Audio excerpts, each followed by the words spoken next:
Hey there. Tonight we're going to drift into something softer. Literally soft. Not Viking soap. This time no axes or braids, just silk. Ancient Chinese silk. The kind of shimmering fabric that whispered along palace corridors and somehow never let its secrets slip for thousands of years. Before we start, go ahead and make yourself comfortable. Maybe dim the lights. Turn on a little background hum like a fan. Or maybe even a distant streetlight buzzing, and let your body sink into the pillow. This is the kind of history that doesn't need drama. It doesn't need battles or kings shouting. It just needs quiet. For over 2 millennia, the Chinese guarded the secret of silk weaving like a dragon guards treasure. They didn't just keep it from their neighbors, they kept it from the world. Spinning, reeling, weaving, generation after generation. Silent hands working in wooden rooms that smelled faintly of mulberry leaves and warm cocoons. Merchants carried the finished cloth across deserts and mountains, but not a single traveler could say how it was made. Imagine knowing that the thing in your hand, this soft, smooth, glittering thread, came from a secret so carefully kept that breaking it could mean death. Tonight, we're going to slip slowly into that world. A world of mulberry groves, wooden, looms, and the kind of patience that only comes from repeating the same delicate motions day after day, year after year. The story of how one of the most sought-after luxuries in human history was made, and why no one, for centuries, dared to tell so. Close your eyes if they're not already heavy, and let's begin with the quiet life of a silk weaver, somewhere deep in the ancient valleys of China. If you close your eyes for just a moment, imagine a valley in ancient China, not the crowded streets of a city or the bustle of a marketplace, but a quiet green valley where the only sounds are the faint trickle of a stream and the rustling of leaves. These aren't just any leaves, they belong to mulberry trees, planted in rows that stretch like soft green waves along the hillsides. The air is warm but not heavy, the kind of air that carries the scent of damp earth and leaves after a light rain. And somewhere in that valley, under a simple tiled roof, a silk weaver begins her day. She doesn't think of herself as part of a world-changing industry. To her, this is life. Just life. She wakes up before the sun has fully cleared the horizon, the sky still painted with the muted blues and grays of early dawn. Her hands are calloused, though you wouldn't expect that from someone who works with something as delicate as silk. The calluses come from the wooden tools, the endless turning of spindles, and the rough fibers of the cocoons before they are boiled and softened. The mulberry trees are the heart of this work. They are not just trees, they are the beginning of the silk thread. Their leaves are the only food for the creatures that make silkworms, which are actually the caterpillars of the bombyx mori moth. Entire households, sometimes entire villages, are organized around the care of these worms. Families plant, prune, and watch the trees with devotion. Because a single storm or a careless hand can ruin the delicate leaves, and without leaves, there is no silk. When the weaver steps outside, she goes first to the small wooden house where the silkworms are kept. It's warm inside, warmer than the air outside, because silkworms are fussy creatures. They like the temperature just so, and the air dry enough that their tiny bodies can stay healthy. Inside, trays upon trays hold the pale little worms, each one the size of a thick grain of rice when young, growing fatter and longer each day as they chew through leaf after leaf. The sound is surprisingly soft but noticeably faint, constant rustle, like paper being crumpled far away. It is the sound of thousands of mouths, working. For generations, families like hers have learned to read the silkworms almost like other people read the weather. A hungry worm is restless, a sick worm is slow, and a worm ready to spin its cocoon will lift its head and sway, searching for the right place to anchor the thread that will soon become its entire world. It is this cocoon, a fragile oval no bigger than a small plum, that holds the treasure the world would crave. Silk. But the weaver knows that her work is only one piece of a much larger pattern. The secret of silk, after all, is not just in the worms or the leaves, it is in the discipline of generations. The Chinese guarded this process with an almost sacred intensity. To reveal it was not just to betray a trade, it was to betray a civilization. As the morning sun climbs higher, she carries fresh mulberry leaves to the worms, laying them gently onto the trays. They begin to eat immediately. Some of the older women in her family hum softly as they work, not as a song for the worms, but perhaps as a comfort to themselves. There is a rhythm in this life, a quiet repetition that makes the days blend together. Feed the worms, clean the trays, watch, wait, and prepare. Eventually the worms will spin. Each one will release a single continuous filament that can stretch for hundreds of meters, wrapping itself over and over until the cocoon is formed. It is an astonishing thing, though by now to her it is simply nature doing what it always does. Once the cocoons are ready, the real work begins. The soft, pale shells are collected in baskets, and this is when the weaver's hands truly take over the ancient ritual.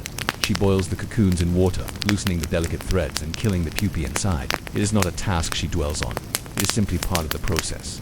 The warm water releases a faint, slightly sweet smell, a mix of silk and boiled leaves.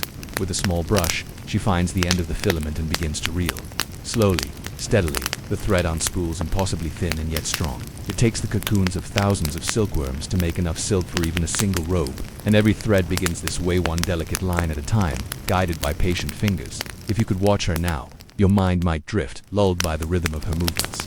Dip, brush, reel, dip, brush, reel. The soft splash of water, the faint creak of the spindle, the muted whisper of silk sliding into place is the soundtrack of a life devoted to craft. This perhaps is why the secret of silk endured for so long. It wasn't just that people were afraid to tell outsiders. It was that the entire process required such focus, patience, and repetition that it became almost invisible to those who lived it. To the weaver, there was no secret. There was only the work. By the afternoon, the sun is high and warm, and the air in the valley carries the smell of earth and leaves. The weaver takes a short break, maybe sitting in the shade of the mulberry trees. She drinks water from a clay cup and watches the leaves stir in the breeze. There is little else to occupy the mind here. No great battles, no royal decrees, just the endless cycle of care and labor. And yet, the threads she spins will one day travel thousands of miles, carried on the backs of camels along dusty roads, across deserts and mountains, to the markets of faraway lands where people will marvel at their beauty, never knowing the quiet valleys where they were born. In those distant cities, silk will be a luxury beyond imagination. Kings and emperors will drape themselves in it. Merchants will risk their lives to carry it. And still, no one will know the truth of its making. The empire will keep its secret, enforced with laws that seem harsh to modern ears. In some periods, anyone caught smuggling silkworms or their eggs out of China could be executed. The thread itself could cross borders, but the knowledge never died. As the sun dips low and the shadows lengthen, the weaver finishes her day. She gathers the threads, hangs them to dry, and returns to the silkworm house to check on the trays one last time. The rustling has quieted. Some of the worms have already begun their final work, spinning themselves into the soft cocoons that will hold tomorrow's labor. She lies down on a simple wooden bed, the smell of mulberry leaves and warm water clinging to her hair. She does not think of the Silk Road or the kings of distant lands. She thinks only of the worms, the leaves, and the threads that tomorrow will bring. And as night falls over the valley, one might wonder, how did an entire civilization keep such a delicate and demanding secret for so many centuries, when so many eyes longed to see behind the seeth? The Mulberry Valley was the heart of silk. The roads that carried its threads were the arteries of an empire. Yet, for centuries, the heart beat quietly, almost secretly, while the outside world could only marvel at the shimmering fabric that seemed to appear from nowhere in the beginning. Silk was a treasure for the Chinese elite alone. The emperors of the Han Dynasty and their court wore it as a symbol of the heavens on earth. Commoners could barely imagine owning it. To them, silk was like moonlight, made tangible, smooth, luminous, and impossibly fine. And that is perhaps why the empire guarded it so fiercely. The silk threads born in quiet valleys began their journey not with fanfare, but in bundles, packed tightly, often dyed in soft colors or left in their natural ivory. They were carried first by donkeys and mules, then by caravans of camels. The first part of the journey wound through narrow mountain paths, where the air was cool and the shadows long. Traveling with silk was never glamorous. It was dusty, slow, and dangerous. The traders, men with sun-darkened skin and patient eyes, rarely asked where the silk came from. They knew only that the bundles were precious and that the penalties for mishandling them were severe. A single tear or stain could ruin their worth. The roads that would one day be called the Silk Road were not yet a single route, but a web of paths, some familiar and some treacherous. Through mountains, across deserts, and into distant lands, the caravans went, sometimes traveling for months before reaching markets where silk fetched a fortune. Far beyond China's borders, silk was a mystery. Roman writers described it with awe, unsure if it was grown on trees or combed from leaves. In Persia, in India, in the courts of the Middle East, silk was more than cloth. It was status, wealth, and magic all at once. A single scarf could cost its weight in gold, and so, of course, came the envy. Distant empires wanted silk, but they wanted the knowledge more. How could a land so far away spin threads finer than anything their own looms could produce? This curiosity turned to obsession, and eventually to espionage. Spies began to appear on the edges of the empire. Some came disguised as traders, others as wandering monks or travelers seeking knowledge. Their mission was simple, but not easy: discover the secret of silk. The Chinese knew this and prepared for it. Laws were strict and punishments were severe. Anyone caught trying to take silkworms' eggs or mulberry seeds out of the empire faced execution. Entire regions were closed to foreigners during the critical months of silk production. Guards watched roads, not just for thieves, but for knowledge-smugglers. Yet, even with these protections, whispers traveled. There were stories of monks who, centuries later, smuggled silkworm eggs hidden inside their hollow walking staffs. There were tales of travelers bribing or befriending local farmers to learn just enough to begin experimenting at home. But for centuries, all such attempts failed. The delicate balance of leaves, worms, and human care was nearly impossible to recreate without generations of practice in the valley. The weaver knew none of this in detail. Perhaps she had heard rumors, foreigners who offered silver for a secret, travelers who vanished into the mountains and were never seen again. But to her, it all seemed far away. Her world was the trays of silkworms, the endless leaves, the soft rhythm of reeling thread. Still, sometimes, she wondered, when the threads she spun were taken away in quiet bundles, where did they go? Who wore them? Did anyone, anywhere, think of the hands that made them? Or did they simply marvel at the shine, believing silk was as effortless as sunlight on water? As the years passed, silk became a bridge between worlds that never fully met. Kings and emperors traded letters, merchants exchanged gold, and the fabric of one silent valley clothed entire civilizations. And still, the secret lived on, guarded by a people who had learned that some treasures are not only in the object itself, but in the knowledge of how to make it. By the time night falls again over the Mulberry Valley, the journey of silk is already in motion. A caravan is moving slowly over a rocky path somewhere to the west, carrying threads that began in this very place. A Roman noblewoman might one day wear them as a veil, or a Persian prince might line his robe with them. But no matter how far the threads travel, the secret of their birth remains in the quiet rustling of leaves, the soft chewing of silkworms, and the patient hands of weavers who have never left home. And perhaps that is the strangest part of all. The most valuable secret in the ancient world did not belong to scholars, warriors, or kings. It belonged to farmers and weavers, to women and men whose lives were measured not in miles or battles, but in threads. If you'd like, the next section can drift into how the secret of silk finally escaped China, including the smuggling by monks, the rise of silk in Byzantium, and the end of China's monopoly told in the same calm, sleepy rhythm. The secret of silk had been kept for more than 2,000 years, through dynasties rising and falling, through battles and borders shifting, through the whispering winds of the desert trade routes. The knowledge had survived and touched unbroken UN's HARED. But no secret, however tightly guarded, can stay hidden forever.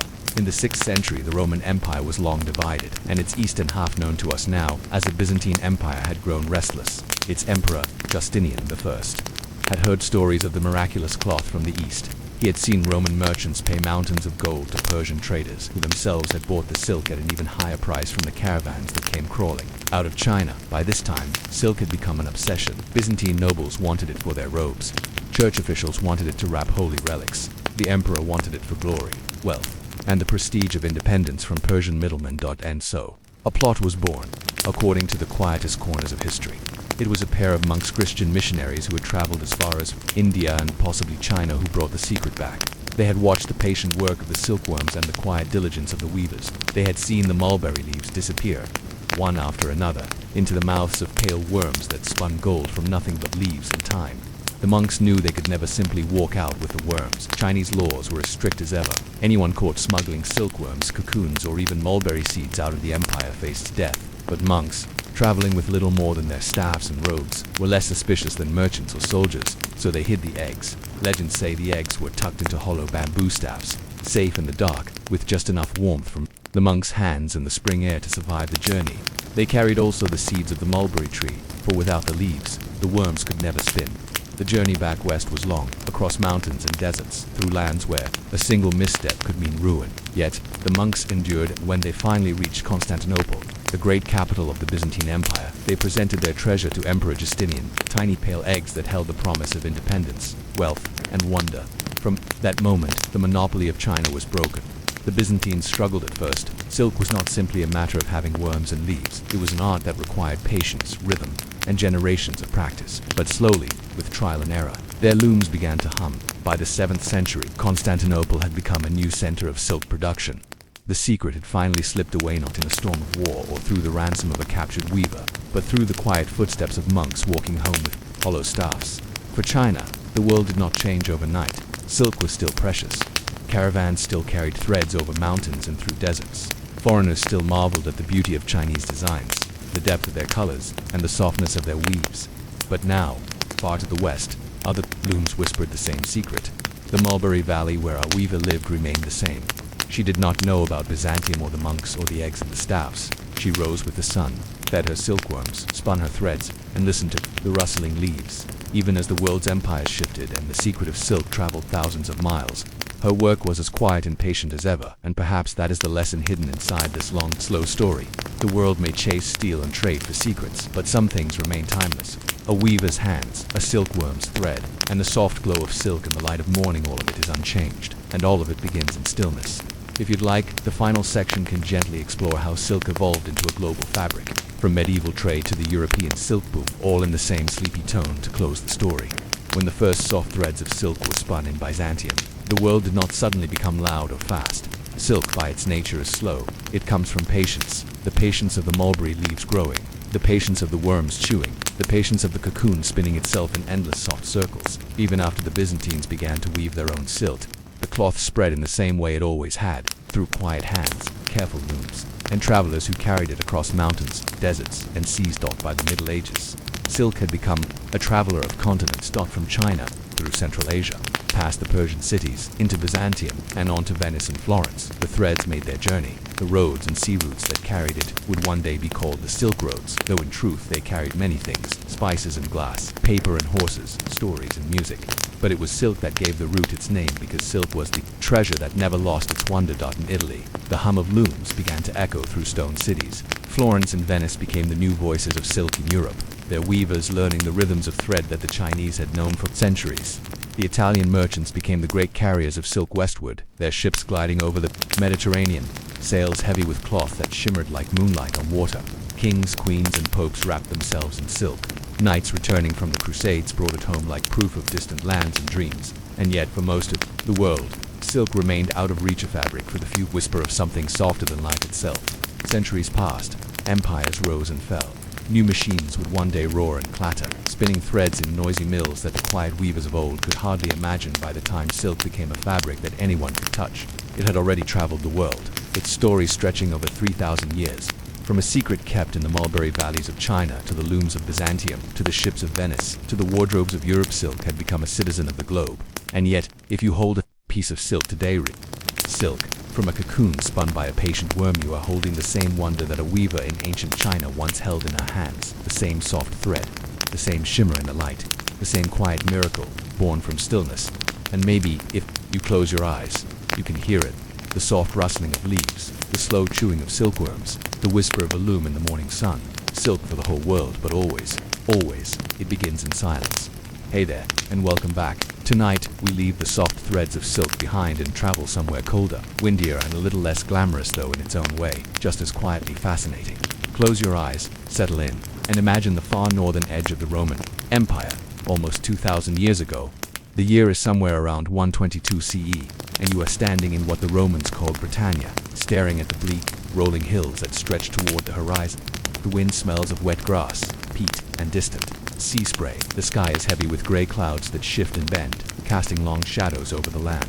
It is here, in this lonely landscape, that the Emperor Hadrian decided to build a wall.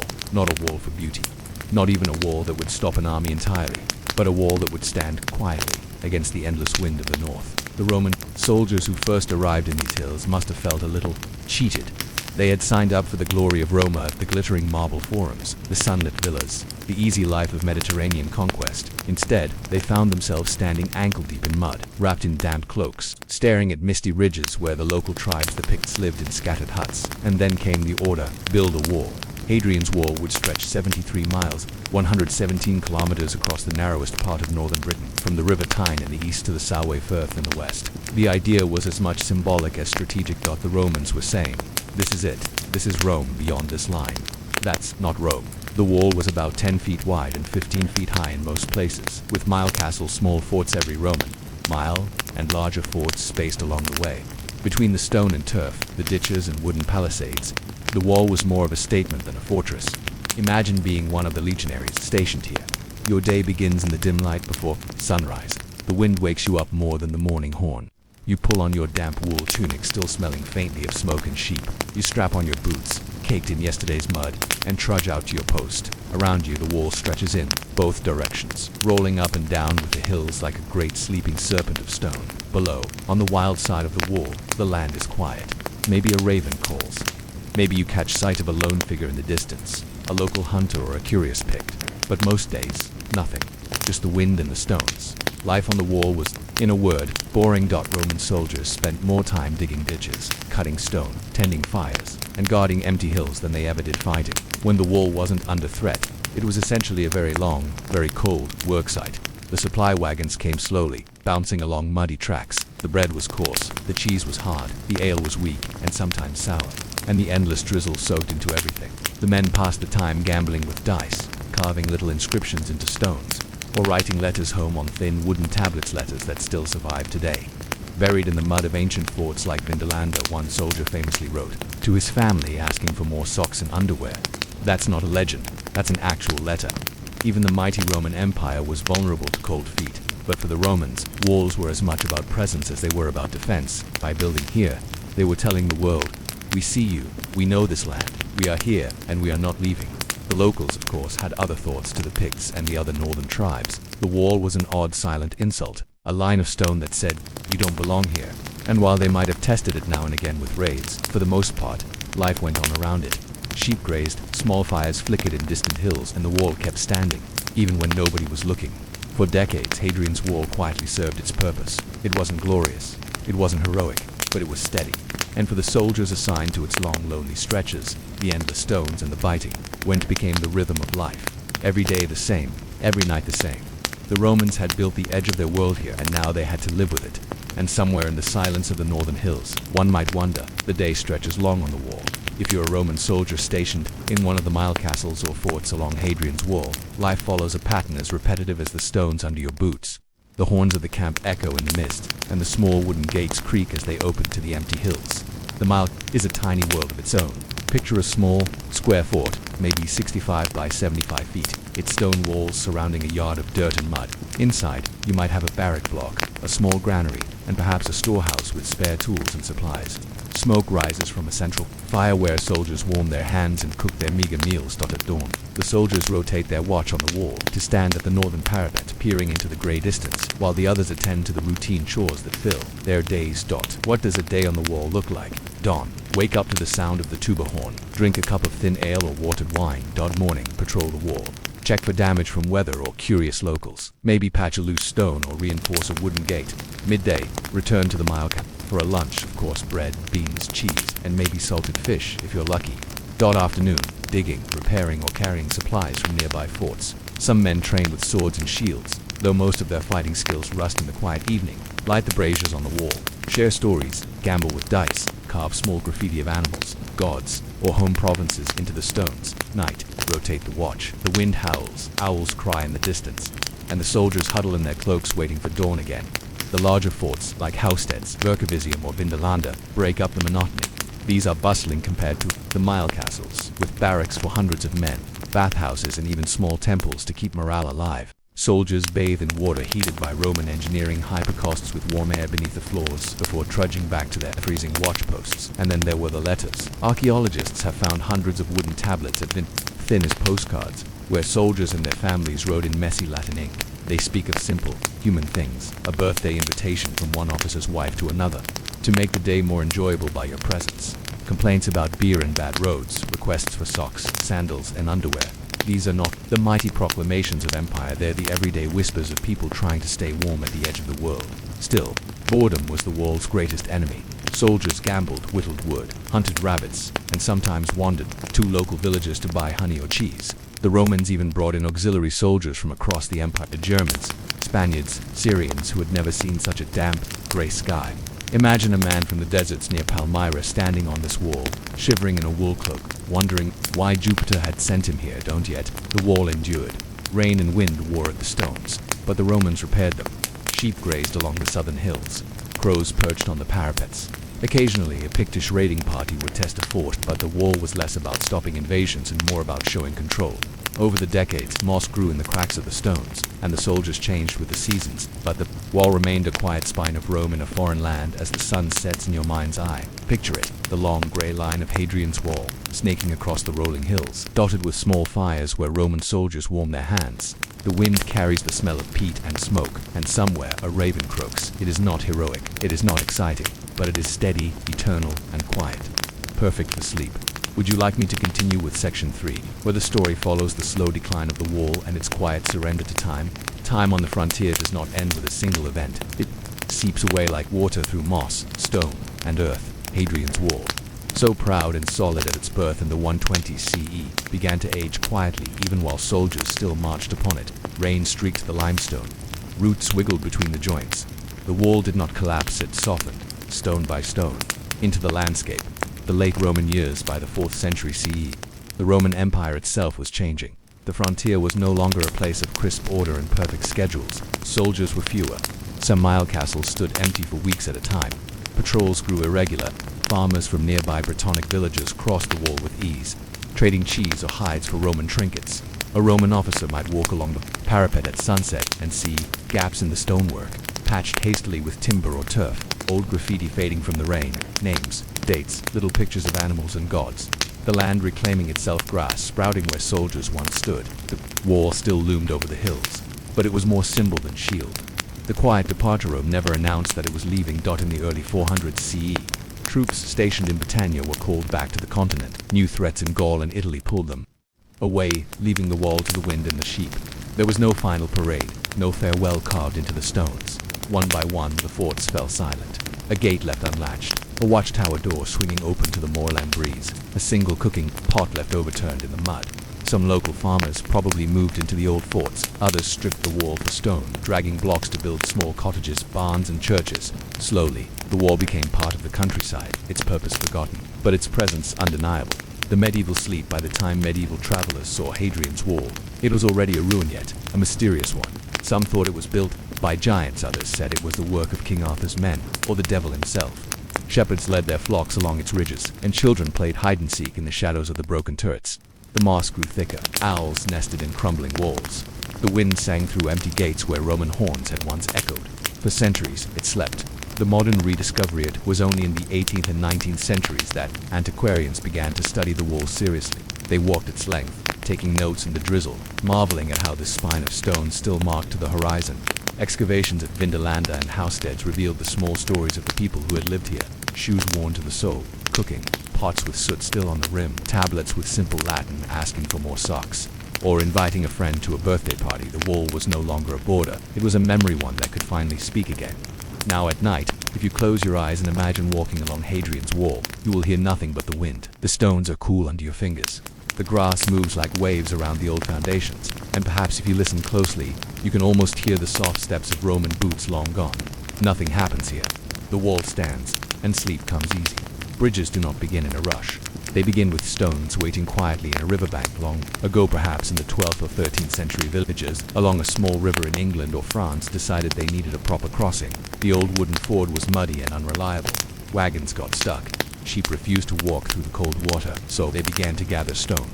Gray limestone, chipped into neat blocks, rounded river stones, fished from the shallows, coarse sand, to make the mortar that would hold it all together. The stones did not complain, they simply waited. The slow building a medieval bridge was not built quickly. First, wooden scaffolding went up, creaking in the breeze. Carpenters hammered quietly, pausing to sip ale. Then masons began to lay the arches, one block at a time. Each arch rose like a patient smile, growing day by day under careful hands. Rain came and went. The river swelled and shrank. Birds landed on the half-finished structure as if testing its patience. It might take years for a single bridge to be completed, but time did not matter. Bridges are made for waiting. The first crossing one day, long after anyone remembered when the project had begun, the bridge was finished. The villagers gathered, perhaps a monk from the local priory said a short blessing, and a farmer drove the first cart across. The wheels clattered over the stones, and the river, busy with its own ripples, didn't seem to notice. The bridge did what bridges do best. It held. The quiet years, centuries passed in ordinary slowness. The bridge watched ox carts, goats, and weary travelers pass over it. It watched knights in chainmail, then merchants in wool cloaks, then pilgrims with scallop shells on their hats. It listened to their footsteps and hooves, the clop and shuffle and scrape dot at night. Fog settled on the river. In winter, ice formed along the edges of its piers. In spring, moss crept up its sides. One green finger at a time, no battles touched it, no dramas clung to it. The bridge was only a place between places, and that was enough. The forgetting but the 18th and 19th centuries, the world had changed. A new, smoother road was built a mile downstream. Carriages rattled over a more modern bridge, leaving the medieval one to the cows and the rain. People passed by without looking. Grass grew between the cobblestones. A sapling took root at one edge. Sometimes, children from the village leaned over its parapet to watch fish in the shallows. But mostly, the bridge was alone. The bridge today, perhaps, the bridge still stands. Tourists might wander across it, pausing to take photos of the reflection in the water. Joggers cross without thinking. A duck might waddle up and rest on the warm stone in summer. The bridge does not mind. Its work is simple: to connect two sides, to be still in all weathers, to wait. If you sit on the bridge at twilight, listening to the river below, you can feel its patience. It has no rush, no story, no need to move. It is only stone and time, and slowly, gently, sleep comes. Tonight, as you settle deeper into your blanket, imagine a world without clocks on your phone, without glowing screens or wristwatches, without even a standard calendar hanging in your kitchen. Imagine that the passing of the day was measured only by sunlight, shadows, and the sound of bells echoing over fields. This was the world of medieval monasteries, where a group of patient men, mostly unnoticed by the wider world, spent their lives quietly counting the days, charting the months, and calculating the passing of time for the sake of everyone else. The story of medieval monks and their obsession with calendars is a surprisingly boring one, and yet it is full of the kind of small, careful details that build the foundation of history. When you close your eyes, picture the interior of a stone monastery sometime in the 10th century. The walls are cold, gray, and uneven. The floor is worn smooth by sandaled feet. There are no windows large enough to let in much light, just narrow slits that spill thin, pale lines onto the floor. You hear dripping water somewhere, the faint whisper of parchment being turned, and the occasional scratch of a quill on rough handmade paper. The monks who lived here did not see themselves as heroes of history. They rose in the pre-dawn hours to chant prayers in Latin, their voices soft and echoing against the stone. Then, they would go about the day in almost complete silence. Some tended gardens or copied religious texts, but a select few had a job even quieter and far more technical. They were responsible for keeping the calendar, and for much of the Middle Ages, that was not as simple as it sounds. You see, the calendar we use today is the result of centuries of careful observation and slow adjustment. In early medieval Europe, most people still used the Julian calendar, a system established under Julius Caesar in 45 BCE. It divided the year into 12 months and included a leap year every 4 years. Simple enough, right? Except it was slightly wrong. The Julian year was about 11 minutes longer than the actual solar year, which meant that over centuries the calendar began to drift. To most peasants in the fields, this didn't matter. They planted when it was warm, harvested when it was ready, and prayed when the local priest told them to. But for the monks whose lives were measured in feast days, fasting periods, and astronomical observations, this slow drift of days was a problem they couldn't ignore. In a small scriptorium, a monk might spend his morning carefully recording the phases of the moon on parchment. He would note how long the daylight lasted when the sun rose, and which stars were visible at night. This was not exciting work. In fact, it was repetitive, tedious, and often confusing, but it had to be done, because the entire rhythm of medieval religious life depended on it. Easter, for example, was not fixed to a date like Christmas. It shifted based on the spring equinox and the cycles of the moon. If a monastery got its calendar wrong, it could celebrate Easter at the wrong time, something that could throw off the entire liturgical year and, in theory, risk the displeasure of God. Picture a young monk, maybe in his 20s, sitting by a window with a quill in hand. His robe is made of coarse wool, slightly itchy, and the hood slips forward every time. He leans over the table. On the desk before him is a simple sheet of parchment with ruled lines for each day. His job for the morning is to check the tables of calculation from the previous year and update them. He sighs quietly, dips the quill into a pot of ink that smells faintly of oak galls and iron, and carefully writes down the number of the day. Outside, nothing changes. Birds chirp, wind moves through the trees, but inside, the slow, careful work of marking time continues. Monasteries became the main centers of calendar keeping across Europe. They tracked the movement of the sun and moon, not because they were scientists in the modern sense, but because knowing the time of year was essential to their sacred duties. The monks had to calculate the date of Easter each year, and from that date, all the other movable feasts, Ascension, Pentecost, and so on, were determined. Without a correct calendar, the entire system of prayer, fasting, and feasting could fall into confusion. And while the world outside their stone walls changed slowly, the monks could see the drift of the Julian calendar inching forward, little by little. As the equinox crept earlier on the calendar than it should have, it might sound dull, and it was, but their persistence in watching, writing, and correcting these small shifts is part of the reason we eventually ended up with the Gregorian calendar we use today. But in the 10th century, that reform was still far in the future. In the meantime, the monks had their own secret system of tables and charts, some copied from the Romans, some invented themselves. They debated the correct method to calculate leap years. They argued quietly in the margins of manuscripts about the right day to start the new year. Was it at Christmas, Easter, the Annunciation in March? It varied from monastery to monastery. Imagine the confusion if you were a traveling scholar in 950 AD and one abbey said the date was March 15th, while another, just 100 miles away, insisted it was still February. But the monks were patient. Time was their work, and they had nothing but time. In a way, their lives became the calendar they tended. Days were divided by the ringing of bells matins before sunrise, lauds at dawn, prime in the early morning, and so on until Compline in the quiet dark of night. Each hour had a prayer, each week had its patterns, and each month had its duties. The outside world may have been messy, but within the stone walls of the monastery, time was carefully measured, written down, and preserved. And yet, even as they did their work, the drift of days continued, almost imperceptibly. The spring equinox that should have fallen on March 21st now crept to March 20th. Then March 19th, over the centuries. The monks noticed. They argued in soft voices by candlelight.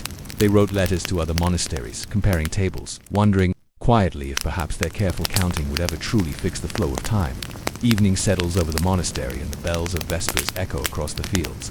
The day has been long, and for the monks who track the calendar, it has been full of numbers, tables, and quiet frustration. In the cool twilight, a single candle flickers in the scriptorium, illuminating rows of parchment filled with neat but tiny handwriting. It is here, in this dim light, that the monks first began to notice that time itself seemed to be sliding, just out of alignment. The problem was subtle. If you were a farmer, you might not notice anything at all. You planted when the earth was warm enough, and you harvested when the crops were ready. But for the monks, Easter had to be celebrated at the right time, which meant the spring equinox and the full moon after it had to be known precisely. One evening, Brother Elfric, an imagined monk, though his story reflects many real ones, sat in the scriptorium with a collection of older manuscripts spread out before him. Some were copied from Roman texts, others from Irish scholars who had spent decades working on their own calculations of Easter. Elfric had been comparing the old tables with the sky, and the numbers weren't lining up anymore. According to the old charts, the equinox was supposed to fall on March 21st, but the sun told him otherwise. Imagine the quiet frustration he must have felt. He could not simply change the calendar himself. That was far beyond the authority of a single monk. But he could write it down, note the discrepancy, and send a carefully worded letter to another monastery miles away. That was how the slow machinery of medieval knowledge worked. Ideas traveled by parchment and foot, by rumor and correction, creeping across Europe as quietly as the monks themselves walked their cloisters. Over decades, the problem grew. In the 11th and 12th centuries, scholars across Europe began to whisper that the Julian calendar was slipping. 11 minutes a year was not much, but after 100 years, it was nearly a full day. Over centuries, Easter risked drifting entirely, away from the spring season.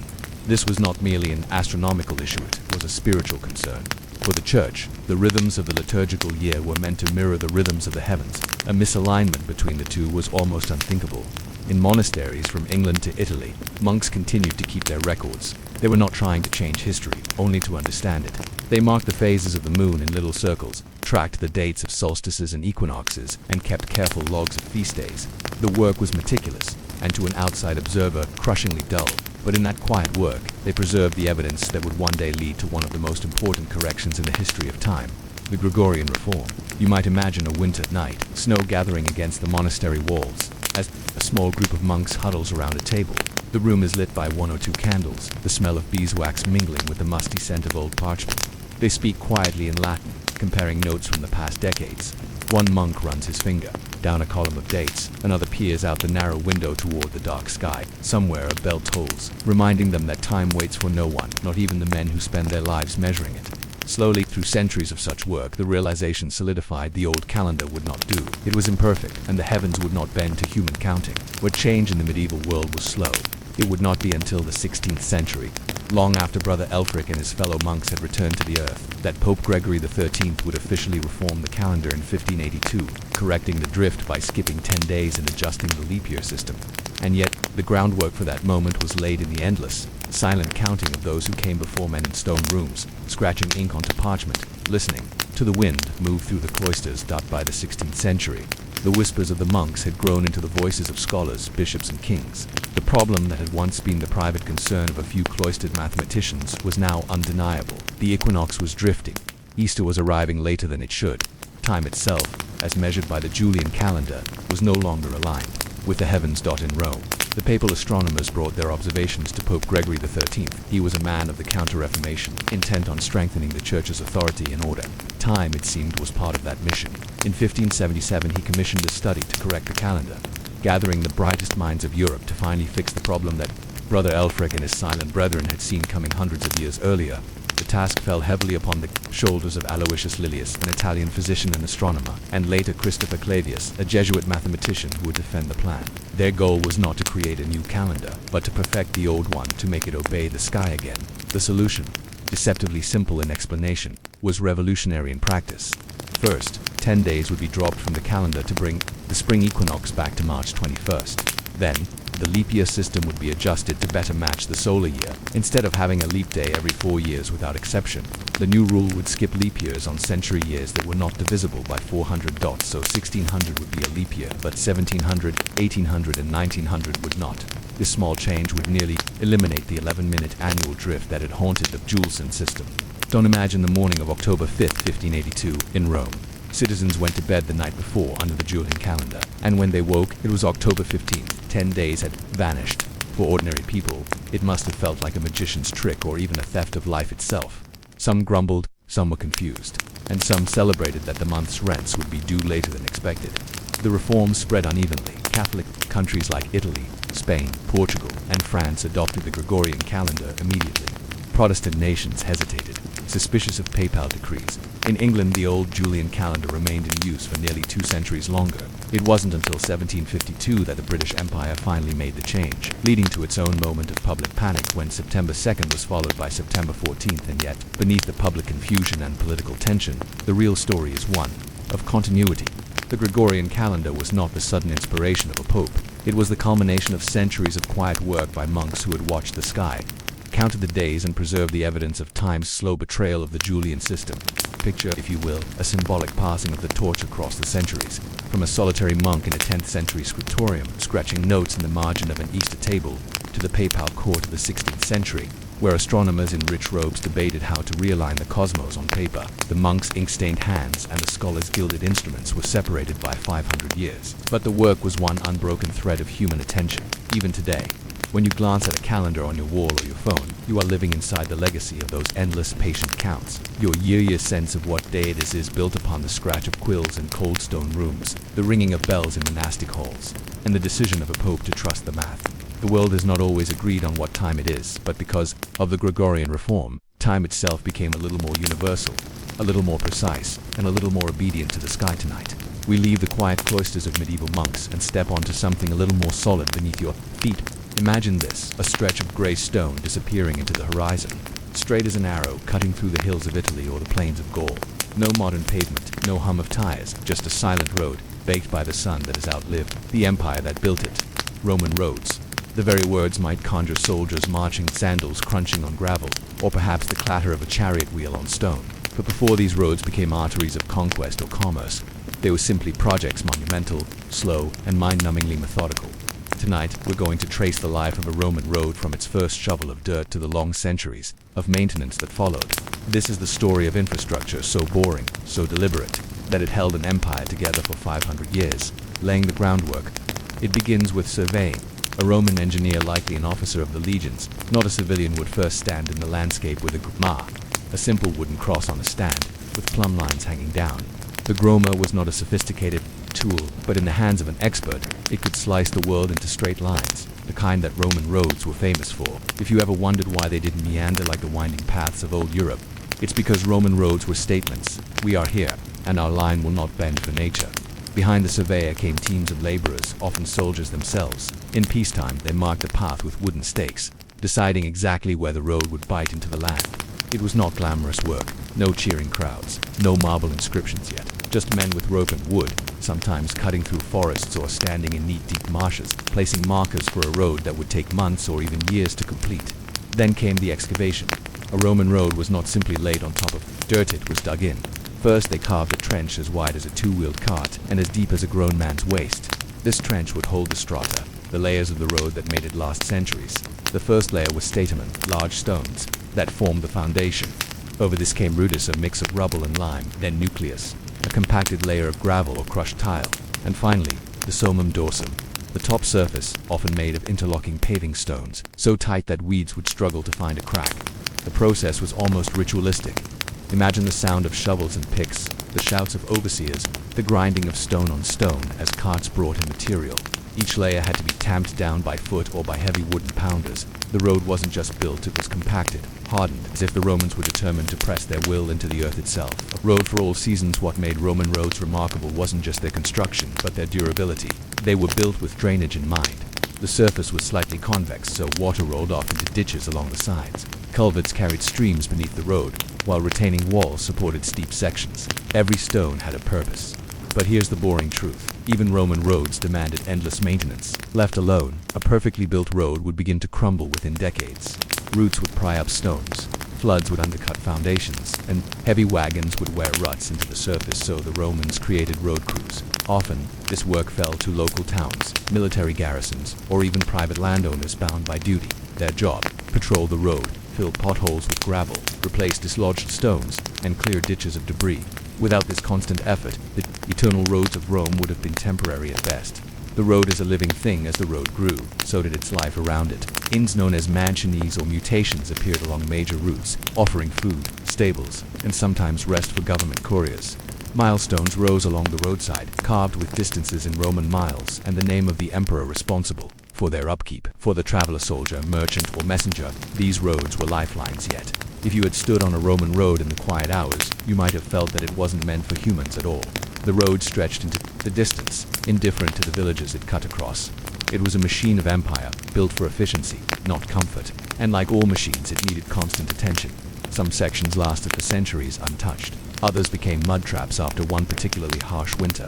And every spring, Roman crews returned to sweep, scrape, and rebuild, like caretakers, tending to a stone garden that never truly bloomed. One can almost imagine a Roman surveyor standing on the fresh stones, looking down the line, disappearing into the horizon, and wondering, will this road last forever, or will it vanish, like the empire that commands it? If the Roman road was the lifeline of an empire, then its caretakers were its quiet heartbeat.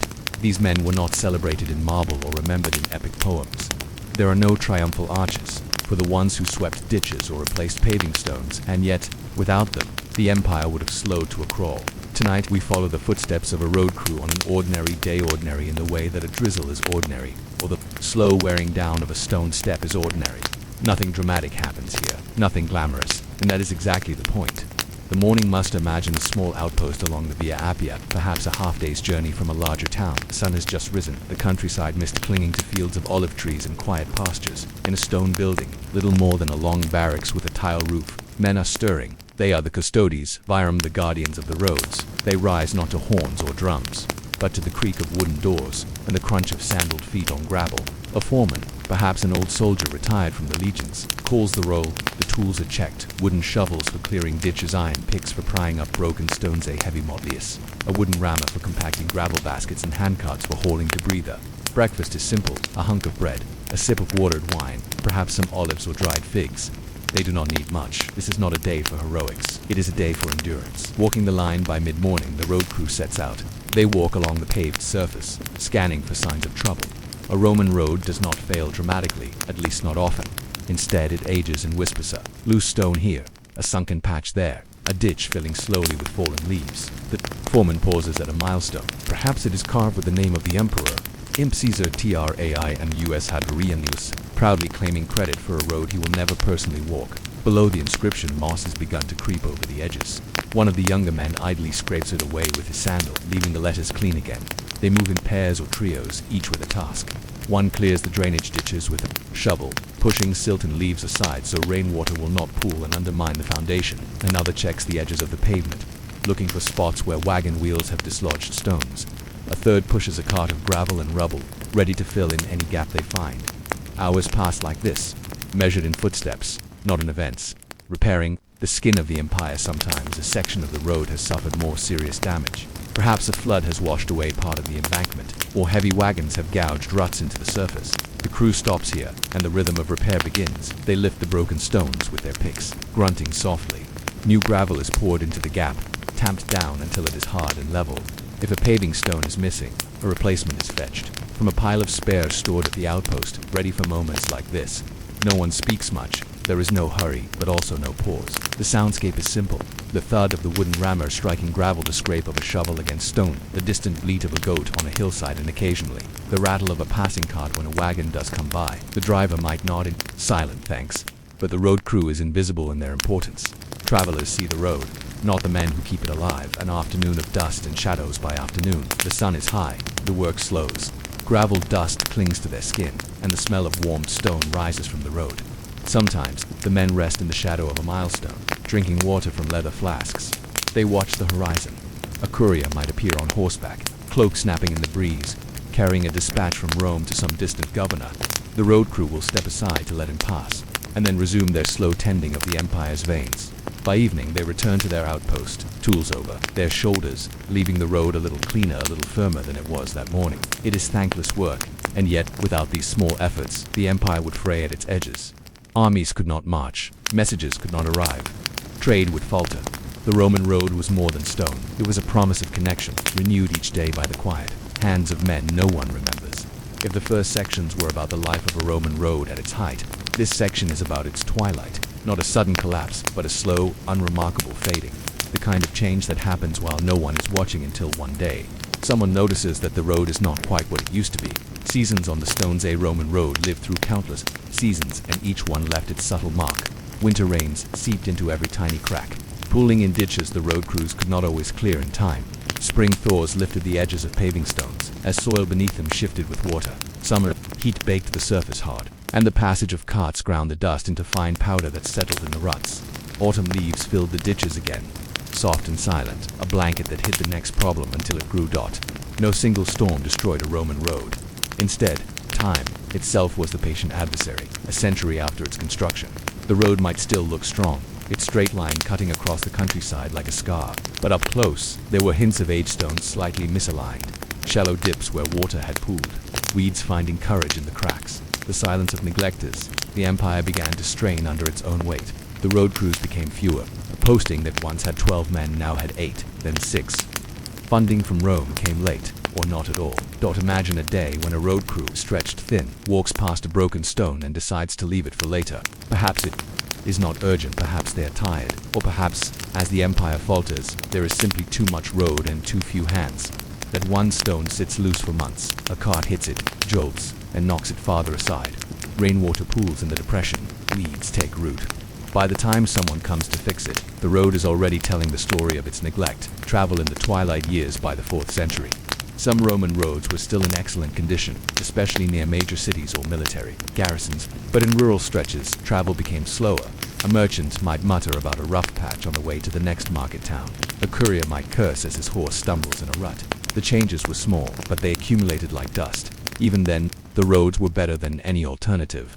A worn Roman road was still more reliable than a dirt track through the woods. Travelers followed them out of habit, trusting the old stones to guide them. The quiet after Rome when the Western Roman Empire finally fractured. There was no dramatic abandonment of the roads. They simply faded into the lives of those who remained. The new kingdoms of the post-Roman world, Visigoths, Ostrogoths, Franks used the roads where they could, but they did not maintain them with the same disciplined attention.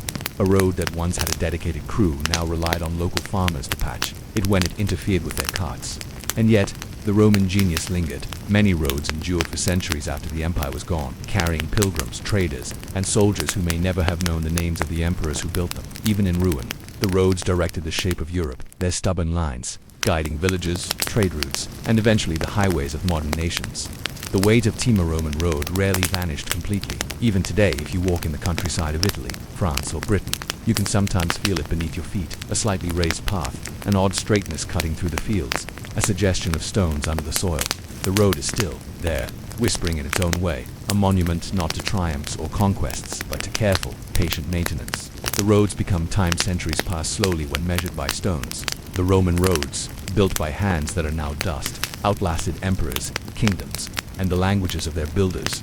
What endures is not the empire but the labor itself, the simple acts of digging, paving and maintaining repeated by countless unnamed workers. Each legionary with a spade, each engineer measuring the line of a hill, contributed to something that became larger than Rome itself. The roads absorbed time.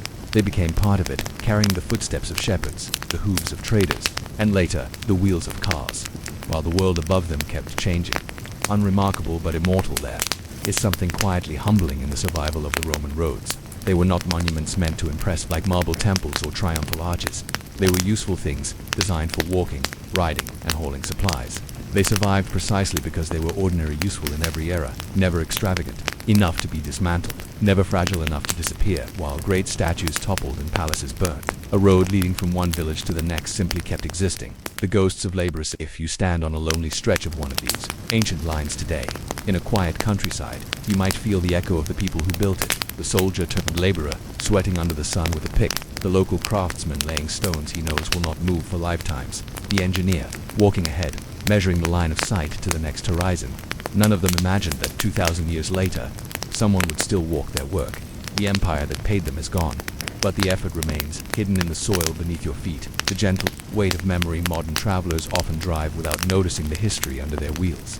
But the landscape remembers. Fields and towns still follow the shape of those early roads. Modern maps carry their logic, just as the old Roman itineraries once did. A farmer driving a tractor, a cyclist on a weekend ride, or a commuter on a grey highway all are, in some small way, participants in the quiet continuity of the Roman roads. Even unremarkable labor can leave a mark on the world, if repeated, with care, and aligned with the needs of life. Drifting into sleep if you think of the Roman roads as you close your eyes tonight. Imagine them stretching into the distance, straight lines over hills, faded stones under soft soil, empty paths where the wind moves gently. Don't imagine the workers moving slowly, quietly, each one a small part of something they could not see in full. The roads remain, and time keeps passing over them. There is no rush, no story that demands attention, just the soft persistence of work well done, carrying the world forward one unremarkable step at long before history was written in books. It was stored in clay. A lump of earth is an unremarkable thing. It sits where rain left it, in a shallow pit by a riverbank, soft and silent. The first potters did not see history in it. They saw only the possibility of holding water. Finding the clavery pot begins with searching for the right earth. The early potters would walk slowly along riverbeds, their bare feet sinking slightly into wet mud. They would test the soil with their fingers, feeling for the smooth, sticky quality that means it will hold together. When they found it, they dug quietly, not in haste. Clay does not hurry. It waits for hands to shape it. They carried the damp clay in baskets or on animal hides, walking home with a weight that was more patient than heavy, shaping slowly in the dim light of a hut or under an open sky. The clay was pressed, turned, and hollowed. Hands moved in slow circles. The potter leaned close, breathing with the rhythm of the spinning form. Sometimes a wheel turned, sometimes only the potter's steady hands. Small mistakes were pressed smooth, as the pot reminded its maker to be calm. Every step was a conversation with the earth, and the earth always answered the same way, slowly. The silence of drying a freshly made pot is too fragile to be useful. It must wait. Days or weeks might pass while the pot sat in a warm corner, drying quietly. Dust drifted in sunlight. Chickens scratched in the dirt outside. The pot did nothing. This stillness is part of its story.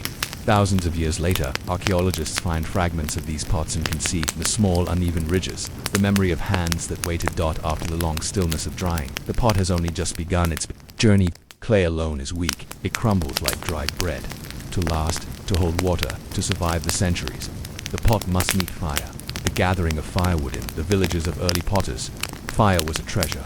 You can imagine a small group of people, perhaps in a wide, dusty valley, collecting dry branches and reeds. Each crack of a twig underfoot echoes against distant hills. Someone carries bark stripped from a dead tree. Another bundles grass. They do not hurry. Kilns and open fires alike require patience. Too much wood piled too quickly, and the flames grow wild. Too little, and the pot remains soft. Its surface flaking away like old leaves. In the rhythm of daily life, gathering firewood was as important as shaping the clay. Without it, the pots would never harden, and the work of hands would be lost to the first rainfall. The firing ritual, firing a pot, was an act of both skill and hope. Early potters rarely had enclosed kilns. Instead, they dug shallow pits or built open mounds of earth and straw. The dried pots were placed carefully, often upside down as if sleeping. Layers of dry grass, twigs, and larger branches covered them. Like a blanket, a fire was lit at one side, and the long waiting began. Hours passed. The fire whispered and popped. Smoke curled upward in uneven lines. The potter might crouch nearby, staring into the slow dance of flame, smelling the sharpness of burning reeds and the faint earthy odor of warming clay. This moment was always tense. A single crack, sharp and sudden, could mean a pot had broken. It was common for some to shatter, for invisible flaws to reveal themselves in the heat. Pottery is a reminder that nothing survives without transformation, and transformation requires risk. The first touch of stone when the fire cooled. The potter approached with care. The pots, now hard, were stone-like but not yet perfect. Their colors had changed. Some glowed with soft orange, others with smoky black patches. The first touch of a finished pot is like touching history itself, warm, heavy, and carrying the memory of earth, water, air, and fire. These simple vessels now held life. They could store water without leaking. They could hold grain. Safe from mice and damp, they could simmer stews over the same fire that had hardened them, and in their quiet way, these pots began to outlive the hands that shaped them. Waiting in the dark even after firing, many pots were stored in dark, cool rooms. The daily life of a clay pot was slow. It might sit for weeks filled with dried beans or barley. It might rest in silence while a family slept through long winter nights, and yet, every scratch and stain that built up over the years became part of its story. Some pots broke. Others were buried in abandoned homes where time covered them in soil. Centuries later, these same fragments would be uncovered, and the story would continue. The clay has now met fire. In the next and final section, we will explore how the humble life of clay pots shaped civilizations from trade to survival to the slow storytelling of fragments. By the time a pot is fired and cooled, it is no longer just clay. It is memory, solidified a witness to human life, ready to endure far beyond the lives of those who shaped it. The pot that travels up its life is rarely stationary for long. It may travel to a nearby village, carried on a donkey or on a human back, wrapped in straw to prevent breaking. It might cross rivers on boats, part of a humble trade in grain, salt or honey. Sometimes it is exchanged for something precious, a knife, a handful of wool, or a small bundle of medicinal herbs. As pots travel, they carry the landscape with them. Clay dug from one hill finds itself holding water from another valley. Ashes from a distant forest fire might cling to its surface from the firing. Each pot is a map of hidden journeys, even if it never moves more than a few feet in its life. Life in use in a small home. The clay pot becomes part of the family's daily rhythm at dawn. It receives water drawn from the well. By noon, it might be filled with lentils, grains, or foraged herbs. In the evening, it simmers stew over a fire, absorbing the scent of smoke and onions. The pot sees celebrations and silences alike. It is there. When new children are born, it is there when harvests fail. Holding the last measure of food, its life is both ordinary and sacred, for it keeps people alive quietly without ever asking to be seen. The breaking and the becoming no pot lasts forever. A misstep on a stone floor, an overfull shelf, or the sudden heat of a fire can end its service in an instant. But in breaking, the pot enters another kind of memory. Fragments are sometimes used as tools to scrape, to scoop, or to patch walls. Pieces of broken pots often line garden beds, helping water seep slowly into the soil. Some shards are buried with the dead, carrying a small part of daily life into the next world. Even broken, clay does not disappear. It waits. The archaeologists touch. Centuries pass. Houses crumble. Rain and soil bury the fragments. Then one day a hand lifts a shard from the ground. The archaeologist brushes away the dirt, and the pot speaks again. Its texture tells the story of the clay's origin. Its shape whispers the habits of the people who made it. Burn marks and cracks recall the ancient fires that first gave it life. Even a fragment, no larger than a leaf, can tell of a world long gone. The quiet life of clay pots becomes immortal in memory. The whisper of eternity. Every pot, whether whole or shattered, is a testament to patience and transformation. From soft earth to silent witness, the clay pot reminds us. Life leaves traces. Even the simplest things can outlast us. Time does not erase. It only buries somewhere beneath layers of soil. A pot still waits, its quiet life continuing, until another hand lifts it into the light. The lantern was born in darkness. It began as a frame of iron, bent and forged by a quiet blacksmith who rarely spoke except to his fire. The blacksmith shaped the lantern's ribs carefully, hammering to the rhythm of old songs, so that the metal sang with each strike. Next came the panels of glass, clear and thin as frost, cut from a broken window of a forgotten house. The glass remembered sunlight and storms, and it trembled slightly when held, as if the memory of shattering still lingered. When the lantern was finally assembled, it was nothing but a silent vessel, waiting for purpose. It had no voice, no light, and no story until the first flame arrived. The awakening one evening, as the sun sank and the wind rose, the blacksmith struck flint against steel. Sparks leapt into the air, and a small flame bloomed on the wick. The lantern gasped silently as its world transformed. The glass panels glowed like captured dawn. Shadows ran across the walls. Startled by this sudden heartbeat of light, the iron frame warmed, feeling alive for the first time. For the lantern, light was not just light, it was a name, a breath, and a promise to hold back the night for those who walked beneath it. The lantern's first journey was simple, yet unforgettable. The blacksmith's daughter carried it through the village, her small hand curled around the handle. She was afraid of the dark, and the lantern could feel her fear like a shiver along its frame. But as they walked, the lantern's light spilled over cobblestone, streets and mossy walls. Cats blinked from the shadows, watching with gold eyes. The girl's steps grew steadier, her fear dimming with each swing of the lantern dot. In that moment, the lantern understood its purpose. It was not simply to shin, it was to teach courage, to walk with the timid, and to make night softer. The lantern dreams when the girl returned home and blew out the flame. The lantern sat in darkness once more, but it was no longer empty dot in the warmth left behind by the wick. The lantern dreamed of faraway paths, lit by its own glow, of stormy nights, where it would stand against the wind, of silent gratitude, felt but never spoken, by those who walked safely under its light. For the first time, the lantern felt alive enough to long for more. The blacksmith's lantern did not stay home for long. One stormy evening, a traveler arrived, a man in a heavy coat, his face hidden by rain. He bought the lantern without a word, leaving only a single silver coin on the counter. The blacksmith's daughter watched, her hand hovering over the now empty hook, as if she had just lost a friend. And so, the lantern began its second life, a life on the road, in the hands of strangers. Through rain and wind the traveler's boots struck mud and stone, and the lantern swung like a pendulum of fire in the storm. Rain lashed against its glass, running in silver streams. The wind howled, trying to steal the flame with invisible hands. Every step was a battle against the night, but the lantern refused to die. It learned the sound of storms, the way thunder rolled like distant drums, and how lightning briefly stole its glory before darkness returned. The lantern felt proud.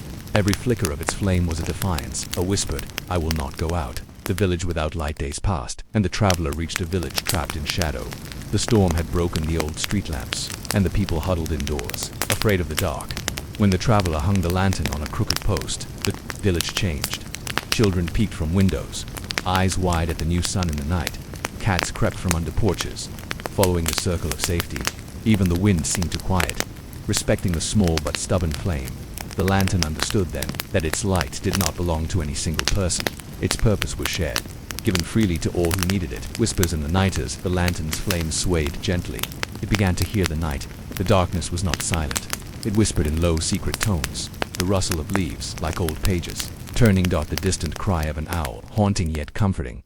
The soft footsteps of those who dared to wander closer to the glow. The lantern listened and learned, realizing that night was not an enemy. It was simply a world that needed understanding, and sometimes a little light to show its softer face. The lantern's loftiness, yet even surrounded by people, the lantern felt lonely. It had no voice to greet the children, no hand to wave to the cats. Its flame was its only language, and not everyone could read it.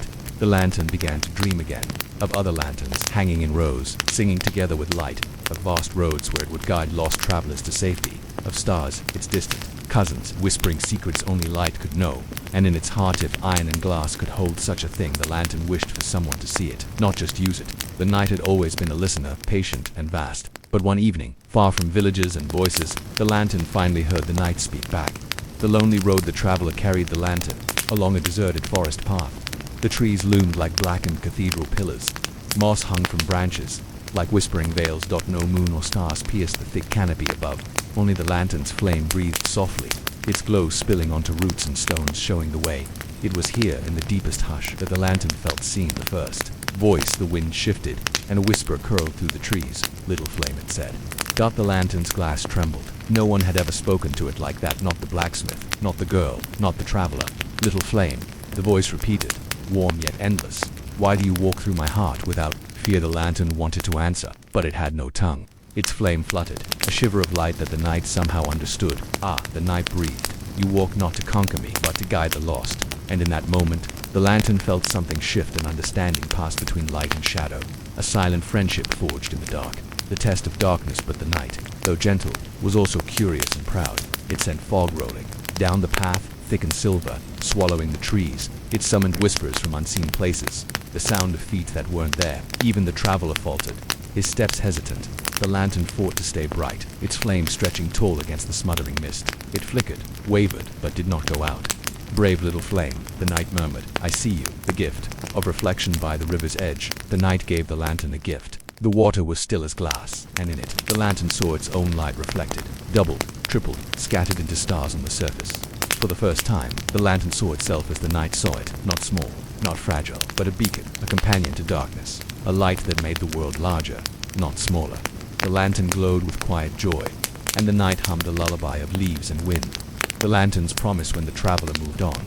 The lantern carried the memory of that conversation in its flicker. It promised the night, "I will never try to erase you. I will walk with you, and those who fear you will see your softer face through me.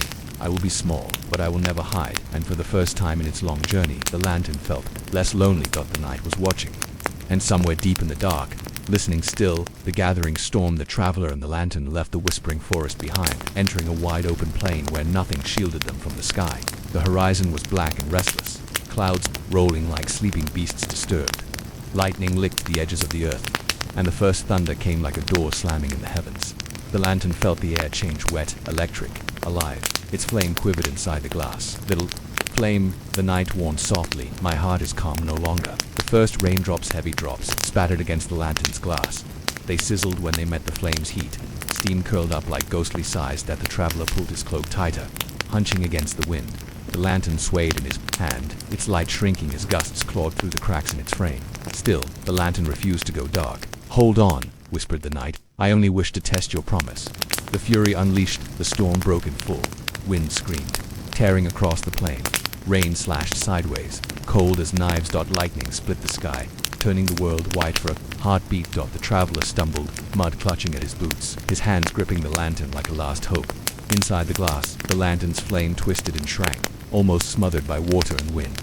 "I am here," the lantern thought. "I will not abandon you." The moment of darkness, a massive gust tore the hood from the lantern's frame. Rain flooded the glass, and for the first time in its life, the lantern's flame went out. The world became pure night. No stars, no fire, only storm and fear. The traveler fell to his knees, clutching the dark lantern to his chest.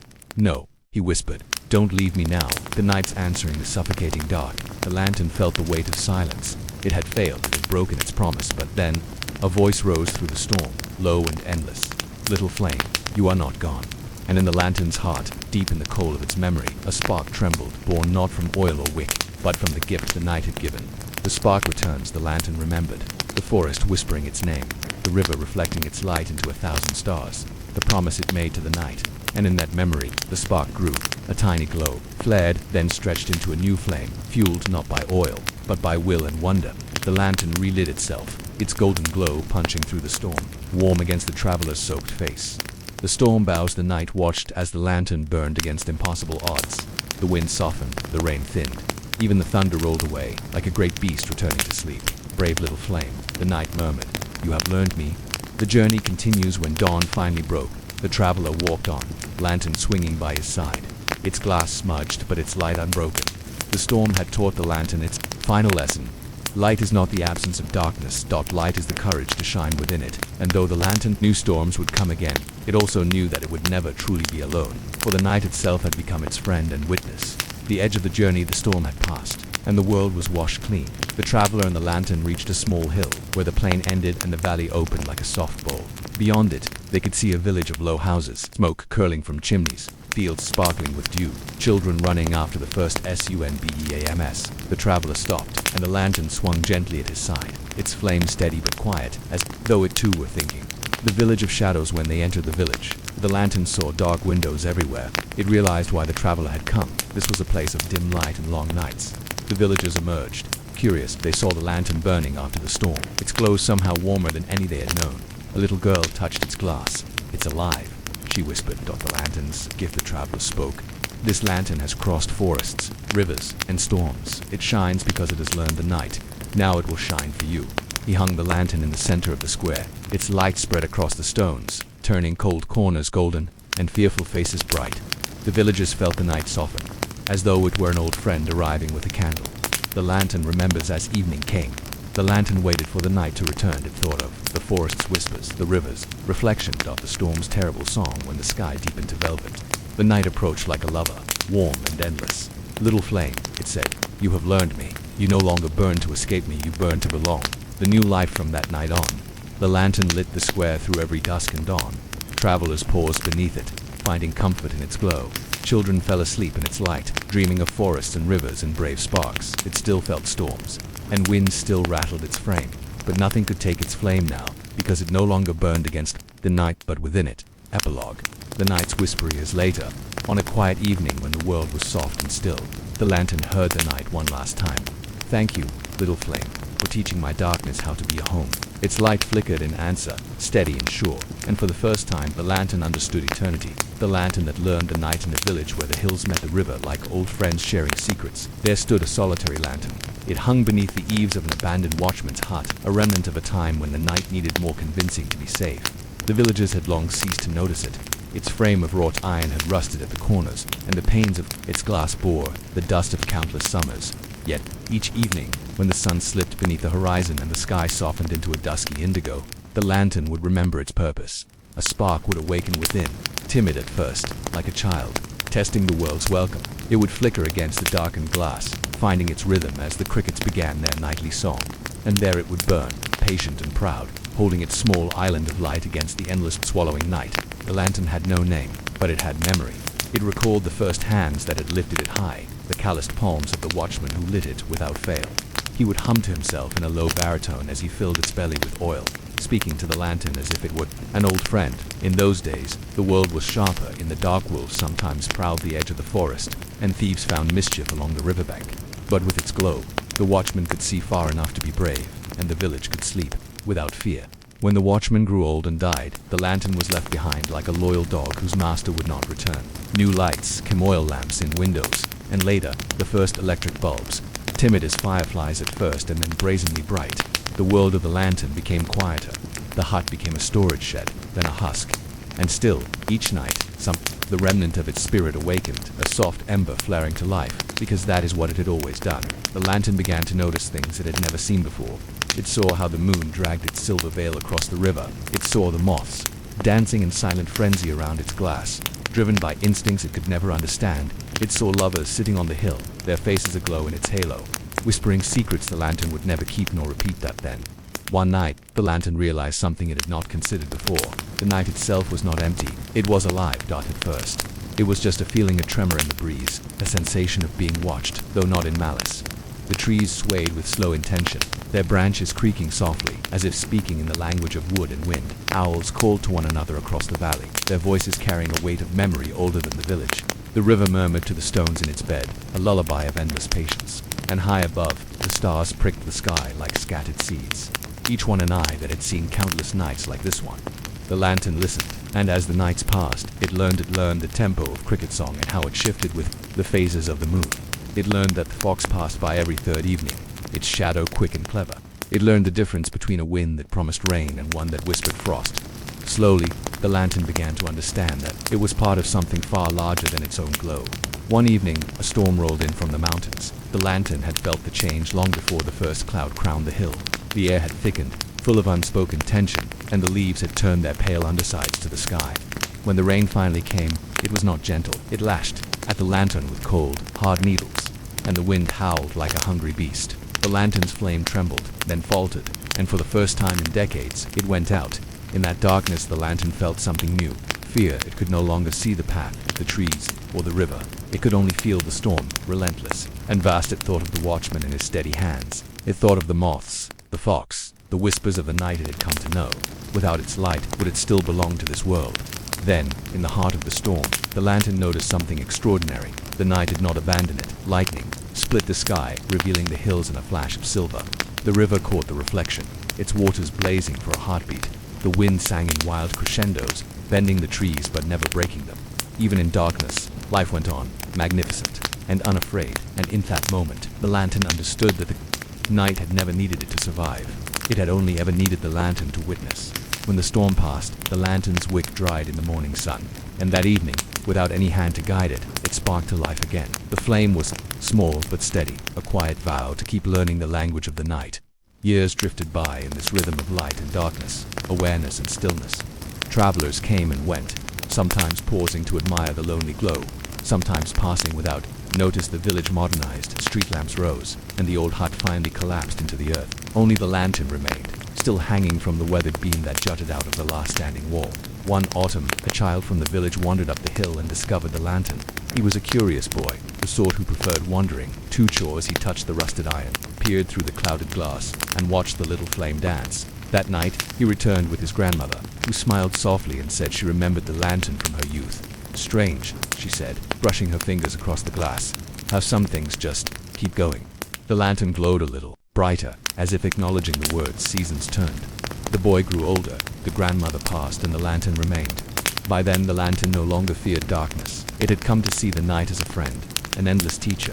Its light was not a defiance of the dark, but a conversation with it. Each flicker was a syllable in an unspoken poem, each shadow a reply. And though its iron would one day crumble and its glass would finally shatter, the lantern knew that it had learned the secret it was never meant to keep. The night was never empty, it had always been alive. The quiet walls of the Lime say friends. Tonight we're stepping into a slower corner of Roman history, far away from the roaring arenas of Rome and the bustling markets of the Forum. We're going somewhere quieter, somewhere colder, somewhere that most Romans would have considered the middle of nowhere. We're heading to the edges of the empire, to the frontier forts along the Limes, the Roman border walls and defenses that stretched across vast landscapes. If you've ever wondered what life was like for the ordinary soldier, standing watch, day after day in a wooden tower or a stone outpost. This is the story for you. There won't be any epic battles here, at least. Not tonight. Instead, we'll explore the slow, methodical routines of the Roman frontier. And if your eyes start to grow heavy as we picture the wind sweeping over empty hills and the long shadows of a garrison wall, that's perfectly fine. This is, after all, boring history for sleep, so dim your lights. Maybe adjust your blanket, and imagine the sound of a gentle fire crackling somewhere in the dark. Let's travel back, about 1,800 years, to the Roman Empire at its height. Far from Rome, in a landscape of forests, rivers, and mist, there stood a line of wooden watchtowers and stone forts. These were the outposts of the limes, the boundaries of Roman power in places like Britannia, Germania, and Pannonia. If you were a legionary or an auxiliary soldier sent here, your life was a mixture of quiet boredom and quiet danger. Officially, your duty was to guard the empire. In reality, your days would often blur together with patrols, sentry duty, and the dull hum of maintenance work, repairing palisades, clearing ditches, and polishing armor that might never see a true battle. A typical frontier fort was small, more village than city. Maybe 500 soldiers lived there, along with a few civilians, blacksmiths, traders, and the occasional family of a high-ranking officer. The fort itself was a careful rectangle, with high walls, towers at the corners, and a gate on each side. Inside, the layout was predictable. Barracks for the men, a headquarters building, granaries for storing wheat, and stables for cavalry units if the fort had them. The daily rhythm here was almost ritualistic. At sunrise, a trumpet call would to echo across the cold morning, waking the garrison. The soldiers would gather in the central courtyard for inspection. Armor was checked, boots were inspected, and assignments for the day were handed out. Some men would take to the walls, others to the watchtowers, while a few unlucky ones would be sent beyond the walls on patrol, trudging through wet fields or snowy paths, keeping an eye out for anyone who might cross the border unnoticed. But most days, nothing happened. The northern frontiers of the empire, like Hadrian's Wall in Britain or the upper German limes, were less about epic clashes and more about a slow grind of waiting. Soldiers would see smoke from distant villages, maybe hear the cry of wolves in the night, but months could pass without any real conflict. The great Roman war machine, the same one that conquered Gaul and crushed rebellions, now mostly stood still, yet the boredom had its own weight. Roman authors rarely wrote about it, but the archaeology tells quiet stories, dice carved from animal bones, small gaming pieces, and fragments of letters home. Soldiers spent hours gambling, writing, or just mending their own gear. A soldier stationed at Vindolanda in Britain famously wrote to his family asking for more socks and underwear because the northern wind cut through every layer. He had. Meals were simple: bread, porridge, dried meat, and beer or watered wine. Occasionally, a hunting party might bring back fresh meat, or a trader might sell local cheese and honey. But luxuries were rare. More often than not, the men ate while staring at the same gray horizon they'd stared at yesterday. Nights were perhaps the hardest. When the sun fell, the cold deepened and the torches along the walls flickered in the wind. Watch rotations would begin. 2 men in a tower, shifting from one foot to the other, listening for any sound in the dark, human or otherwise. They might hear the rustle of an animal in the underbrush, or the faint splash of a river nearby. Every shadow seemed like it could move. And always, there was the question in every soldier's mind: why here? Why now? The empire felt so far away. Rome was a world of marble forums and senators. Out here, on the edge of everything, life was reduced to stone walls, muddy boots, and the endless sound of the wind. But life on the frontier was not meaningless. The empire depended on these quiet garrisons. Every fort was a signal of Rome's presence, a reminder to local tribes that the Eagle Standard still stood watch. Without them, the empire would be porous and fragile. Still, the men stationed here must have wondered, as they watched the mist roll over the hills, whether anyone truly remembered them back in the heart of Rome. And sometimes, there were moments that broke the monotony: the arrival of a courier with news from distant lands, the visit of an inspector from a nearby fort, or the sudden alarm of smoke on the horizon. But most nights, the walls held silent vigil. As we leave this first section of the Roman frontier, picture yourself walking the perimeter of a small fort, torchlight in hand, boots crunching against frost. Behind you, the barracks are quiet, filled with sleeping men. Ahead, the dark forest whispers with things unseen, and somewhere far beyond those trees, the world of Rome spins on, perhaps never thinking of the lonely soldiers out here. What might tomorrow bring to a life that seems so endlessly the same? If we could step quietly into one of these frontier forts and meet the soldiers themselves, we might be surprised at who we would find. The Roman army was vast, and by the time of the 2nd century CE, many of its soldiers weren't even from Italy. On the northern frontier, along places like Hadrian's Wall, the garrison might be a mix of men from Gaul, Spain, North Africa, and even the Balkans. Some were Roman citizens. Many were auxiliaries, non-citizens who earned Roman citizenship after 25 long years of service. These forts were a patchwork of languages and accents. a microcosm of an empire that stretched from the deserts of Syria to the forests of Germania. A soldier's life was structured but repetitive. Morning inspections set the tone for the day. Drills and maintenance filled the daylight hours. Evening meals and guard rotations closed the cycle. But within that monotony, small human details emerged. Letters from the Edge. One of the most remarkable discoveries from the Roman frontier came from Vindolanda, a fort just south of Hadrian's Wall. The archaeologists uncovered hundreds of thin wooden writing tablets, personal letters written by soldiers and their families, nearly 2,000 years ago. Among them was a famous birthday invitation from a woman named Claudia Severa to her friend Sulpicia Lepidina, the wife of the fort commander. In a neat Roman hand, she wrote, "I give you a warm invitation to come to my birthday party, to make the day more enjoyable for me by your presence." Imagine that time, the edge of empire, amid mud and stone. The wives of officers were exchanging birthday invitations. Life went on, even in these lonely outposts. The soldiers' letters were often simpler requests for supplies like shoes, socks, or warmer cloaks, notes about garrison duties or pay, little updates about home, villages, or family health. They were reminders that even in an empire's machine, its gears were people who got cold, bored, and lonely. Small joys in the boredom to pass the time. Soldiers turned to games and crafts. Archaeologists have found dice carved from animal bones, game boards for Trinkley, a Roman strategy game like chess, carved figurines and lucky charms. Some soldiers kept pets. Small dogs appear in carvings and tablets from these sites. A wagging tail or warm fur could do wonders against the cold monotony of life on the wall. Local traders also became part of life at the forts. They sold food, wine, pottery, and sometimes offered connections to the local population. There are hints that soldiers often formed relationships with local women, even if official marriage for ordinary soldiers wasn't allowed until the 3rd century. Many of the civilian settlements outside forts called wicked up from these informal families and businesses. When the alarms sounded most of the time, the forts were quiet, but every soldier lived with the possibility of sudden alarm. A smoke signal, a trumpet blast, or the sound of a gate slamming shut could mean trouble. Maybe a small raiding party had crossed the river or burned a field.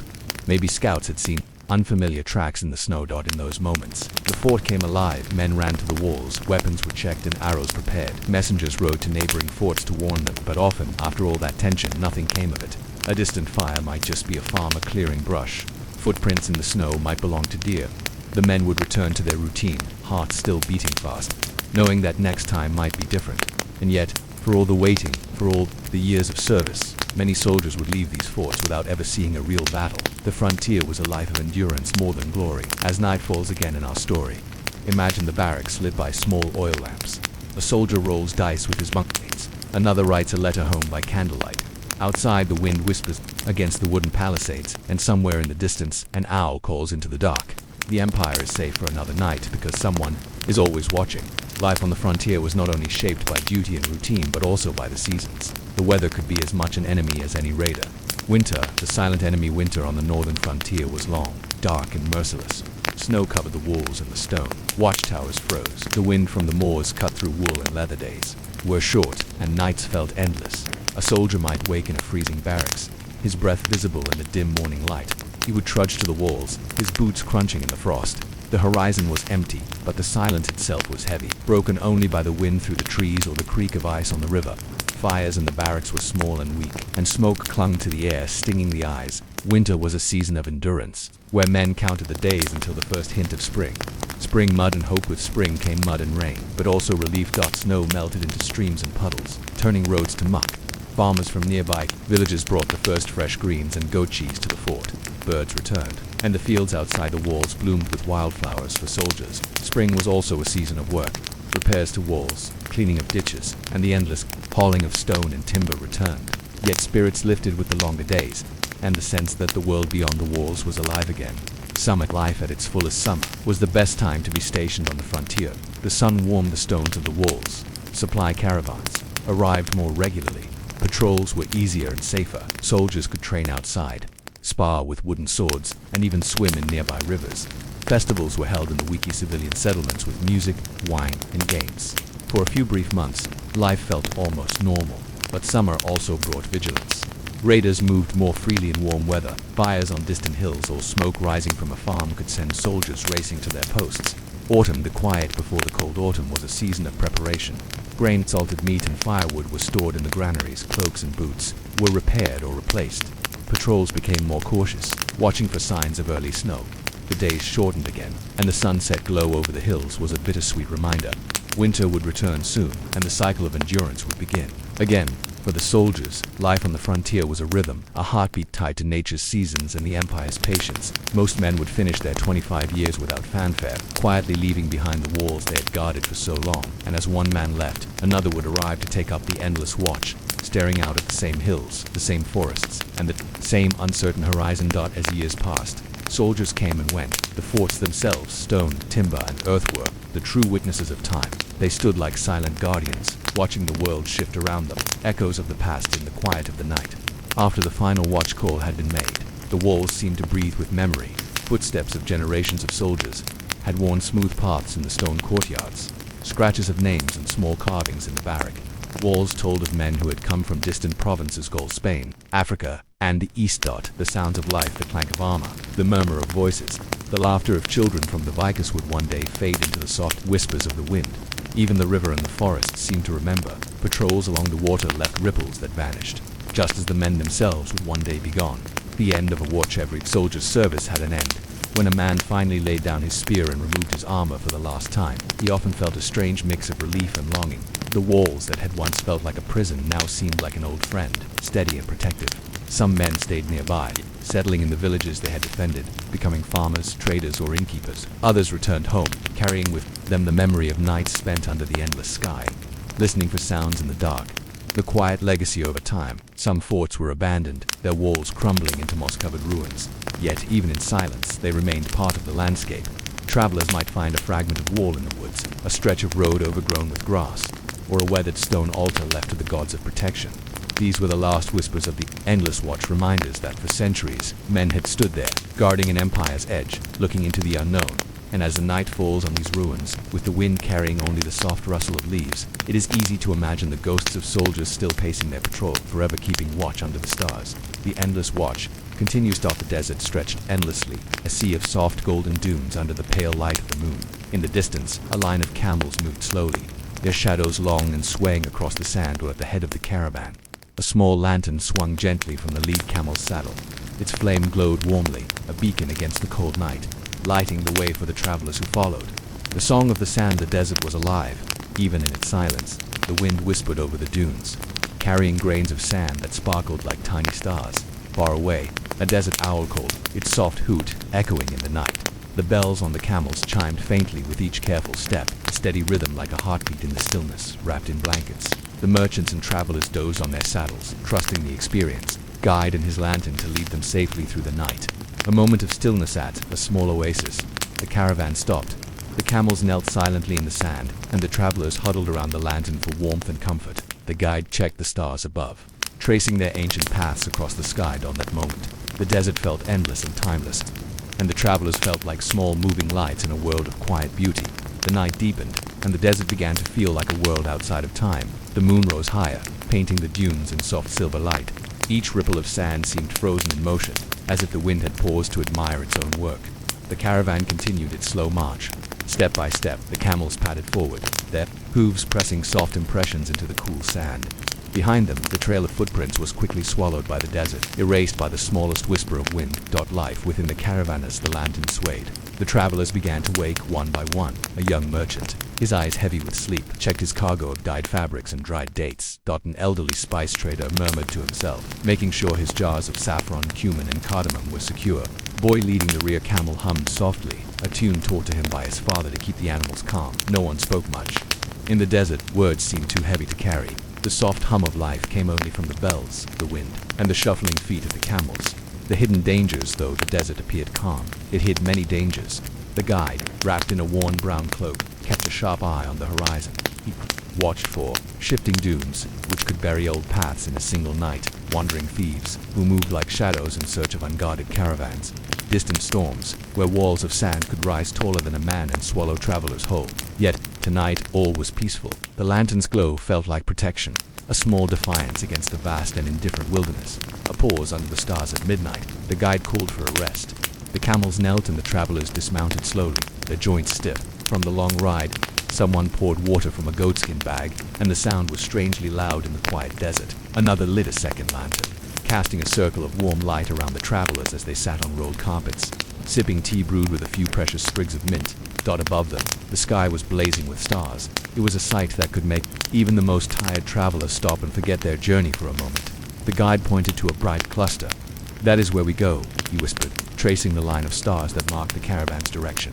The whisper of tomorrow. As they packed up and prepared to move again, the desert seemed to lean closer, listening.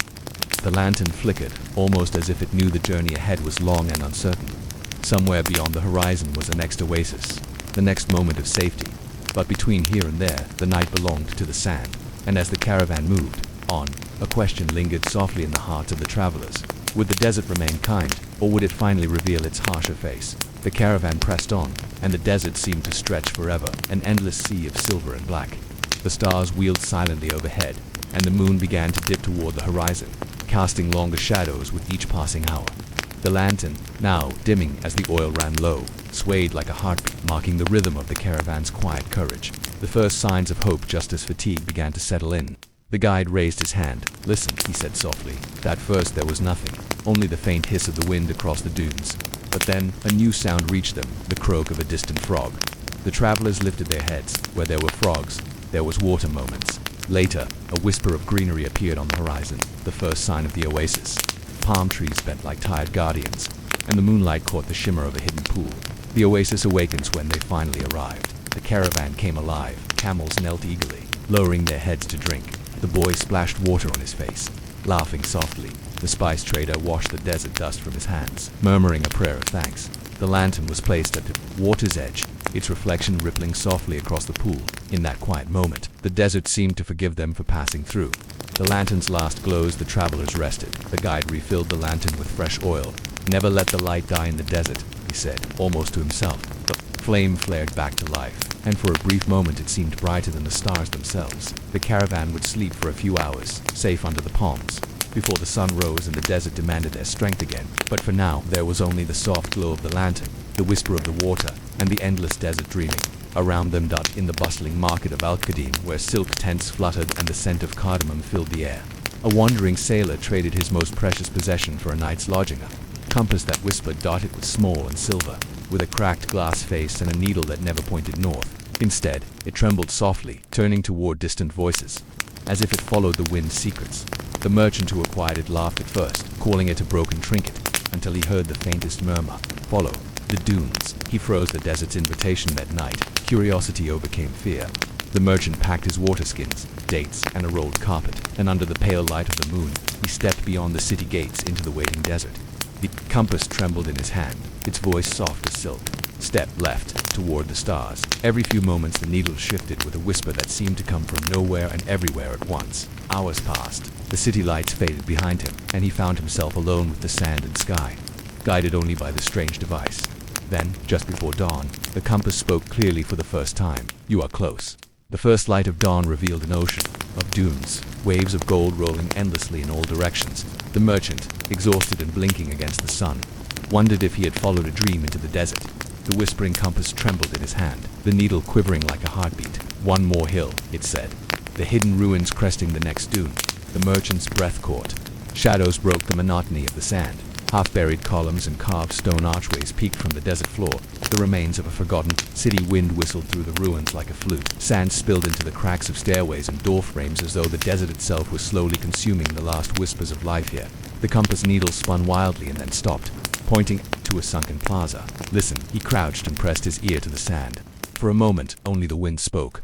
Then, faintly, he heard it, a chorus of voices, chanting in a language he did not know. The chamber billowed, driven by a mix of fear and wonder. He brushed the sand aside and found a circular stone lid, carved with stars and strange markings. With effort, he pried it open, revealing a spiral staircase descending into darkness. The air that rose to meet him was cool and dry, carrying the scent of old incense and dust. The compass whispered urgently now. Down, down. He lit a small oil lamp and began his descent. The staircase led into a vast underground chamber lined with mosaics of the night sky, depicting constellations long forgotten. At the center, upon a stone pedestal, sat an identical compass, larger and made of gold, its needle spinning furiously as if alive. The voices were louder here, almost like they were coming from inside his own mind. Find the way, or be lost. Forever centuries passed. The desert shifted endlessly, swallowing and revealing ruins like the slow breath of a sleeping giant.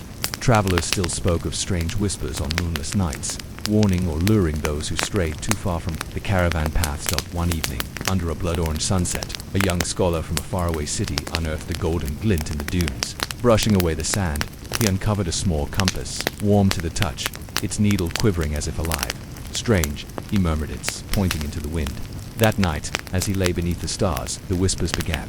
They told him secrets, of cities buried in time, of paths that led not just across the desert but through the soul.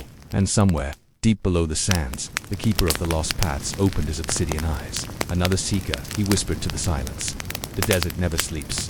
Hey there, and welcome back to Boring History for Sleep, where we wander through the dusty corners of time and peek into the lives of people who rarely make it into the headlines or the textbooks. Tonight we're leaving the hot desert sands and stepping into a place of stone and silence. Far up in the mountains where the air is thin and the world feels a little suspended. Dim the lights. Maybe grab a blanket or let the low hum of a fan take the place of wind between the peaks. And imagine this, a monastery so remote that the sound of your footsteps seems to linger forever, echoing back at you like the walls themselves are listening. This is the story of the forgotten monastery of Echoing Steps, a place that clung to life in the high ranges of Central Asia for centuries. It wasn't grand or famous like Shaolin in China or Meteora in Greece. It had no libraries that shaped empires, no relics that drew pilgrims in droves. And yet, for nearly 600 years, a small brotherhood of monks lived here in quiet persistence, leaving behind fragments of history that today whisper more than they speak. The ascent into isolation. Imagine yourself in the 14th century. Trade caravans are crossing the Silk Road far to the south, carrying bolts of silk, spices, and ideas that drift across cultures like pollen in spring. But you, whether a wandering monk, a scholar escaping the noise of courts, or perhaps a hermit, searching for enlightenment, have taken a winding path north into the mountains. The trail is carved mostly by goats and wind, not humans. It climbs steeply along ridges where a single misplaced step could send rocks tumbling into canyons below. Snow clings to the shadowed slopes year-round, and above you, the peaks seem endless. The monastery isn't marked on any reliable map of the era. The monks liked it that way. You know you're close when the path narrows into a natural stone archway, where prayers are carved in Sanskrit and faded Chinese characters. The rock is slick with centuries of snowmelt. You pass under it, and suddenly, the sound of the wind changes less sharp, almost reverent. The monastery appears like a shadow of the mountains themselves. Its walls are of dark gray stone, mortared with clay, and its flat, slanted roofs are built to catch and shed the snow. Small prayer flags, long faded to pale threads, snap weakly in the cold wind. The first thing you notice is how loud your footsteps feel. Even the smallest scuff of your boots seems to ripple against the cliff walls. Later travelers would write that this place was unnerving at first because of how it magnified your presence, as if the mountain was testing your will to enter. Life in the monastery. Daily life here was, in a word, monotonous, but that monotony was deliberate, cultivated as a path toward inner peace. The brotherhood rarely exceeded 30 monks at any given time. They rose before dawn, often before the light even reached their cliffside, and began the day with silent sweeping of the stone courtyards. They grew little barley in terrace plots, hardy root vegetables, and some medicinal herbs. Most of their food came from carefully rationed stores or from rare visiting caravans.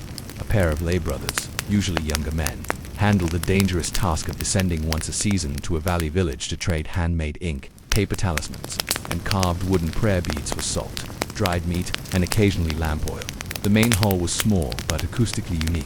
Even a whisper of a mantra seemed to travel along the stone and linger, like a ghost of devotion. Monks who came here from larger monasteries often wrote about feeling like their thoughts were being read aloud by the mountains themselves. And yet, life was not entirely still. The monastery had a strange rhythm. Morning, silent work sweeping, tending to the small plots, checking for avalanche damage on the outer walls. Midday, meditation and copying texts onto rough handmade paper, sometimes translating sutras from Chinese or Sanskrit into local dialects that would later be forgotten entirely. Evening, the only sound allowed was low chanting, a murmur that seemed to sink with the wind. In 6 centuries, the monastery never grew because it was never meant to. It was a waypoint for those who sought less, not more a place where worldly ambition melted like snow in the spring sun. Whispers and stone travelers who braved the path to this monastery in its prime often wrote about a peculiar phenomenon that gave it its eventual name, the Echoing Steps. According to one 17th century Jesuit traveler, every stone remembers its tread and returns it when the wind is right. He reported hearing footsteps at night in the main courtyard, long after all the monks had gone to bed. The monks themselves had an explanation rooted in Buddhist thought. The mountain kept the memories of all who passed. Some also claimed that meditation in the inner hall would let a monk hear the echoes of his past lives. Though that was a privilege rarely spoken of aloud, it wasn't superstition alone that made this place feel alive. The natural acoustics of the cliffs made small sounds travel far, bending in strange ways. A single monk walking along the outer wall could sound like 3 pairs of feet following. The occasional slide of snow or tumble of rock could be mistaken for a whispered syllable if you were alone in the night. By the 18th century, when the last foreign travelers recorded its existence, the monastery was already in decline. The trade routes had shifted. Fewer pilgrims came. The younger generation preferred monasteries closer to the valleys, where survival didn't demand constant negotiation with the mountain. One cold winter, a wandering lama named Sultram wrote in his journal, there are only 8 of them now, all thin as the shadows they cast. Their eyes are bright and they speak to one another rarely, as if each word costs a piece of their life. At night, I hear steps that are not mine, echoing through the courtyard. The abbot told me, it is the mountain. It remembers all who walk here. One day it will remember you. When we left off, the monastery clung to the cliffside like a stubborn shadow. The monks lived in quiet austerity, their footsteps echoing across the stones, as if the mountain itself whispered back. By the early 18th century, their numbers had dwindled to single digits. Life was fragile here, yet the monastery endured until it didn't. Tonight we follow the thread of its final centuries, from slow decline to forgotten ruin. The winter of empty bowls, the first hint of the end, came not as a single disaster, but as a season of small failures. The monastery depended on predictable rhythms, seasonal caravans for trade, snowmelt for water, and the steady labor of a dozen monks to maintain its walls and terraces one winter. Likely around 1712, a rare avalanche thundered down from the north face, cutting off the path entirely. The lay brothers who were meant to descend for supplies never returned. Villagers in the valley later said a blizzard swallowed them whole, leaving no trace but a few prayer beads that surfaced in spring. Meltwater. The remaining monks rationed barley and root vegetables. They melted snow for water and burned dried juniper for heat and incense alike. A journal fragment, one of the last ever found, records in careful, almost delicate script. Our shadows grow thinner. We are 7 now. The wind counts more steps than we do. The sense of echoing emptiness deepened. Travelers who arrived that summer spoke of an atmosphere so still it felt wrong to speak aloud. The monks greeted them with silent bows, offering tea brewed so weak it was nearly clear. Visitors who never returned as the world outside shifted, empires rose. Trade routes moved south, and the age of gunpowder transformed warfare. The monastery became more and more isolated from history itself. In 1748, a small party of Russian surveyors seeking new trade paths supposedly reached the site. Their journal, now lost but referenced in a later report, claimed, "The air carries footsteps where no man walks. It is a house of the dead, though the dead are not yet buried." They left after 2 nights, unable to sleep. They never returned. By the late 18th century, the name Echoing Steps appeared in local valley folklore as a haunted place where the mountains kept the memories of the lost. Hunters sometimes spotted prayer flags fluttering in the snow and would bow from a distance rather than approach. The final footsteps, the exact year the monastery was abandoned or whether the last monks simply perished, there remains uncertain. Archaeological hints suggest the last signs of life appeared around 1790. A hearth still held the blackened remnants of juniper wood. Prayer beads were strung in the main hall as if mid-chant. A half-finished scroll, written in careful Tibetan script, lay by the scribe's low table, a single line trailing into nothing. No graves were ever found. Some believe the last monks were taken by an avalanche, their bodies buried under the mountain they had served. Others imagine they walked into the snow willingly, returning to the echoes they had listened to for a lifetime. Local shepherds in the 19th century occasionally reported strange sounds, whispers, shuffling feet, or the clang of the temple bell in a windless dawn. Eventually, even those stories faded, and the path was claimed fully by the mountain.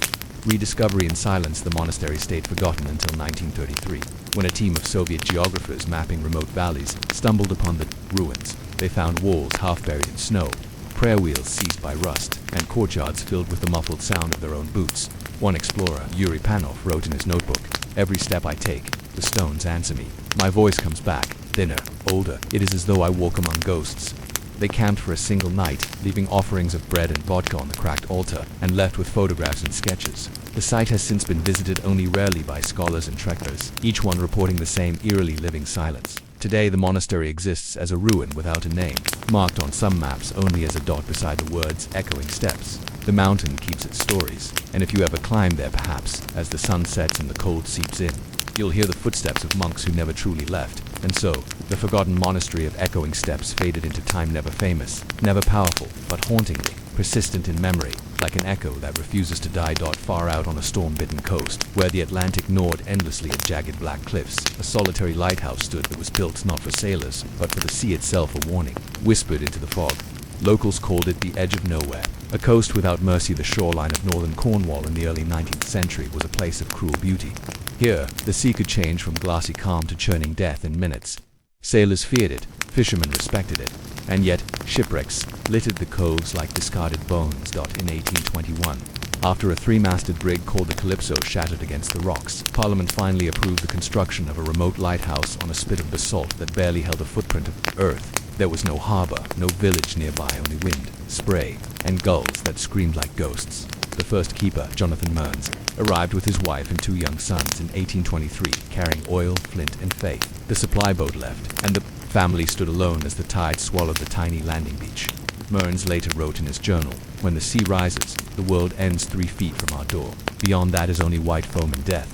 The ritual of the flame life at the lighthouse was a series of repetitions, each day tethered to the sun and the tides. At dusk, Jonathan climbed the spiral stairs and lit the great Fresnel lens with a whale oil lamp all night. He or his wife trimmed the wick, cleaned the glass, and rang the fog bell when the mist rolled in. At dawn, the flame was snuffed, the lamp polished, and logs made in neat, spidery handwriting. For the first year, the sea was merciful. No ships were lost. The family began to think of the lighthouse as a living companion. It creaked in storms, hummed in gales, and shivered under waves that broke high enough to rattle the shutters down. Then, in the second winter, the storms changed. Voices in the fog to the keeper's logs, which now rest in a maritime museum in Plymouth. The Mearns family endured a brutal winter in 1825. Entry after entry speaks of isolation and dread. Wind howls for 3 days without pause. Children cry in their sleep. Supplies overdue. We see no sails, only fog and black water. Heard voices calling from sea. Thought at first it was men. No men. On February 16th, a storm unlike any before smashed against the lighthouse. Waves tore away part of the storage shed and shattered the landing boat. That night, Jonathan reported hearing knocking on the lighthouse door, though no boat could have possibly reached them. His wife insisted she heard a man calling for a lantern, but when Jonathan opened the door, there was only the sea and rain. No shipwreck was ever found. The first tragedy by spring, a supply ship finally arrived to find the family gaunt but alive, yet the isolation had left a mark. The youngest boy, Samuel, now refused to speak, staring out to sea for hours. His older brother reportedly woke screaming, claiming that the sea walked up the stairs at night. The next autumn, during another fierce gale, Samuel vanished. His small boots were found at the edge of the rocks, toes pointing toward the water. His mother swore she had only turned away for a moment. Jonathan's log that night is only a single line. The sea has taken its tithe. From then on, something shifted in the Mearns family. The mother and surviving son rarely left their rooms. Jonathan kept the flame burning, but his logs became shorter, more fevered, full of sketches of spirals and waves. When the flame went out, the lighthouse continued to function, flickering in fog, roaring in storms for another 6 years. Then, in 1829, the flame went out. A passing ship noted the dark tower and reported it to the harbor master. When a supply team finally landed 3 days later, they found the lighthouse empty. The table was set for 3, plates still holding salted fish and hard bread, untouched. The logbook ended mid-sentence. The sea is at the door on the highest window. Someone had etched a spiral into the glass, visible only when the sun hit it right. The family was never found. Rediscovery and silence after the Mearns family disappearance in 1829. The edge of nowhere lighthouse became a subject of fear and fascination. Locals whispered that it was cursed, that the sea demanded blood for its warning light. The Royal Lighthouse Service, reluctant to abandon such a strategic beacon, sent a replacement crew the following spring. 3 men arrived on a grey morning.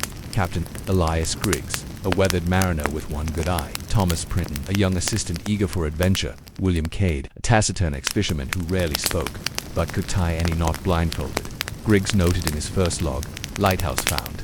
In good repair, yet strangely silent. Window in upper room bears a scratch of spiral nature. No sign of prior keepers." The second occupation for the first few months, the new keepers experienced uneasy but manageable isolation. They followed the same routines, lighting the flame at dusk, maintaining the bell in fog, recording weather and passing ships, but by October, the patterns began. Elias reported hearing knocking from the sea-facing wall during storms. Thomas swore he saw a child's face staring up from the tide pool. Below the rocks, Cade, the most stoic, claimed nothing but began carving spirals into every bit of wood he could find. On November 14th, Thomas Prynne entered in the log. "The spiral moves in my sleep. I see the sea walking." The night of the black tide 1 month later, the lighthouse went dark again. A merchant vessel nearly wrecked on the rocks and reported the outage. When a rescue party finally arrived after 4 days of storm, they found no men, no bodies, no sign of struggle, except that every surface of the lighthouse was etched with spirals, from the wooden banisters to the brass of the fog bell. The logbook ended with a single line, written in a shaky hand. It is coming up the stairs. Abandonment and folklore after the second disappearance. The lighthouse was abandoned for nearly 50 years. Fishermen claimed they sometimes saw a light in the lantern room, though no keepers lived there. Sailors swore they heard a bell ringing. In clear weather, or worse, a child laughing in the fog. By the late 1800s, the site had become a maritime ghost story. Tales varied. Some said the sea itself demanded a family every 7 years. Others believed the spiral was a sign of madness, a curse that spread like a disease. A few whispered that the lighthouse was not a warning to ships at all, but a sealed barrier holding something beneath the waves.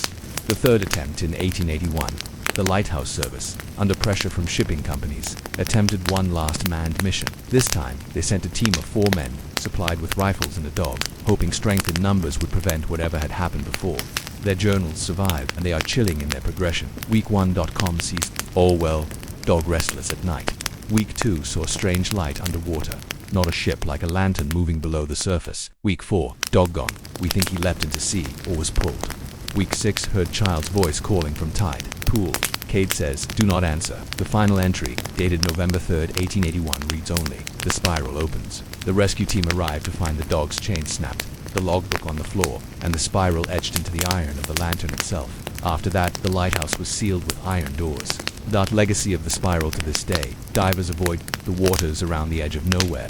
Local legends say that in the deepest part of the tide, if you look down, you can see a spiral slowly turning on the ocean floor, as if the sea itself is breathing in patterns. In 1954, the lighthouse was automated, its flame replaced with an electric beam. No one has lived there since, but in 1972, a sailor passing the coast in calm weather snapped a photograph of the tower.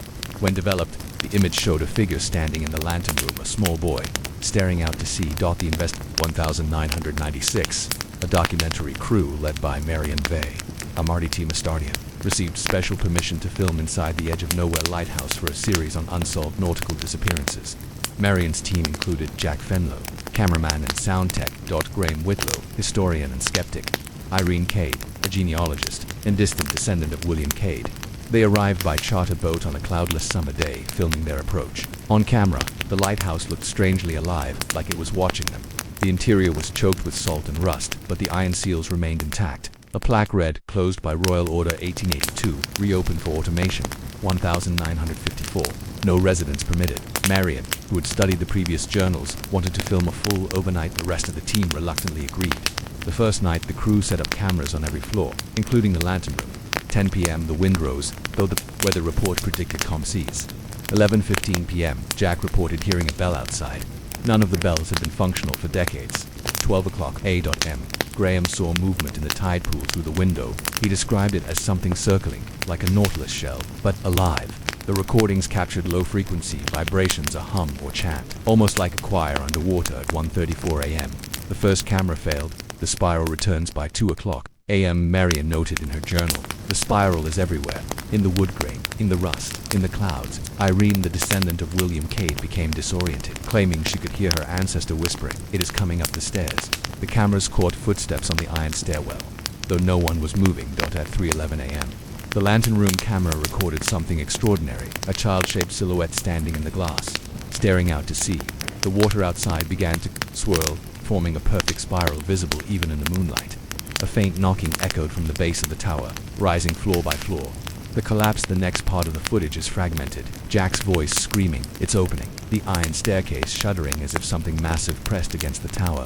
A shadow of a hand, webbed and impossibly long, sliding across the lantern glass. Then silence when the rescue boat arrived the next morning. The crew was gone. The cameras were still recording, toppled on the floor. The logbook contained one final line. In Marion's handwriting, the sea has a door, and we opened it. The Coast Guard sealed the lighthouse permanently. The documentary was never released. Modern legends. Locals claim that on moonless nights, the spiral forms in the water again, slowly turning, and a single light flickers in the lantern room. Divers who ignore the warnings report seeing windows under with the sea, as if the lighthouse continues downward into darkness. Floor after impossible floor. The last known sighting was in 2019, when a satellite image captured a spiral ripple in the surrounding water, nearly a mile wide. Oceanographers blamed currents. Locals knew better. The final whispering. 2021, a fisherman named Calder Prynne, a descendant of Thomas Prynne, left a voicemail on the Maritime Museum's hotline. I went out there at night. The light was on. The spiral was moving in the sky, not the water. I think it's looking for us now. He was never seen again. The urban legend every major city has its ghost train story, but the one in Raventon is different. Locals whisper of Line 6, a rail line that no longer exists on any transit map. The legend says, if you are alone on the subway platform at exactly midnight, and the last normal train is already gone, you may hear a distant horn echoing through the tunnels. Then a black train with no markings will arrive. Passengers who board are never seen again. The first account, 1978, the first written account, comes from Clara Jin, a college student. I was coming home from a late study session. I missed the last train and thought I was stranded. Then I heard a train coming, but the schedule said there shouldn't be one. When it arrived, it had no lights inside. I stepped closer and saw faces in the windows, but none moved. I ran. Became a folk hero among students for escaping the midnight train.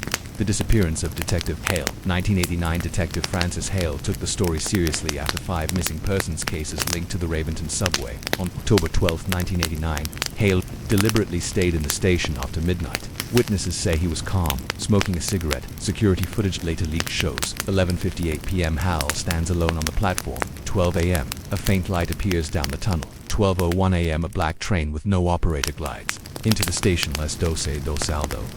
Hale's steps inside. 12:03 a.m. The train departs 12:04 antes do meio-dia. The platform is empty. His body was never found. The 2015 Encounter Transit maintenance worker, Luis Adami, claimed he saw the train while repairing. Track 6 in 2015, he described the sound of whispers from inside the empty cars when he shined his flashlight. He saw passengers with open eyes, all breathing in unison. One seat was reserved, marked with a brass plaque next to Ride El Adami. Luis quit his job the next day and left the city.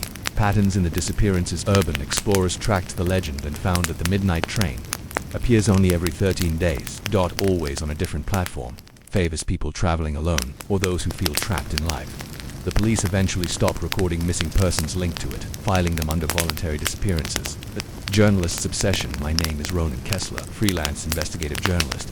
When I first read about Detective Hale's disappearance, I thought it was an urban myth. But after 15 interviews with former transit workers and 3 nights watching empty platforms, I couldn't deny something was real. I needed proof. I prepared for October 12th, exactly 36 years after. Hale vanished. Camera rig hidden in a messenger. Bag. Audio recorder clipped to my coat.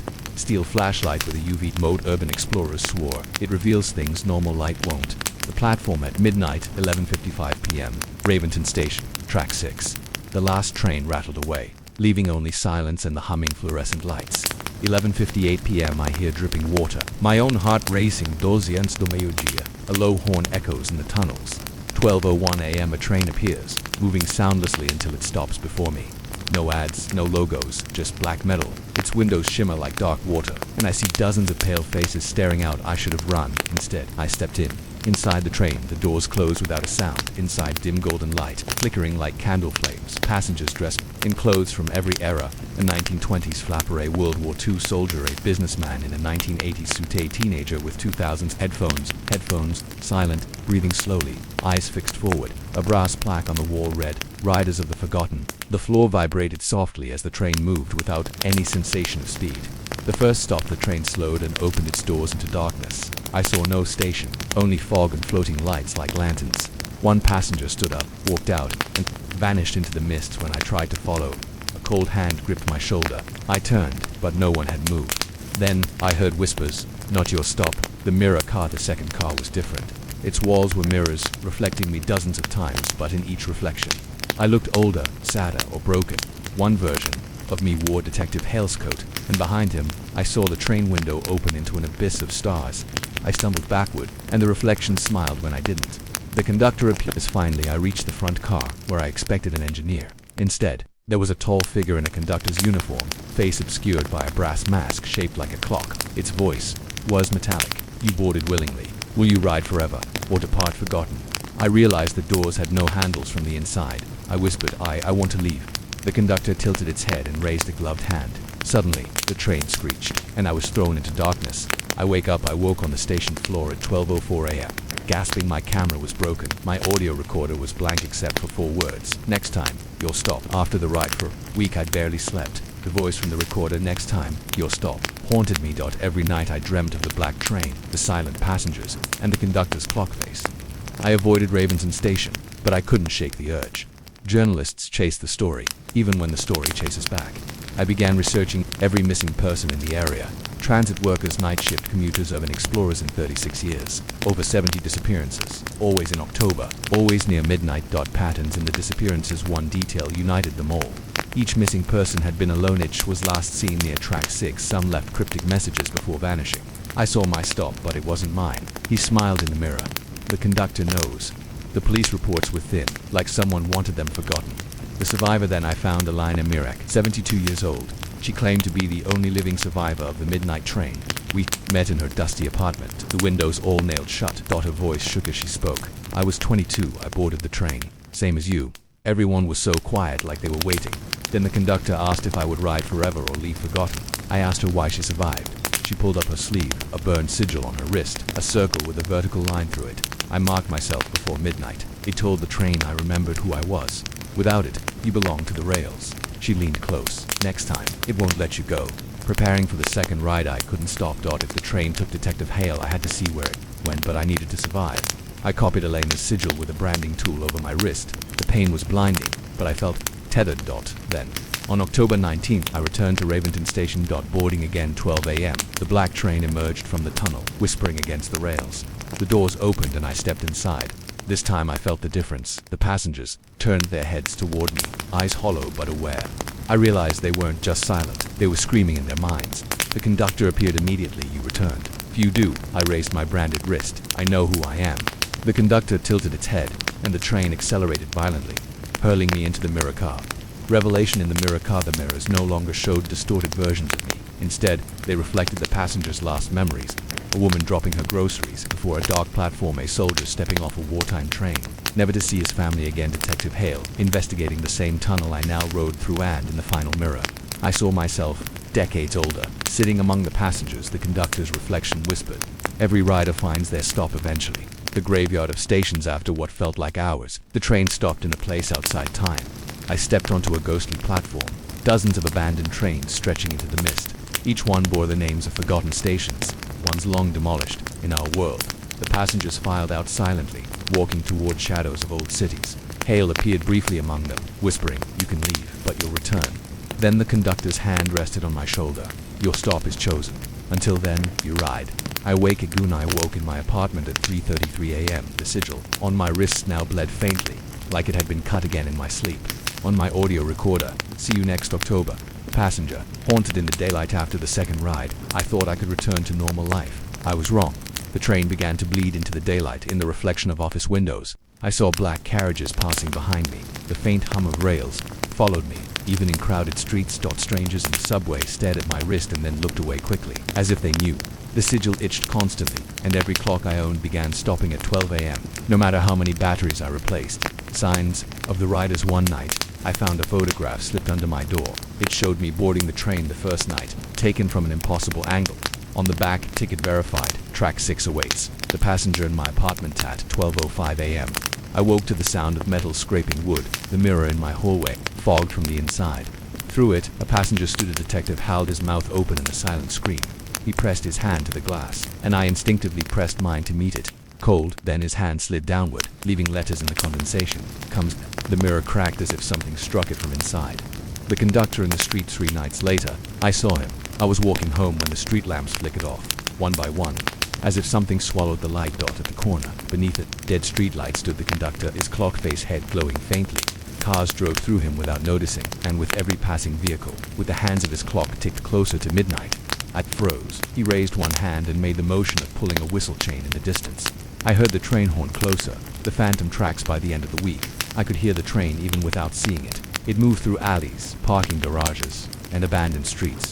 One evening, I followed the sound to the riverfront. There in the moonlight, I saw phantom rails appear over the water.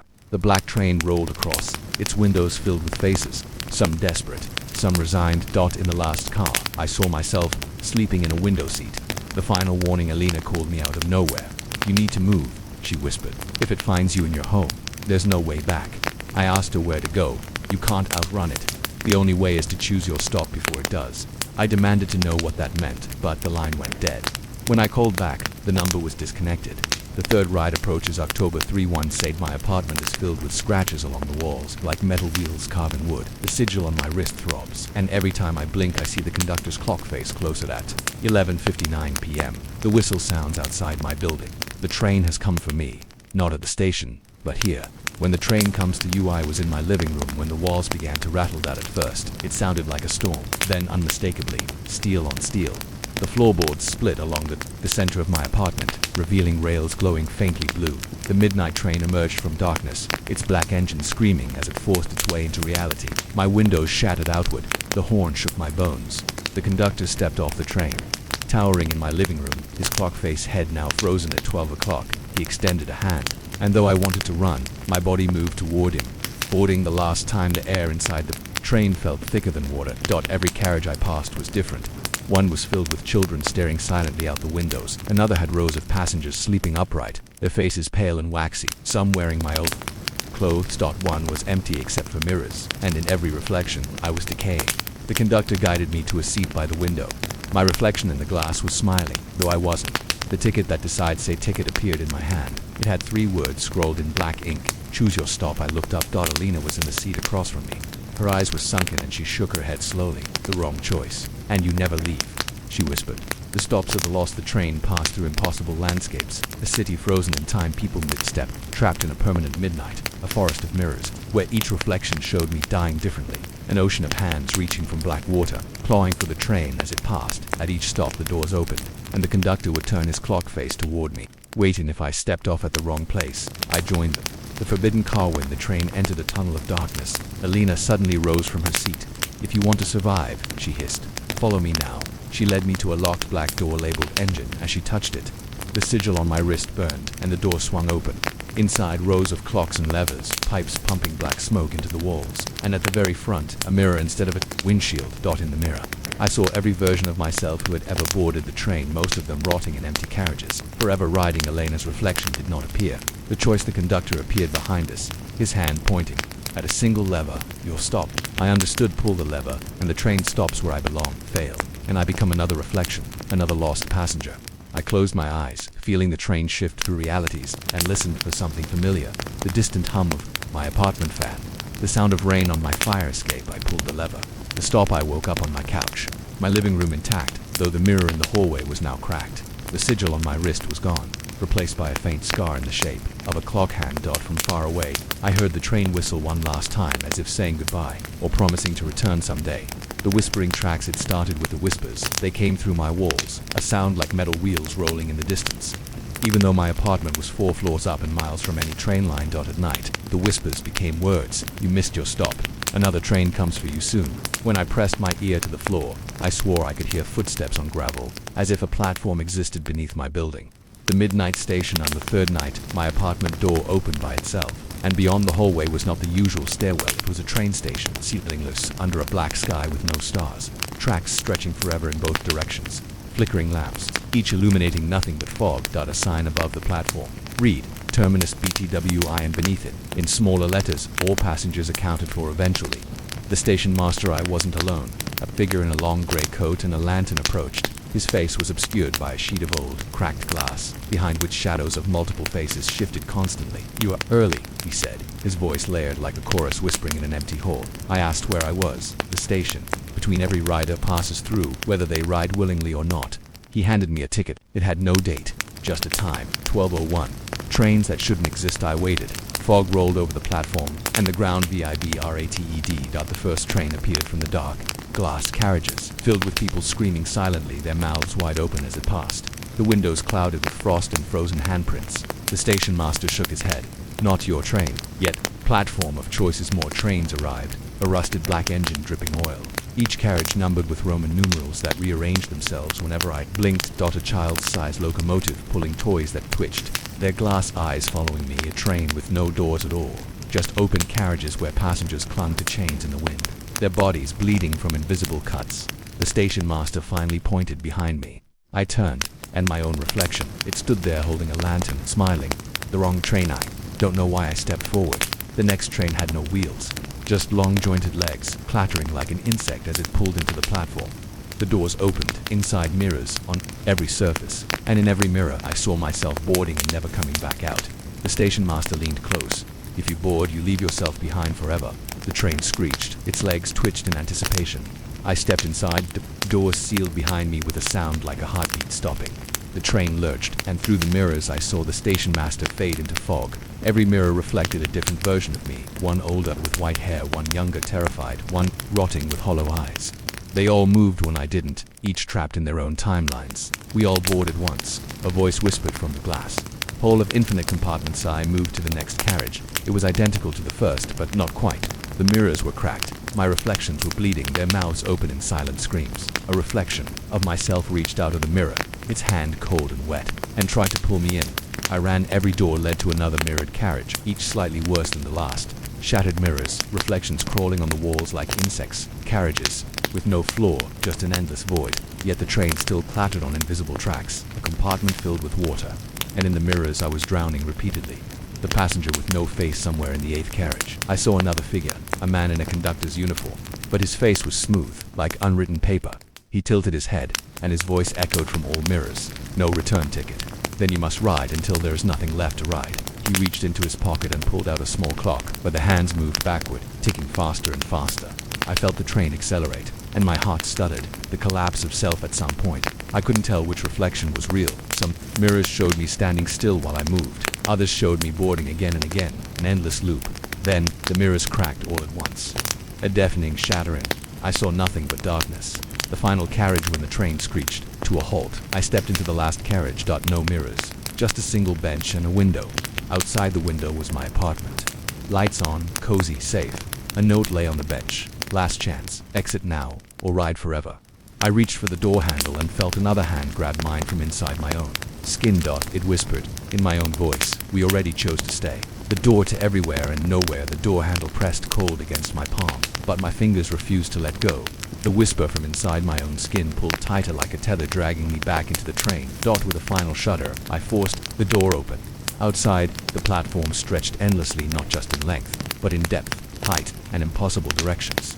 A dim glow hovered above, neither sun nor moon, casting no real shadows. The tracks beneath twisted and forked like roots in a forest that grew beneath and beyond time itself.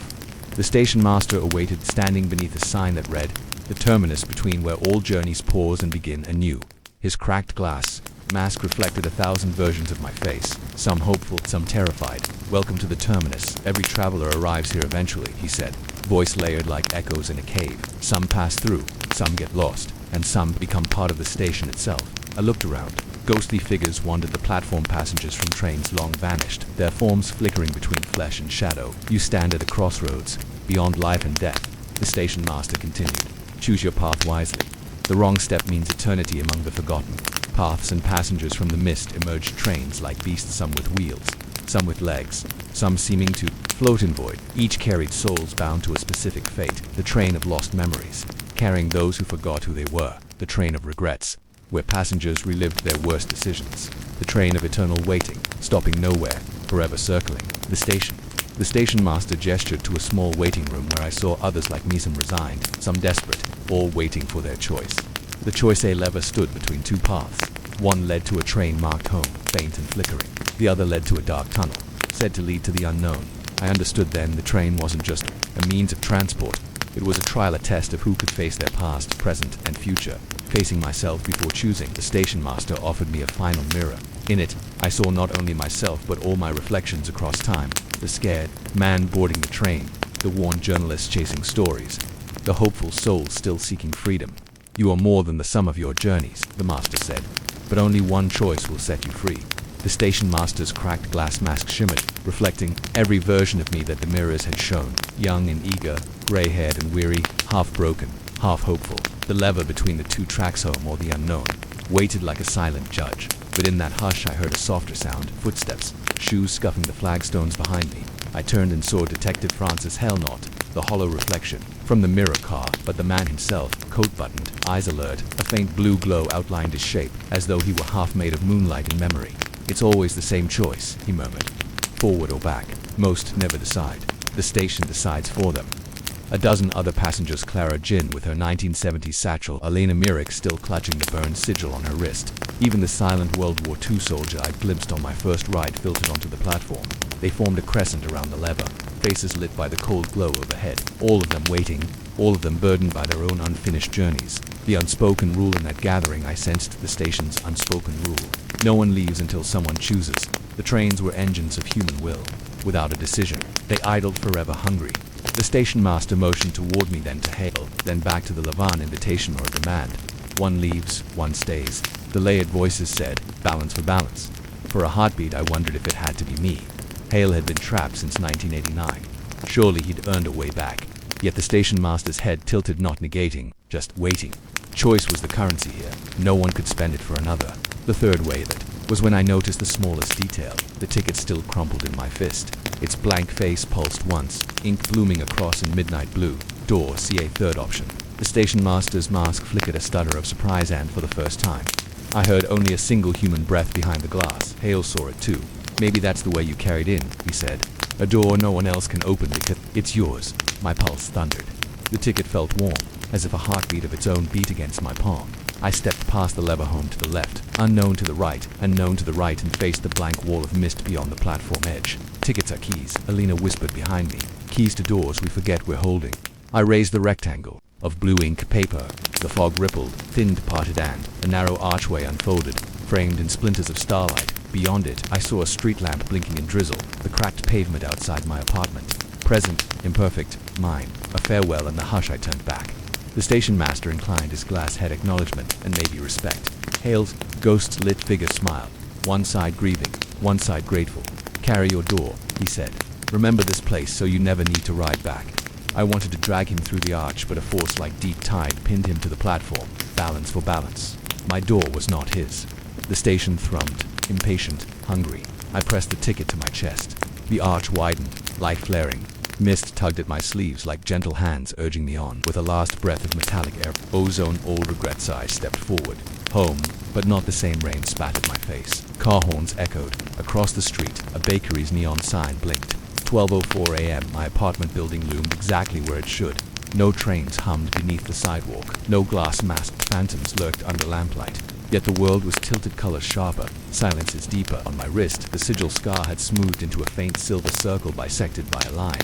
Dorsey's keyhole. In my jacket pocket lay the folded ticket, now blank once more. Echoes that remained weeks past. Clocks resumed honest time. Subways rattled like normal beasts of steel. But I move differently now. When I feel trapped in traffic, in grief, in the loops of old mistakes, I slip a fingertip over the faint silver scar and remember the stations. Breathless hush. Late at night I sometimes hear a horn on distant tracks, and I whisper into the dark. I still carry my door. The sound fades. It always fades. I keep a lamp lit in my study, small, steady, a personal beacon against returning fog. And on my desk rests an unfinished article titled How to Choose Your Stop. I write a line each dawn, careful, truthful, knowing most readers will call it fiction. Somewhere between and Detective Hale, I dream of him often, back on the platform, coat brushing his knees, eyes scanning each arriving train, waiting for his own door to bloom from a blank ticket. Some dawn I hope the station's whisper will carry to him. You already know the way. Until then, the terminus between hums beyond our signals and schedules, a hidden junction where every path we don't take still rides the rails, and every self we might have been peers through shifting glass. The trains keep rolling, and the station master keeps count, and balance is for now dash kept. If walking home some misty midnight, you sense rails ringing under your feet, pause. Listen, feel for the quiet heartbeat of a ticket you didn't know you held. The door you need may be waiting, written in ink that only shows itself when you finally choose to look.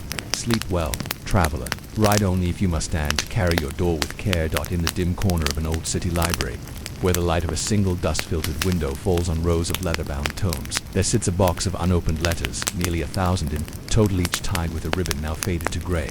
These letters bear no postage, no stamp, and no postmark. Their envelopes are unaddressed, unsealed, and yet they contain the whispers of lives long past, hopes unshared, farewells unsent, confessions unspoken. Imagine a quiet evening centuries ago, in a world before instant messages and email. Lovers penned their hearts by candlelight. Exiles wrote of distant wars. Children scrawled their dreams on flimsy paper. But for reasons few can explain, these letters were never sent.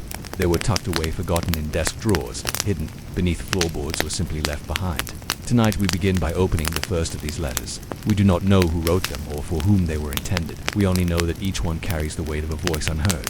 The first letter, I untie the top ribbon and lift the first envelope. Inside is a single sheet, edges frayed, ink faded. My dearest, if you have found this, know that I never intended for these words to reach another's hand, yet I cannot bear the silence any longer.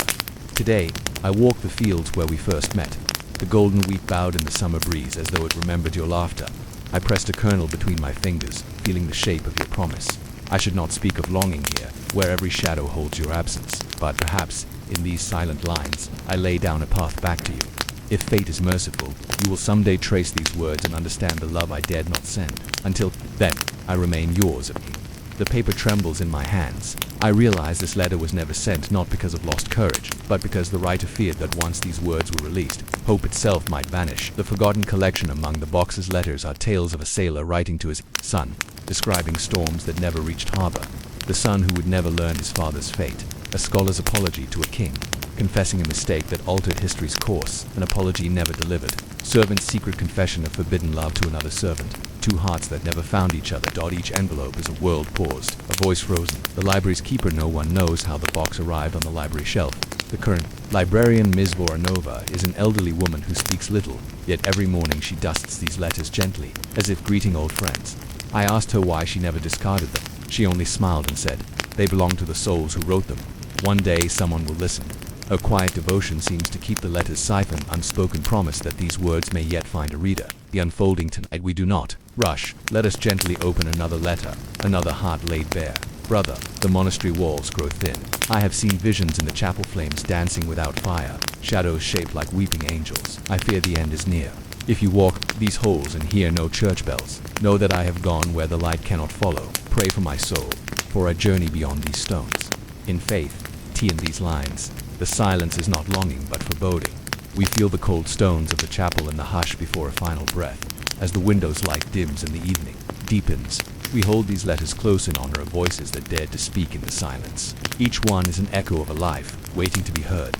The late afternoon light has faded to a gentle twilight by the time I settle at a polished oak table in the library's back alcove. Ms. Voronova brings a small lamp, its flame wavering like the breath of a secret. She places it beside the box of letters with quiet reverence, then slips away, leaving me alone with the unopened ribbons and the promise of countless lives. Each ribbon is a threshold. With careful fingers, I untie a second. Bundle its wax seal, broken long ago. The paper brittle at the crease. I unfold the letter and read, "My sweetest friend, I write this by stolen candlelight in the thief's den. You taught me how to pick a lock, and today I learned how treacherous secrets can be. The Duke's heirloom lies in that chest, cursed heavier than gold. If tomorrow's sun finds you safe, burn my words. If not, know I have carried your name in my heartbeat to the gallows. Yours in shadow or a chill runs through me." Here is a story untold, of friendship and betrayal, of a heist born from loyalty that may have ended in death. The urgency of "burn my words" echoes in the lamplit hush, and instruction never followed. I move on, opening another envelope wrapped in a ribbon so delicate it snaps at the slightest tug. The letter inside is more intimate. "Father, I am unwell. The physician speaks of a wasting fever that settled like a whispered lie across my lungs. You once told me a father's pride could mend any wound, so I write this to ask you not to mourn me, but to remember me in laughter, teach the children my best songs, and leave a glass of wine on my grave each spring. Your loving daughter, M. Pause, looking up at the tall windows where the last embers of sunset glow. That simple request wine and laughter reveals a daughter at peace with her fate, tending her own departure with grace. Yet no glass stands on the grave, no song lingers in the air. A third letter bears a heavier weight. Its edges are stained with dark spots. Captain, I served under your flag through storms and blood. You taught me duty, and I repaid you by deserting at dawn when the wounded cried for water and the enemy was at our gate. I cannot return, for the shame is too great. But I leave this my confession, so your heart may rest, knowing you are not betrayed by the coward, but by a man who believed mercy greater than steel. Forgive me, Lieutenant G. Here lies redemption in words scrawled amid battles, the confession never delivered, the betrayal never faced. I set the letter aside, feeling the weight of their unspoken reconciliation. As I untie another bundle, I find not one but a stack of letters, bound together by a single faded ribbon, to the unknown reader. These pages contain the questions I never dared ask. Why did she leave the village at dawn? Why did he stare into the well and never draw water? Why did the bells toll when no one rang them? If you unlock these mysteries, please leave my own unanswered so that I may sleep with Doubts still mine, ever seeking hundreds of mini mysteries left like breadcrumbs for anyone to follow. But the writer asks that their own questions remain unanswered. I fold the pages with care. One more letter, wrapped in black ribbon rather than gray. My beloved, they say we dream to escape the day, but I find no escape from longing. Each night I enact our last dance in the ballroom, footsteps echoing on marble, laughter fading with the candles. If these words survive the ruin of the manor, come find me. I wait among the dust and broken mirrors. Yours, always, a promise carved in shadows, waiting among ruins. The letter trembles, as though haunted by the ghost of that final dance. Tears mist my vision in the gathering gloom. The lamps flame guttering. I close the box of letters. Each one has spoken of courage and regret, of love and fear, of lives. Paused at the threshold of telling, these silent echoes now fill the room with a chorus of voices, urging us to remember. Ms. Voronova returns, her eyes gentle. I ask her why these letters were never sent. She kneels, brushing the worn ribbon on the black wrapped letter. Some words are too heavy to carry, some secrets too fragile to release. But in their silence, we find the echoes that bind us across centuries. She tucks the box away again, voices hushed but never gone. The library's corridors grow quiet after closing, and Ms. Voronova unlocks a narrow side door to a dusty back room. Here, beyond shelves of well-known tomes, the box of unopened letters rests on a pedestal beneath a single bare bulb. She gestures for me to sit tonight. She whispers, "We'll attempt what others never dared." I feel a tremor of anticipation and dread, because to open a letter is one thing, but to send it is to disturb a history left at rest. Choosing a letter from the dozen I've read, one letter calls to me more than the rest. The bundle addressed to my beloved, the one who danced in empty ballrooms and waits among ruins. The writer, signed L, promised to remain until found. I fold the other letters gently back into their ribbons. She chose dust over distance. Miss Voronova says softly, "Perhaps it's time the ghost found her living reader." We agree to attempt the impossible, deliver L's letter to the ruins of her manor, now a crumbling estate on the outskirts of town. The journey to the ruins at dawn. We drive through mist-shrouded fields. Crows wheel overhead.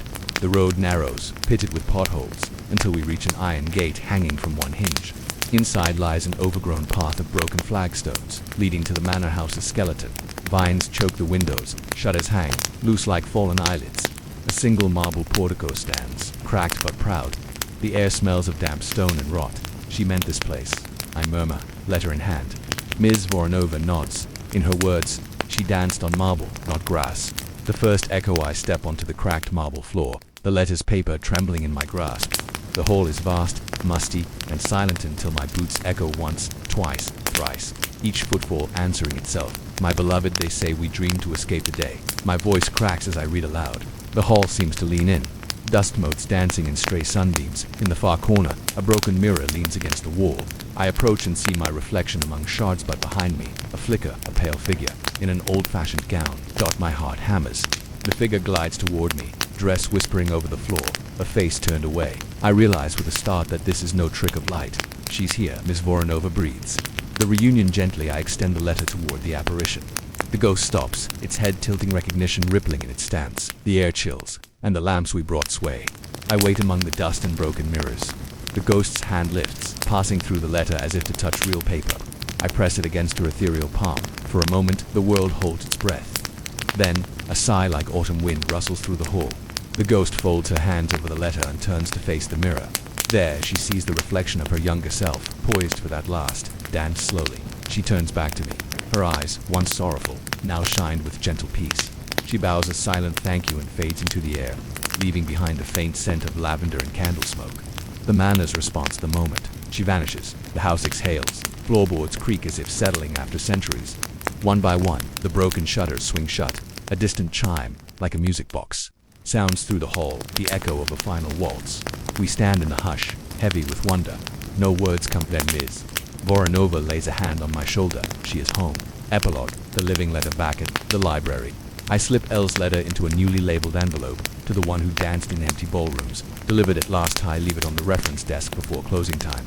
In the morning it will be gone, and someone another find it. Perhaps they'll feel that same quiet echo of a life once lived and lurk in dusty holes. In the end, every unsent letter longs for a reader, and every reader carries within them the power to deliver the words that time forgot. The library transformed in the days following the delivery of L's letter. The library began to change quietly, almost imperceptibly. Patrons paused in the aisles, drawn to the back room by an inexplicable curiosity. A single book cart was found at odd hours, its wheels whisper quiet, carrying envelopes instead of tomes. Ms. Voronova's hair, once silver and rigid, now seemed to soften, as though each delivered letter eased an ancient burden. The box of unopened letters remained, but now it carried a new aura, not of forgotten sorrow, but of living possibility.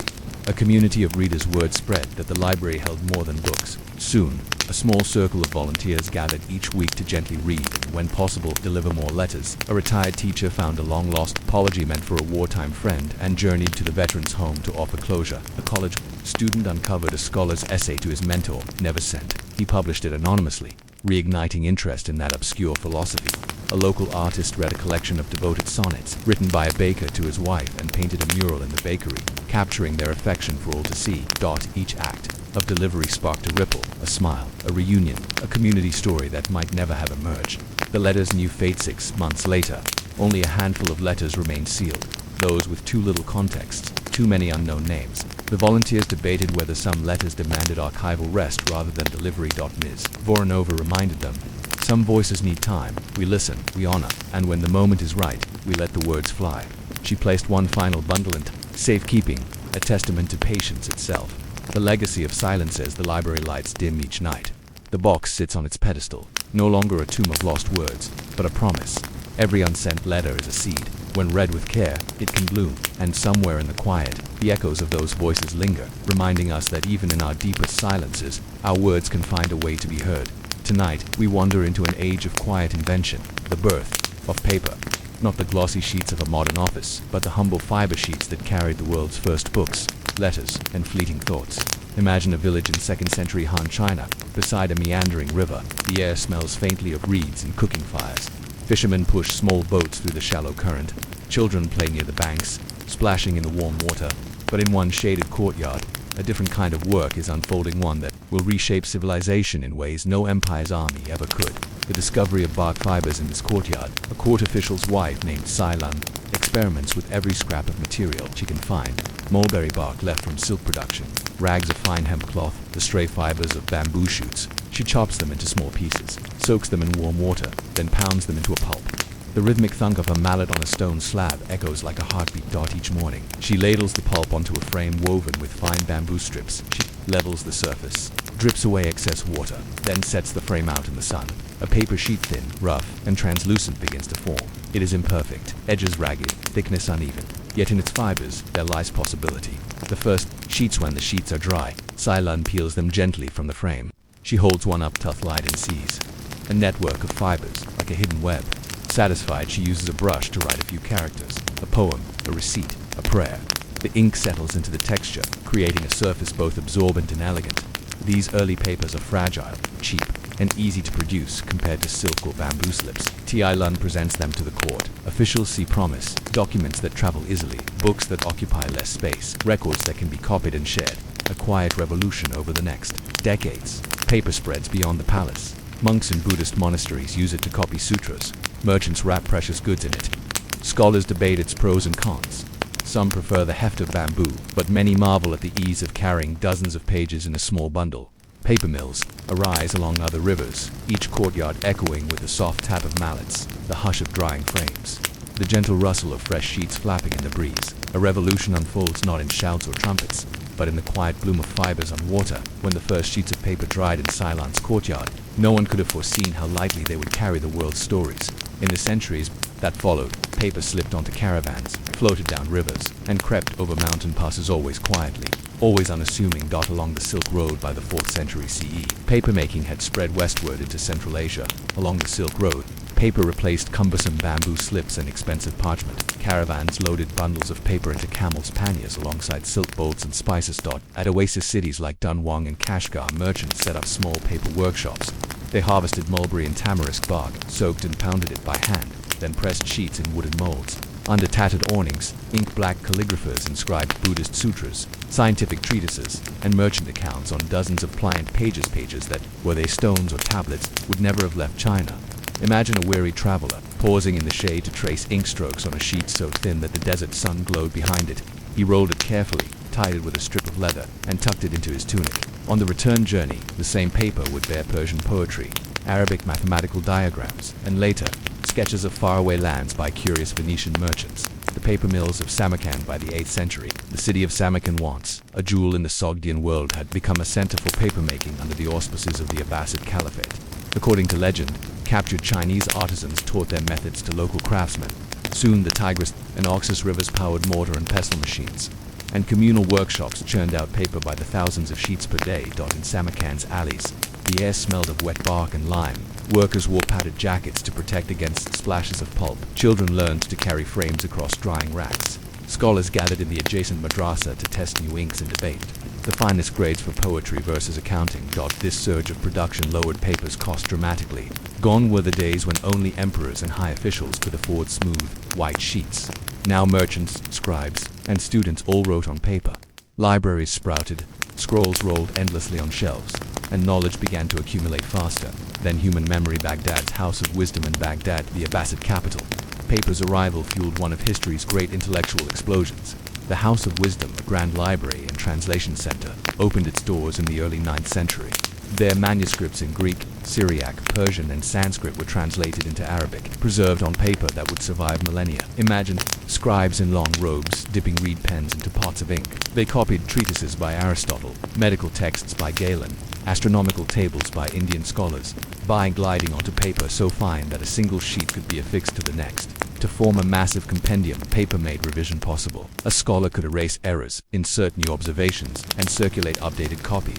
This collaborative culture built on the back of humble sheets of fiber accelerated developments in mathematics, medicine, philosophy, and engineering, leaving a legacy that would reach Europe and beyond. Papermaking in medieval Europe. The first paper mill in Europe opened in Zativa, Spain, around 1056, under Muslim rule.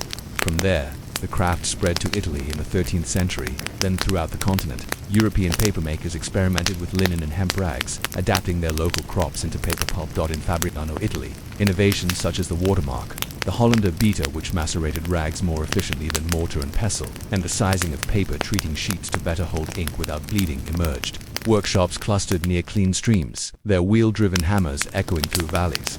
It was on this European paper that the first printed books, the Gutenberg Bible in 1455, appeared.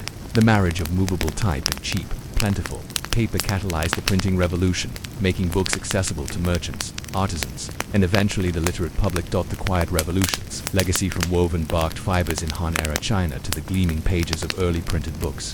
In Europe, paper remained unassuming yet indispensable. It carried the dreams of philosophers, the contracts of merchants, the laws of kings, and the first loves of humble poets. Each sheet, mineral white or stained by age, was a portal, silent in its origins, but filled with voices that shaped the world. Tonight, as you hold a paper book or glance at printed notes, remember the journey of those fibers, their slow bloom under sun and across deserts, made possible the flowering of human thought. The story of paper did not end on European shores. Its quiet power crossed oceans, carried by explorers, missionaries, and merchants, reshaping the New World in ways both subtle and profound. Paper on the high seas in 1492, when Columbus set sail under the Spanish crown, his ships carried not only sails and provisions but also paper charts and journals. Those fragile sheets recorded every latitude, every island sighted, every trade breeze harnessed. When land and unknown continent rose on the horizon, the reports went back to Europe, scribbled on paper that would forever link to worlds. Similarly, Magellan's circumnavigation 15191522 produced the first global paper-borne records, logs of star sightings, sketches of strange coastlines, and inventories of spices never before tasted. These papers, preserved in royal archives, became the first maps of a round globe, turning the earth itself into a bound book. Missionaries in masses shortly after, Spanish and Portuguese missionaries arrived in the Americas. Their goal was souls, but their tools included pens and paper. They created catechisms in native languages, printed on European presses, then distributed across newly founded missions.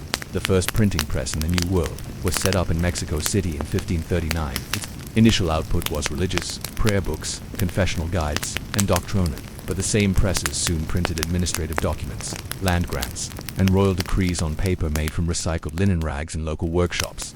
Imagine a Zapotec elder reading a pamphlet about baptism in his own tongue, the ink settling on paper made from old Spanish shirts. In that moment, paper bridged cultures. It carried ideas that reshaped societies. Colonial offices and commissaries, colonial administrations spread from Lima to Boston. Paper became the backbone of governance. Audiences, viceroyalties, and borough councils all relied on paper ledgers to track taxes, trade, and land ownership. Paper chests brimmed with census rolls, notarial records, and maritime insurance policies.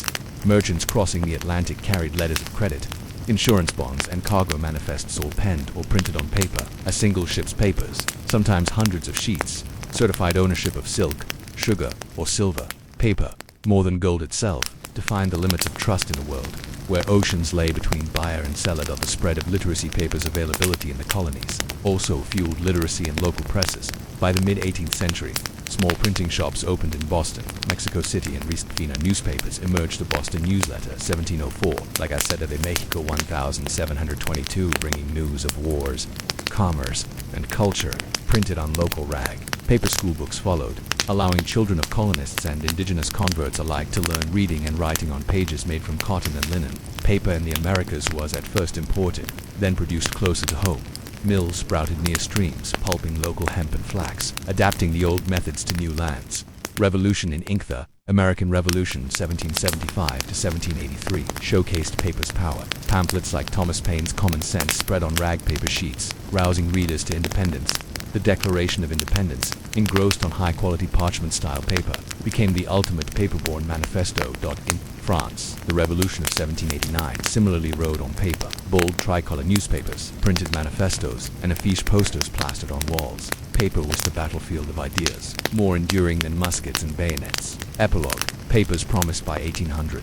Paper had traveled from Chinese gardens to European workshops to American presses, a silent companion to every human endeavor. It carried the first global maps beyond seas. It bore the recorded voices of missionaries, merchants, and martyrs. It inked the manifestos of nations. All this on sheets that began as mulberry bark in a courtyard beside a river. Tonight, as you feel the texture of a printed page or digital screen, remember that your words rest on a legacy of quiet invention and patient craftsmanship.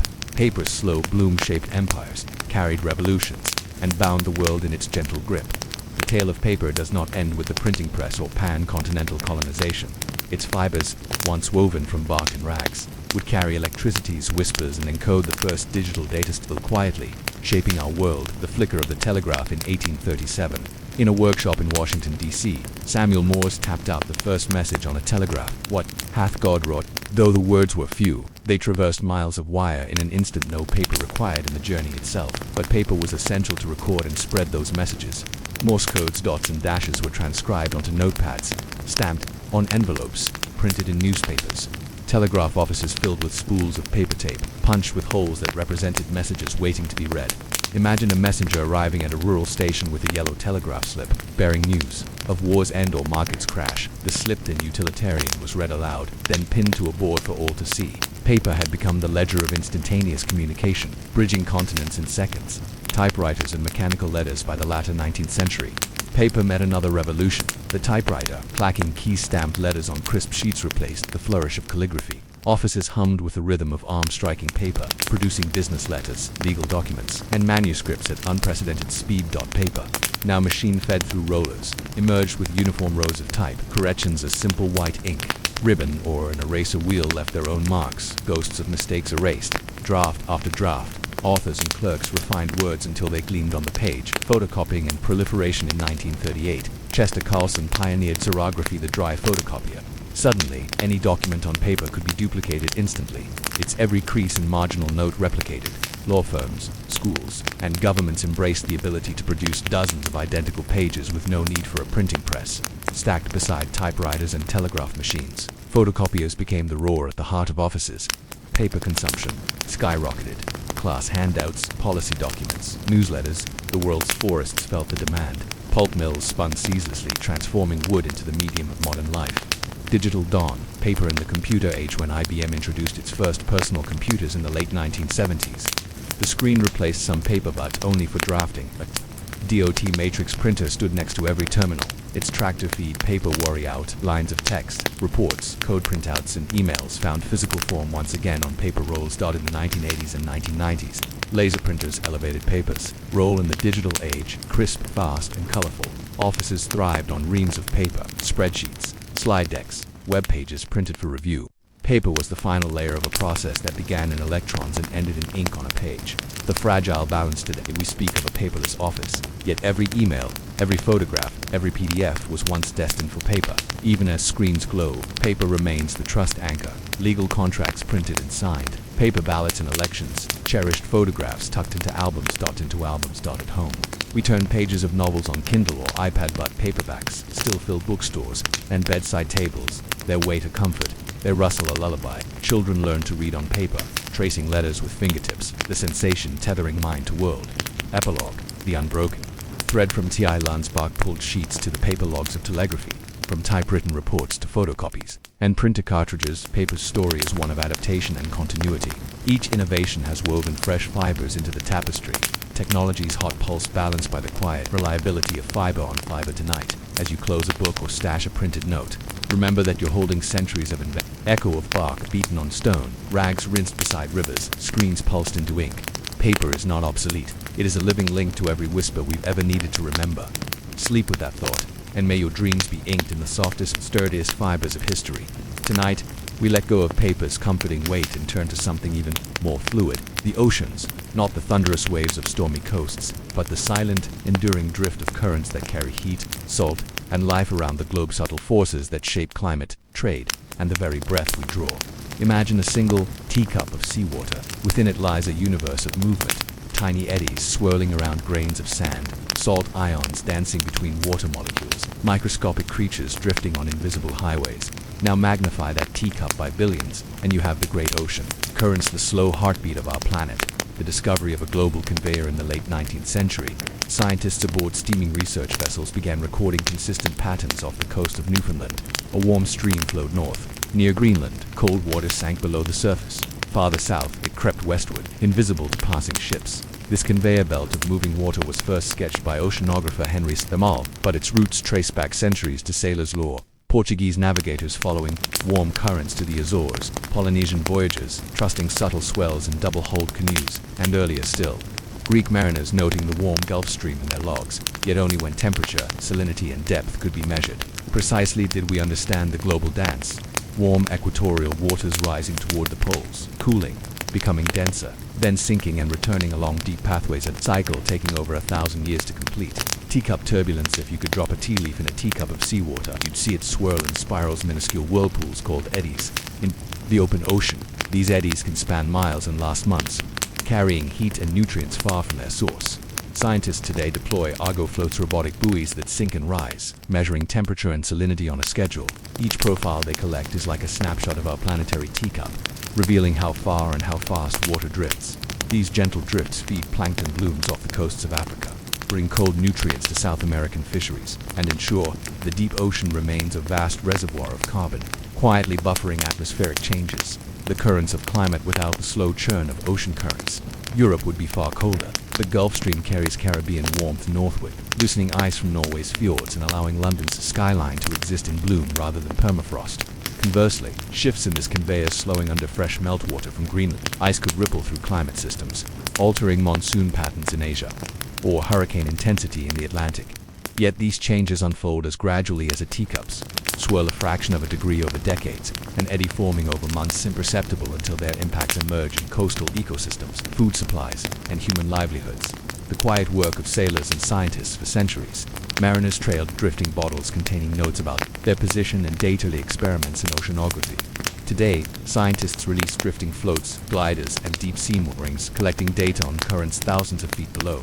Each instrument is a silent observer, carried by the gentle drift, only its blinking light or beeping satellite ping signaling its passage. When recovered or when data is transmitted, the floats tell tales of slow journeys eastward, westward, upward, downward.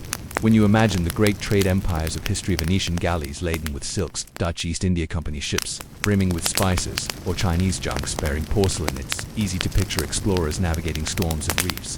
But beneath their keels lay an invisible road system, the ocean currents and the winds they powered. These were the highways of wind and water, guiding sails across thousands of miles with a gentle insistence. The age of sail and the Atlantic gyron, the 15th and 16th centuries, European navigators learned to read not only the stars but also the patterns of the Atlantic's great circular flow. The subtropical gyre ships bound for the Canary Islands would catch the northeast trade winds, steady breezes that pushed them southwest or to return home. They sailed north to pick up the westerlies winds that circled the ocean in the opposite direction. Below the surface, the compass of currents carried warm water westward along the equator, then curving north along the American coast before crossing east as part of the Gulf Stream, and finally turning south along Europe and Africa. Master sailors like Amerigo Vespucci and Sir Francis Drake understood that winning the race to round the equator or missing the westerlies could mean months longer at sea. Their logs record precise latitude runs, careful observations of floating weeds, and even the color of the water clues that signaled the edge of a current or the shift of a wind. Polynesian navigators and the Pacific highways long before European charts.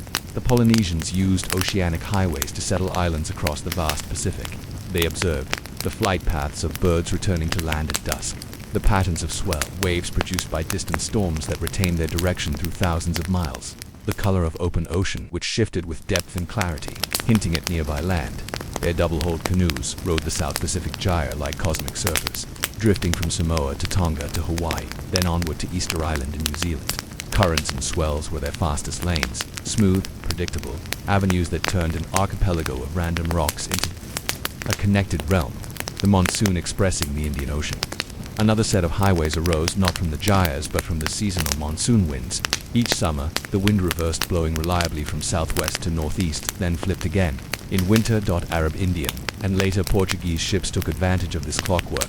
June to September, loaded dhows sailed east from Africa to India, carrying gold, ivory, and textiles. October to March, they turned west, riding the reverse winds back to Arabia and East Africa. These voyages were not dashes across open seas but careful ploys timed to the monsoon's calendar. A delay could strand a ship for months. Arriving too early meant fighting headwinds or missing safe anchorages.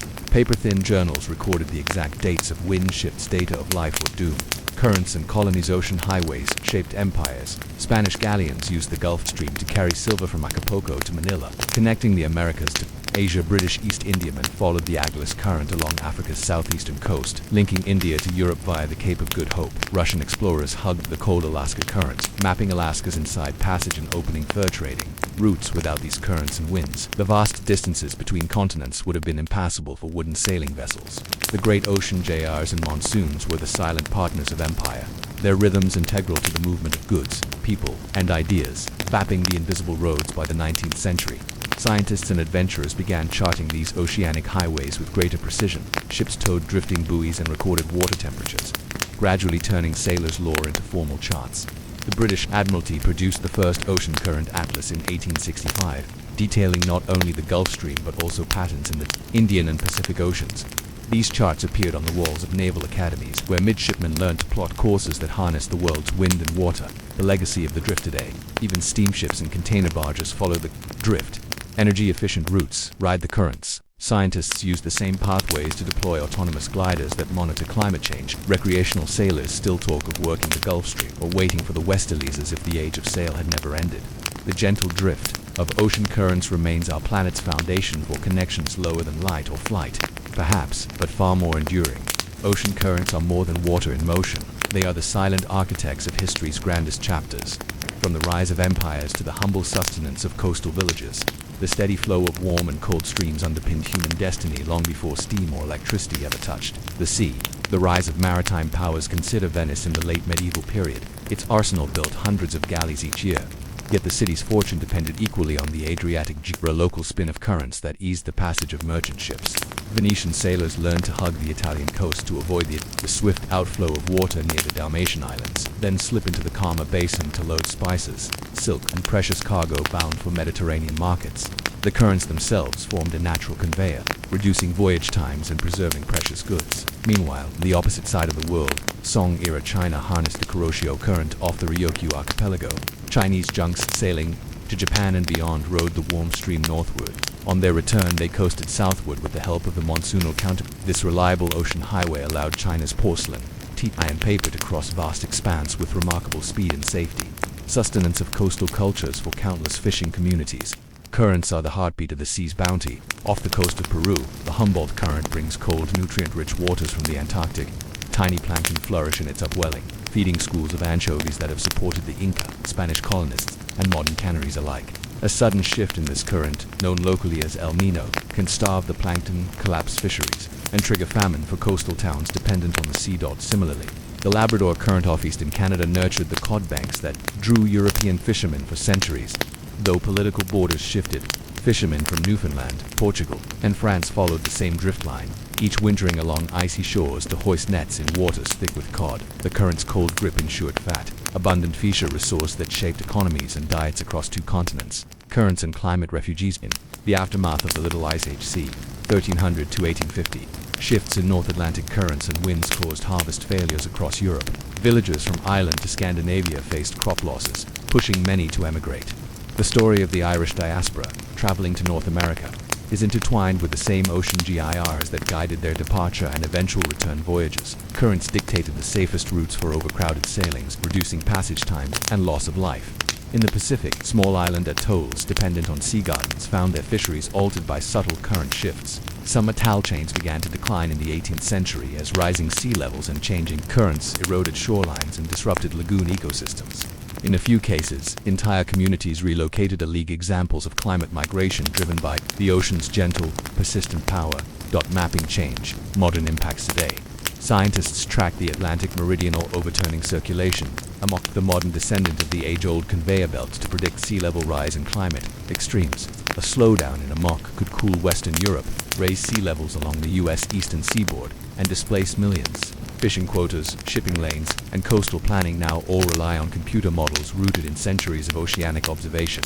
Mariners still speak of riding the current, but the stakes have grown larger. Oil tankers, container ships, and even whale migrations follow the same invisible highways. Satellite data, drifters, and autonomous gliders map eddies that once took months to chart. Yet despite our technology, the sea's slow pulse remains our greatest stand, often most unpredictable ally. The quiet power beneath. So tonight, as you drift toward sleep, imagine those invisible rivers beneath the waves, warm streams bearing the spice ships of old, cold up wetlands feeding civilizations, subtle shifts that topple empires or nourish nations in every glass of ocean water or teacup, if you like. The echoes of these currents play on a loop, as constant and patient as your own heartbeat. The currents remind us that history is not only made by swords and rhetoric, but also by the quiet drift of water carrying life and sometimes the fate of civilizations across the globe. Let that thought carry you into rest, ever mindful that beneath your dreams, the world's waters still flow. For millennia, ocean currents moved unchallenged by human ambition, quiet highways beneath the waves. Yet with the rise of technology and industry, we began to believe we could tame these great flows. In doing so, we learned that even the subtlest currents resist our designs, reminding us that nature's rhythms run deeper and wider than any engineering feat. The Suez and Panama Canals in 1869. The Suez Canal cracked open a human-made link between the Mediterranean and Red Seas. Planners imagined a waterway, carrying ships short-circuiting thousands of miles of sea. Yet as vessels traversed this desert channel, they entered waters less influenced by the Atlantic's deep exchange and more by the Indian Ocean's monsoonal pulses. Unbalanced inflows of warm water into the Mediterranean altered salinity patterns, leading to the spread of invasive species jellyfish, algae, and tropical fish that followed the canal's path. Local currents, once predictable, shifted seasonally in response to this new connection. Fishermen on both shores found their catches and their livelihoods changed by a man-made cut through land. Similarly, in 1914, the Panama Canal forged a shortcut between the Atlantic and Pacific. Its freshwater locks and man-made lakes intercepted the ocean's salt-driven rhythms, while the canal itself served human commerce brilliantly. It disrupted the flow of water, nutrients, and even aquatic species between 2 vast oceans. Ecologists still debate how the canal's freshwater barrier altered the migration of fish, the dispersal of plankton, and the mixing of deep currents. Coastal power and tidal schemes. Believing that moving water held power, engineers turned to tides and currents to generate electricity. In 1966, France opened the Rance tidal power station, damming part of the Rance River estuary with turbines that spun under incoming and outgoing tides. The plant delivered clean energy reliably, but it also changed the estuary's character. Mud that supported wading birds shrank, and sediment patterns shifted, requiring ongoing dredging to keep shipping channels clear. In South Korea, the Siwa Lake Tidal Power Station, the world's largest, converted a once pristine coastal lagoon into a tidal basin. The barrage's turbines produced record megawatts, yet trapped pollutants and led to algal blooms that threatened marine life. These projects remind us that even the grandest renewable ventures can have hidden costs when they alter waters. Natural ebb and flow. Climate engineering and ocean pumps a day. Some propose ocean pipes that lift cold, nutrient-rich deep water to the surface, fostering plankton blooms to sequester carbon. Others envision redirecting currents to cool tropical islands or restore Arctic ice. On paper, these geoengineering schemes promise to mitigate climate change by harnessing the ocean's power. Yet experiments reveal the deep currents, fragility. Sinking cold water in one region can slow the global conveyor, risking a sudden cooling of Europe. Artificially boosting plankton can starve mid-depth ecosystems. Redirecting flows can strand coral reefs dependent on steady currents for nutrients. In each case, tampering with the ocean's slow pulse has unpredictable ripple effects. Lessons from the drift: human ambition often runs at jet speed, while the ocean drifts in centuries. Canals, dams, and technopumps reflect our desire to reshape the world instantly. But the sea's great conveyor moves to its own timetable. When we step in, the ocean steps back, producing consequences as subtle as shifted eddies or as dramatic as invasive blooms. Perhaps the greatest lesson of currents is humility. Their slow, patient drift shapes climates, cultures, and commerce. We draw on their power, but in so doing must acknowledge their autonomy. For every canal cut or turbine spun, the ocean writes its response in currents that we see only if we look with patience deeper than the surface swell.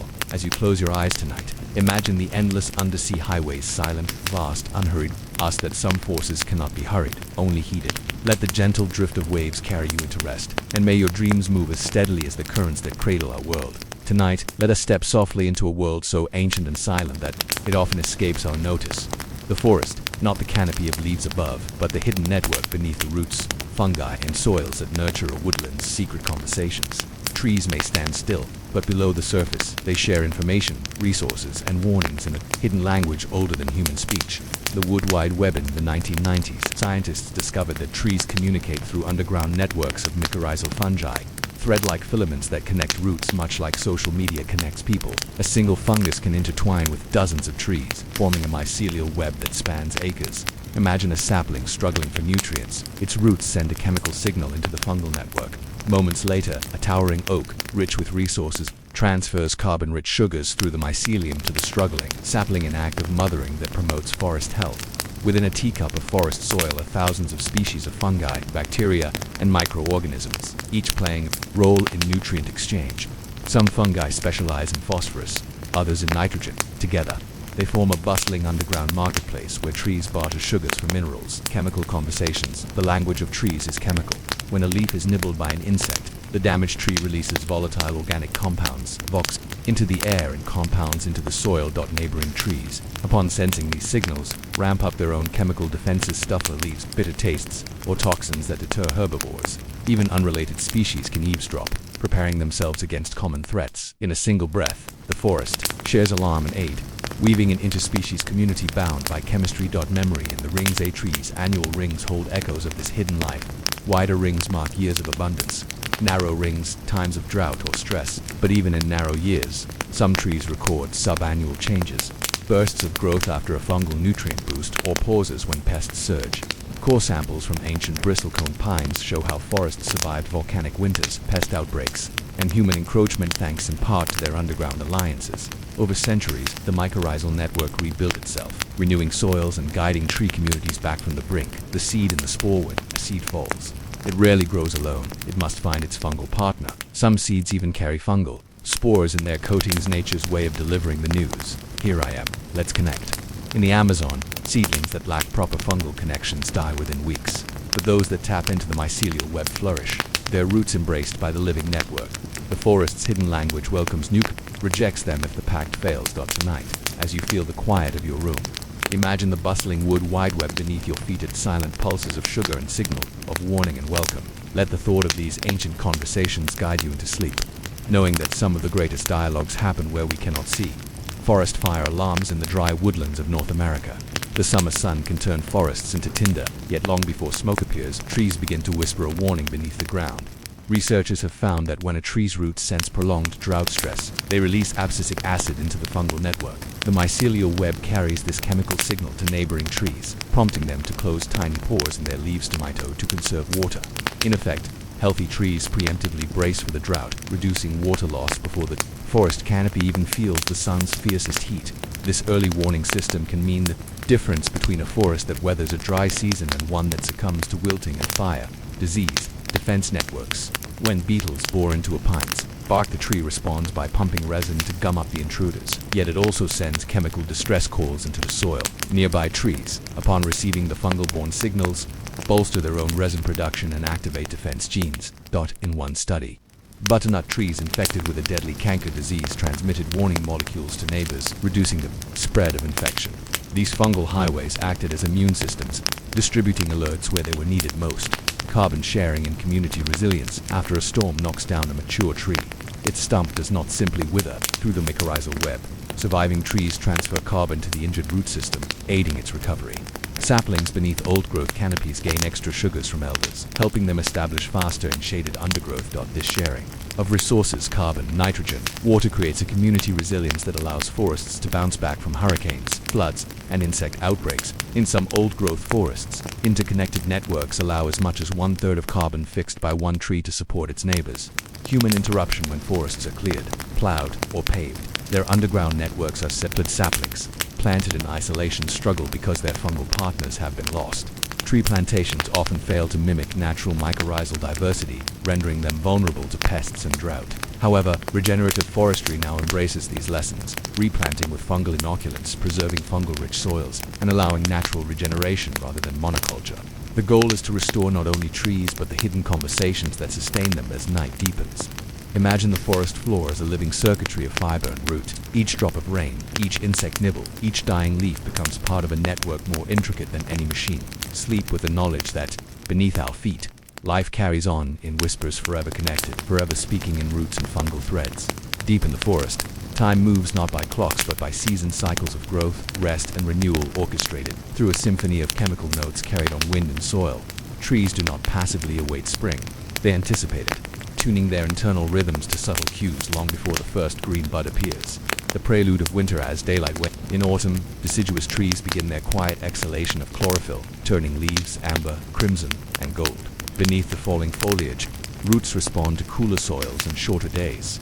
They slow their uptake of water and minerals, conserving energy for winter's rest. They release ethylene and other signaling compounds into the fungal network, alerting neighbors to brace against freezing.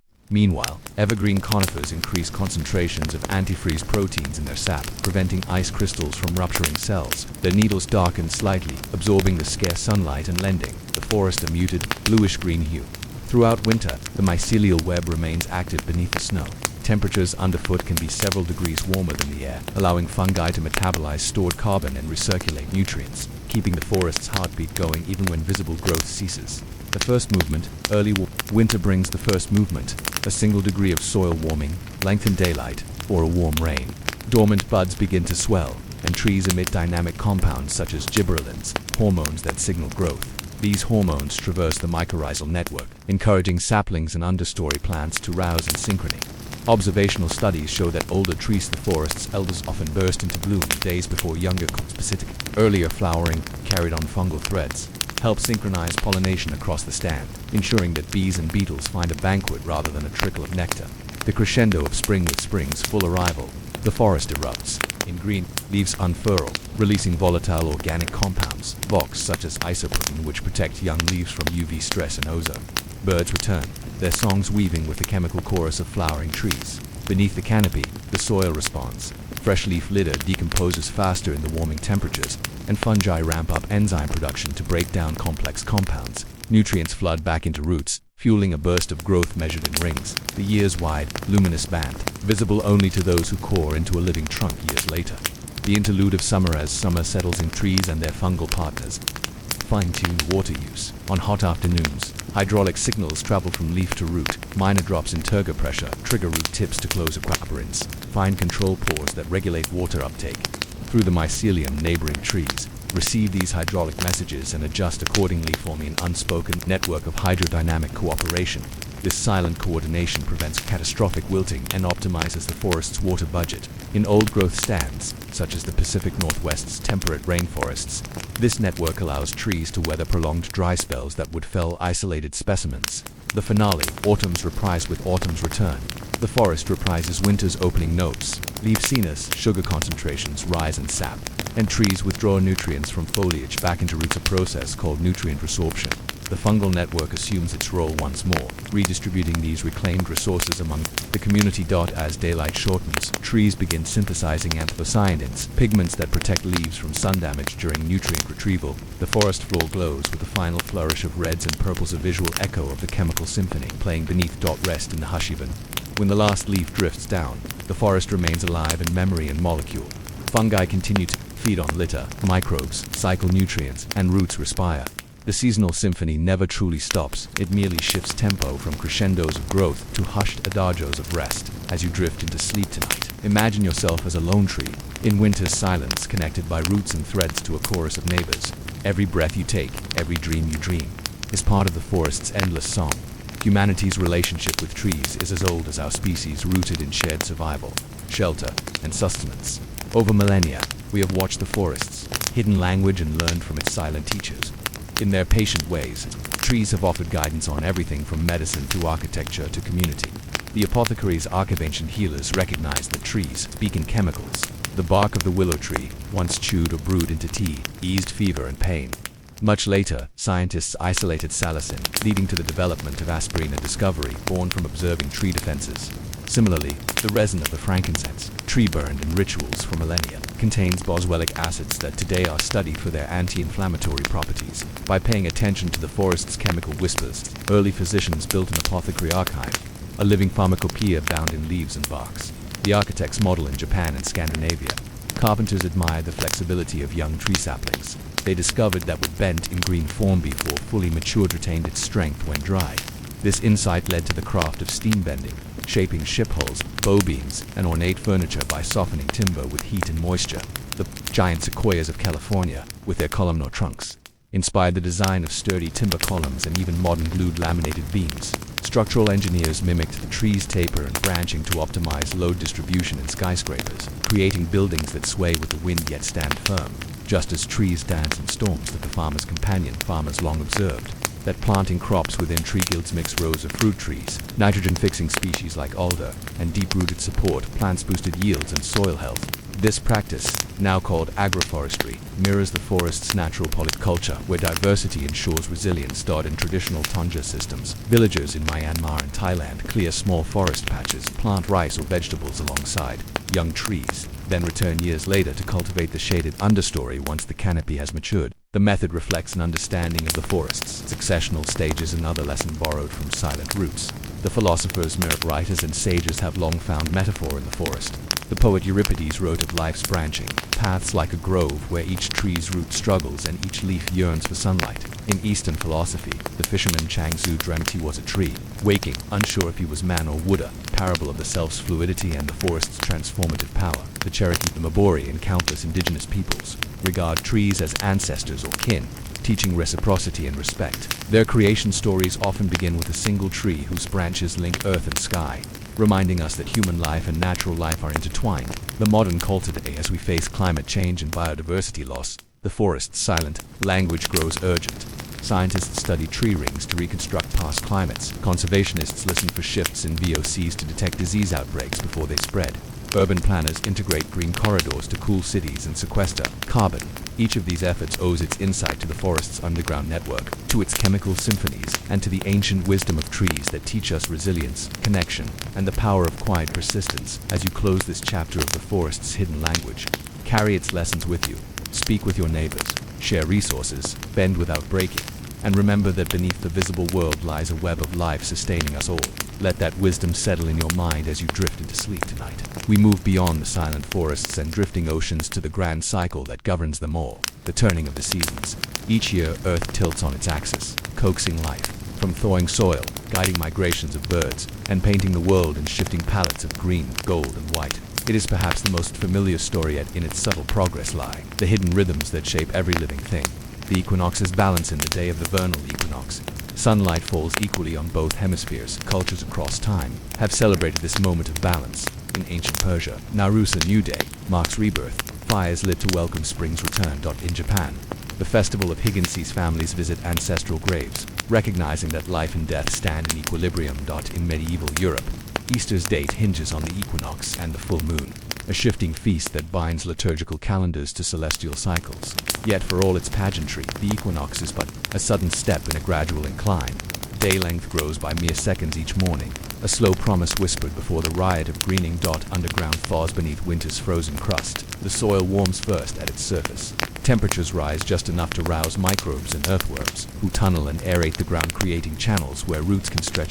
In northern meadows, crocus and snowdrops pierce the thawing earth, their bulbs attuned to both temperature and the morning bird calls that signal spring's approach. The bulb's growth, pushed by stored energy, bursts forth before trees leaf out, seizing the early sunlight before the canopy's shade returns. The chorus of first birds with daylight lengthening, forests and fields filled with song. Blackbirds, once silent in their southern winter retreats, return to edge groves, staking claims with fluty calls. Swallows hover over rivers, hunting the first insects warmed by sunlit air.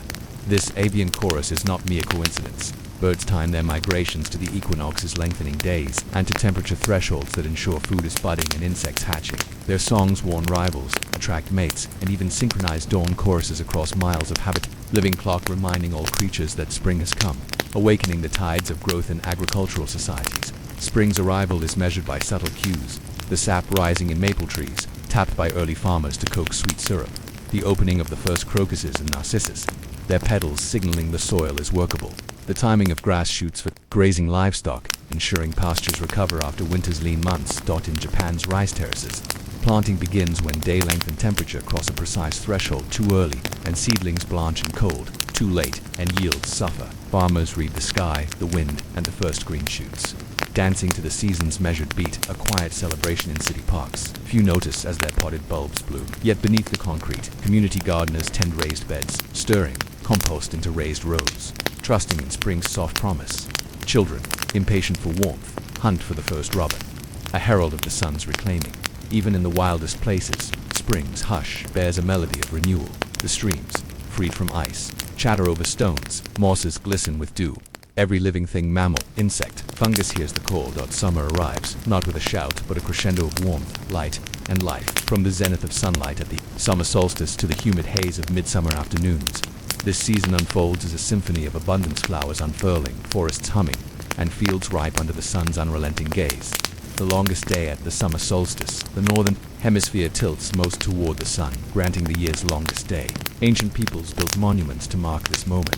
Stonehenge in England aligns with the solstice sunrise, its stones catching the light in a timeless display. The Maya of Central America celebrated with rites at Palenque, greeting the dawn with offerings to the sun god. In Scandinavia, Midsummer's Eve still sees bonfires and dancing around maypoles, honoring the peak of light. Yet after this apex, daylight imperceptibly begins to shorten so slowly that flowers continue to open, as if nothing has changed. Pollinations parade summer's warmth, awakens pollinators, bees buzz among blossoms, transferring pollen with geometric precision learned over eons. Butterflies, the painted ladies, monarchs, swallowtails emerge from chrysalises, their wings drying in the first rays before they flit from bloom to bloom. Hummingbirds, jeweled and fierce, hover at trumpet flowers, their rapid wing beats a blur in the golden air. Trees and flowers offer nectar guides, ultraviolet patterns visible only to insects. A single sunflower field can host thousands of visits per hour, each bee adding to the field's golden wealth of seeds. Ripening the harvest by midsummer, fields of grain wave heavy with seed heads.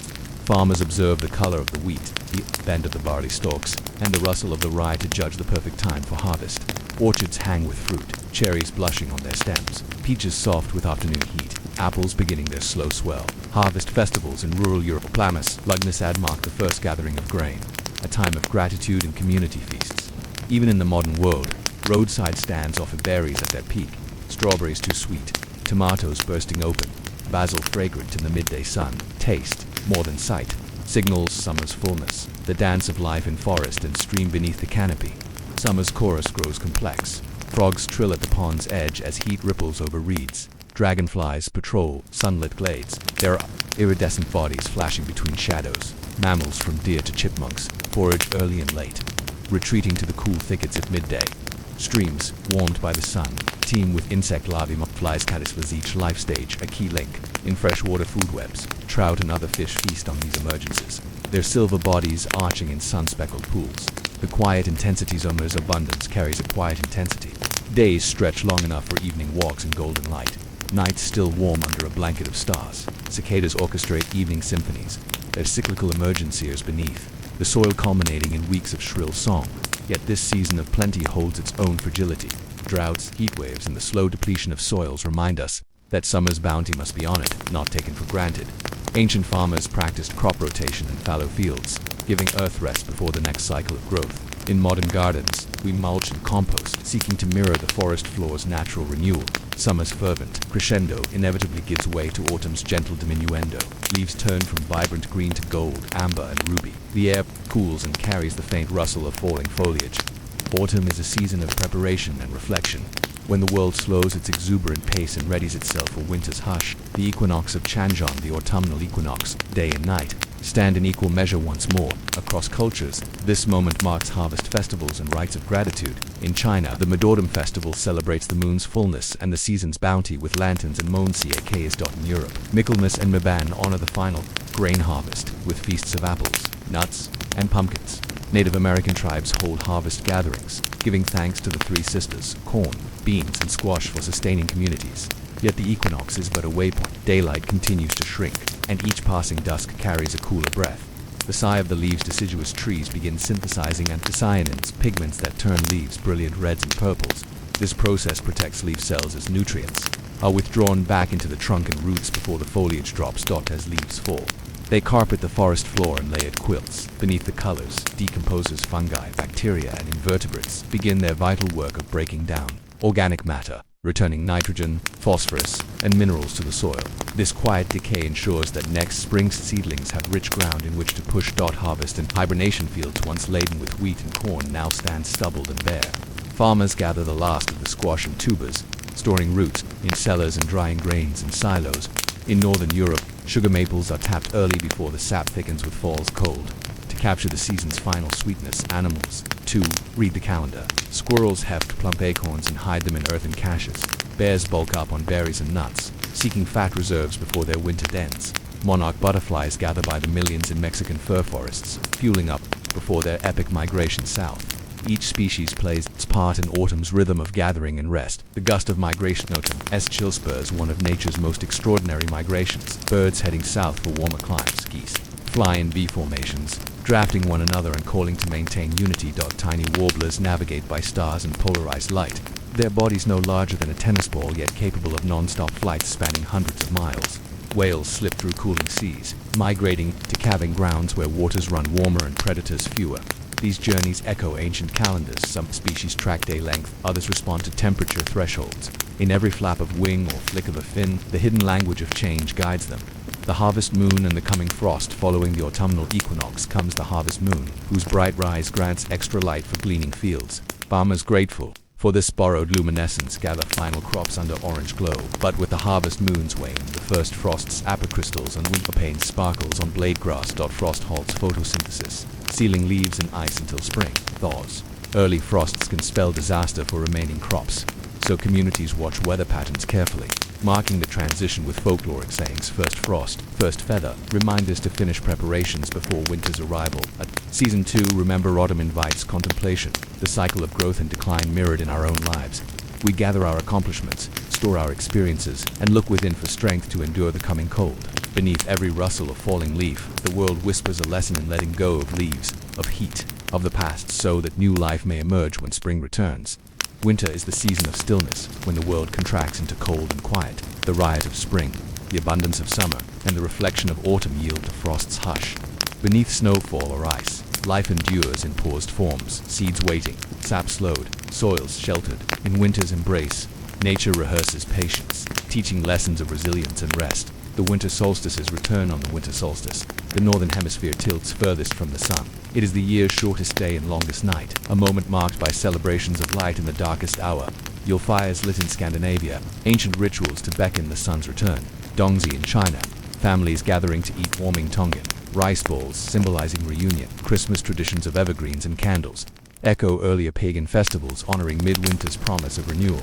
Though daylight begins its slow comeback after the solstice, the land remains deep and cold, inviting us to find warmth in each other and in mindful stillness. Creatures in their winter cloaks. Animals adopt various strategies to survive winter's scarcity. Hibernation, bears lower their metabolism, slipping into torpor within insulated dens. Their heart rate slows, their breaths lengthen, and body temperatures drop only slightly enough to conserve energy while avoiding freezing torpor and estivation.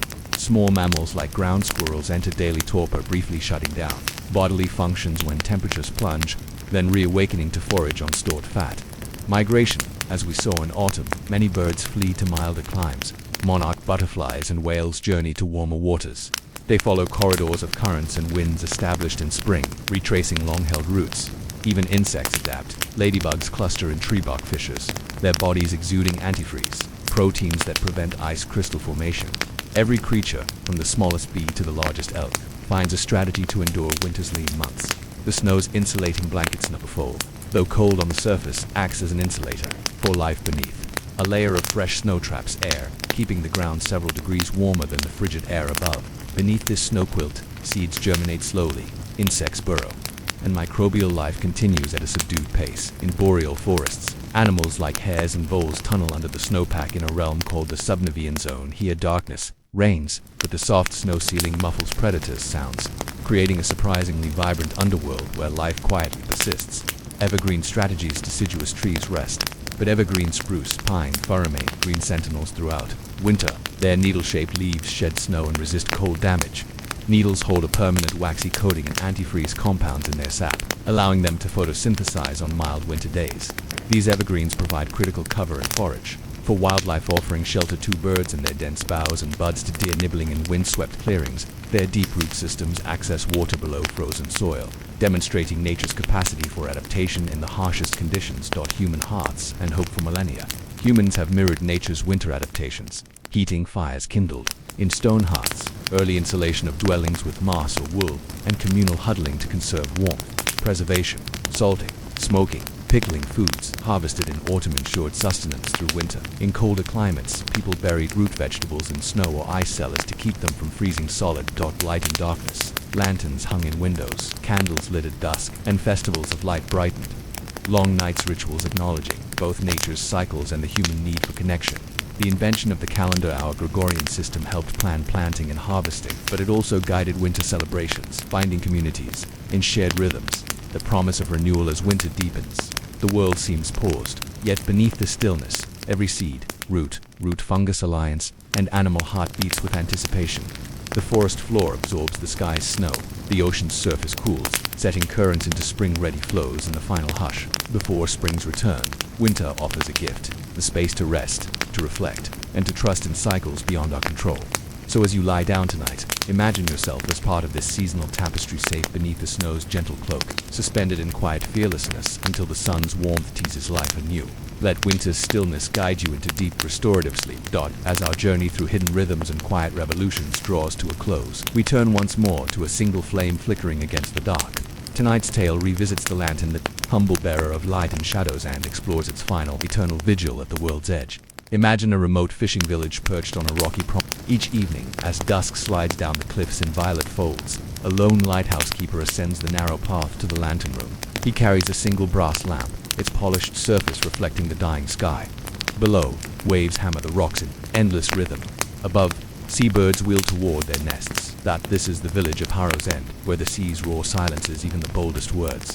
The keeper knows that once the light is lit, his duty is to remain unbroken until dawn. Each night he trims the wick, tends the oil, and stands watch as ships slip past unseen shoals. The night the lanterns spoke one autumn evening, a storm gathered earlier than expected. Sky and sea merged into a single smothering gray. The keeper climbed the spiral stairs to the lantern room, heavy oil lamp in hand, but paused at the top step. A soft voice, almost a whisper of brass on glass, drifted from the room. "Welcome back." He froze. No one spoke in the lantern room when the lamp was unlit, yet the voice was familiar, gentle as Sunday hymns. Inside, the lamp stood alight, though he had yet to trim the wick. Its flame bent toward him, illuminating a handwritten note, tucked into the oil reservoir. "Light the way, and then let go." The keeper's hands trembled. The note was written in ink so fine it seemed to dance in the lamplight. An echo of a handwriting, he thought, long buried in memory. Memories, and the flame he set the lamp on its stand, and the glass prism scattered light like a kaleidoscope. In that fractured glow, he saw visions, a child's laughter echoing on the beach at dawn, a lover's silhouette beneath the lighthouse's beam. The day he first climbed these stairs, his heart alight with purpose. Each memory flickered across the walls as if the lantern itself projected scenes from his past. He realized the voice belonged to her, the woman he had loved before the war, whose final letter had never left his pocket. He had become the keeper here in hopes of preserving her light, even as she faded from his life. The choice at dusk, the storm's winds shrieked around the tower. The lamp's flame wavered, as if answering the gale's challenge. The words returned to him, light the way and then let go. He climbed to the balcony, lamp in hand. Below, the sea's dark mouth yawned. He could cast the lamp into the waves, releasing its light to guide those lost in darkness, and perhaps his own heart, or he could return inside. Continuing his eternal vigil alone, his breath came in slow, deliberate rhythms, each one a pulse, between memory and hope. With a final glance at the lamp's steady flame, he stepped back toward the sea. Into the gathering dusk, he opened the balcony door and walked out. Lamp held aloft. The wind fought him, but the flame held firm. He reached the railing and, without hesitation, tipped the lamp. The glass and brass slipped free, landing on the rocks below. In the moment before the lamp shattered, its light soared upward in a single soaring flare that banished the storm's blackness. It was a beacon not just for sailors, but for every soul adrift in memory and regret. Then the lamp fell, and its flame vanished. He stood on the balcony as the storm raged, alone in the gathering dusk. But inside him, the lantern's light lived, aught no longer bound to brass and glass, but shining in every shadow of his past and every dawn yet to come.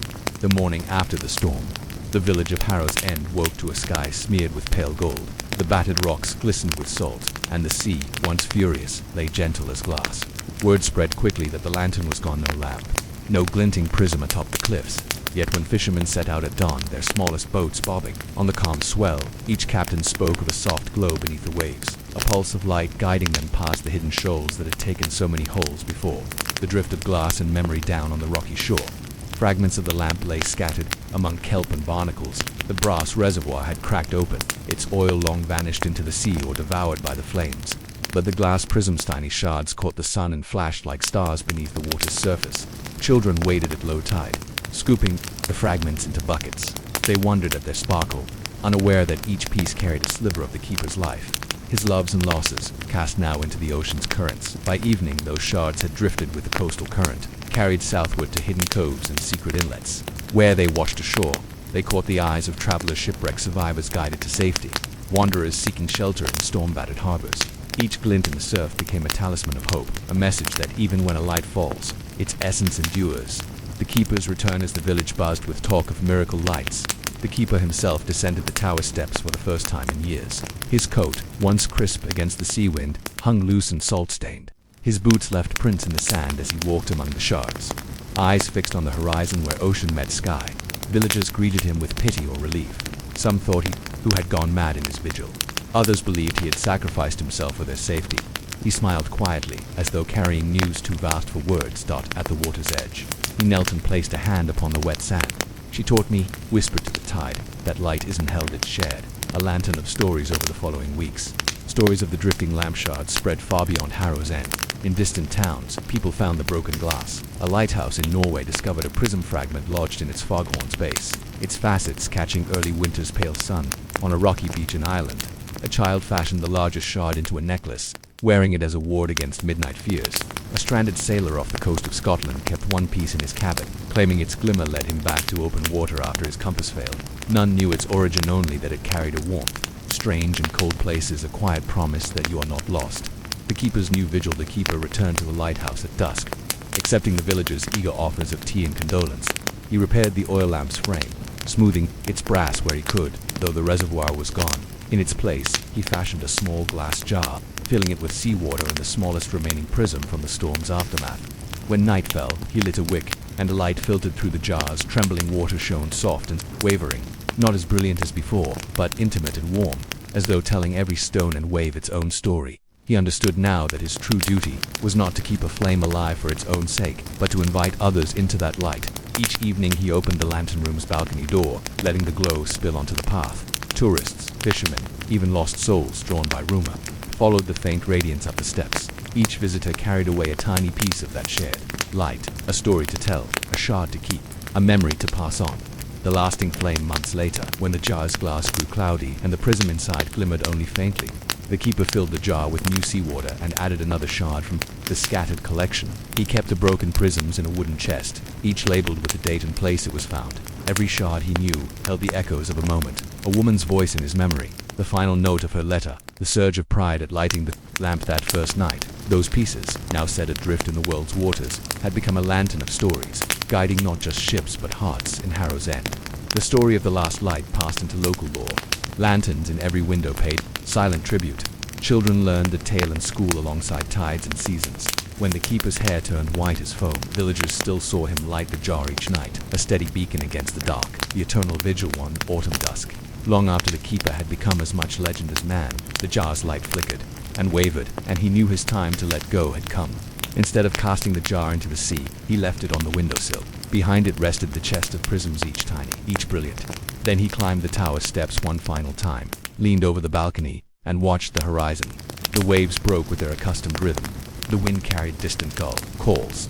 In the gathering dusk, the jar's glow still shone a small star in the lantern room's window, welcoming all who journeyed into the night. And so the last light of the lantern endured not as a lamp bound by glass and oil, but as a ripple of hope, carried in every shard, every story, and every heart that dared to shine in the dark. The keeper's new vigil in the weeks after rekindling his lamp atop the cliffs. The keeper settled into a new rhythm. No longer bound by brass and oil alone, his vigil became a shared ritual. Each sunset, villagers young and old climbed the path to the lantern room, carrying their own small lights, candles in jars, battery lamps, cell phone torches. Together, they assembled around the keeper's jar of seawater and prism shards. He placed his hand on its rim, and each person added a sliver of glass they'd found on distant shores, a gift, a memory, a fragment of someone's hope. In that circle of light, strangers became guardians of a single flame, connected by stories of loss and guiding. Stories in the glow under the lighthouse's gentle beam. Tales flowed as freely as the sea breeze. A widow from the Widow's Cove spoke of her husband's last voyage, ending on a reef note chart mark. She'd found a glass shard on her doorstep that guided her to his final resting place. A migrant fisherman shared how a shard caught his eye during a storm off a foreign coast, giving him courage to steer through a gale that sank his companions. Children recounted how the light in the jar led them home when they'd chased crabs too far along the rocks each shard carried. A lantern's echo, proof that a single flame once shared multiplied its warmth. The lantern room as sanctuary over time. The lantern room became more than a beacon for ships. It became a sanctuary for weary souls. Travelers from distant coasts paused in the keeper's circle, leaving behind messages in bottles, poems tied to lantern hooks, and promises to return with new fragments. In winter's long nights, when sea ice pressed close to shore, families lit candles in every window, their flickers answering the jar's glow. They whispered legends of the last light, the one flame that would never bow to waves or wind. The promise of endless light years passed, and the keeper grew old. His hands shook as he trimmed the wick. His eyes dimmed, yet still recognized each prism's glimmer. One autumn dusk, almost 20 years after the storm, he lit the lamp and felt the familiar tremor of memory. Stepping onto the balcony, he placed a final shard into the jar, piece inscribed by his long-lost love, the very note that first spoke to him. The prism caught the dying light, refracting it into 1,000 dancing points on storm-bent waves. He closed his eyes and whispered, "Into the wind, may this light guide every heart back to hope." Then, leaning on the railing, he watched the lantern's glow ripple across the sea, knowing that even when his breath faded, the lamp's legacy would continue. Reflections at dawn, when dawn painted the cliffs in rose and silver. The keeper's chair stood empty in the lantern room. The jar's flame still flickered, tended now by the community it had built. The shards, hundreds of them, lay in the chest beside the lamp, each inscribed with a name, a date, a testament. In the light of morning, villagers gathered at the path's foot. They knew his words were true. A shared flame never dies. As they carried their lanterns home, the last keeper's spirit rode on every beam, soft, persistent, eternal. Across these 20 gentle histories, we've traced the subtle threads that bind our world, from the unspoken artistry of silken paper to the deep whisperings of trees and currents. From lighthouses guiding lost souls to phantom trains ferrying forgotten passengers. Each tale has shown that the most profound forces often operate in quiet, persistent mycelial webs, sharing nutrients beneath forest floors. Ocean Julias, steering empires, the slow turn of seasons coaxing life's cycles, and a single lantern, flame kindling hope across storms and time.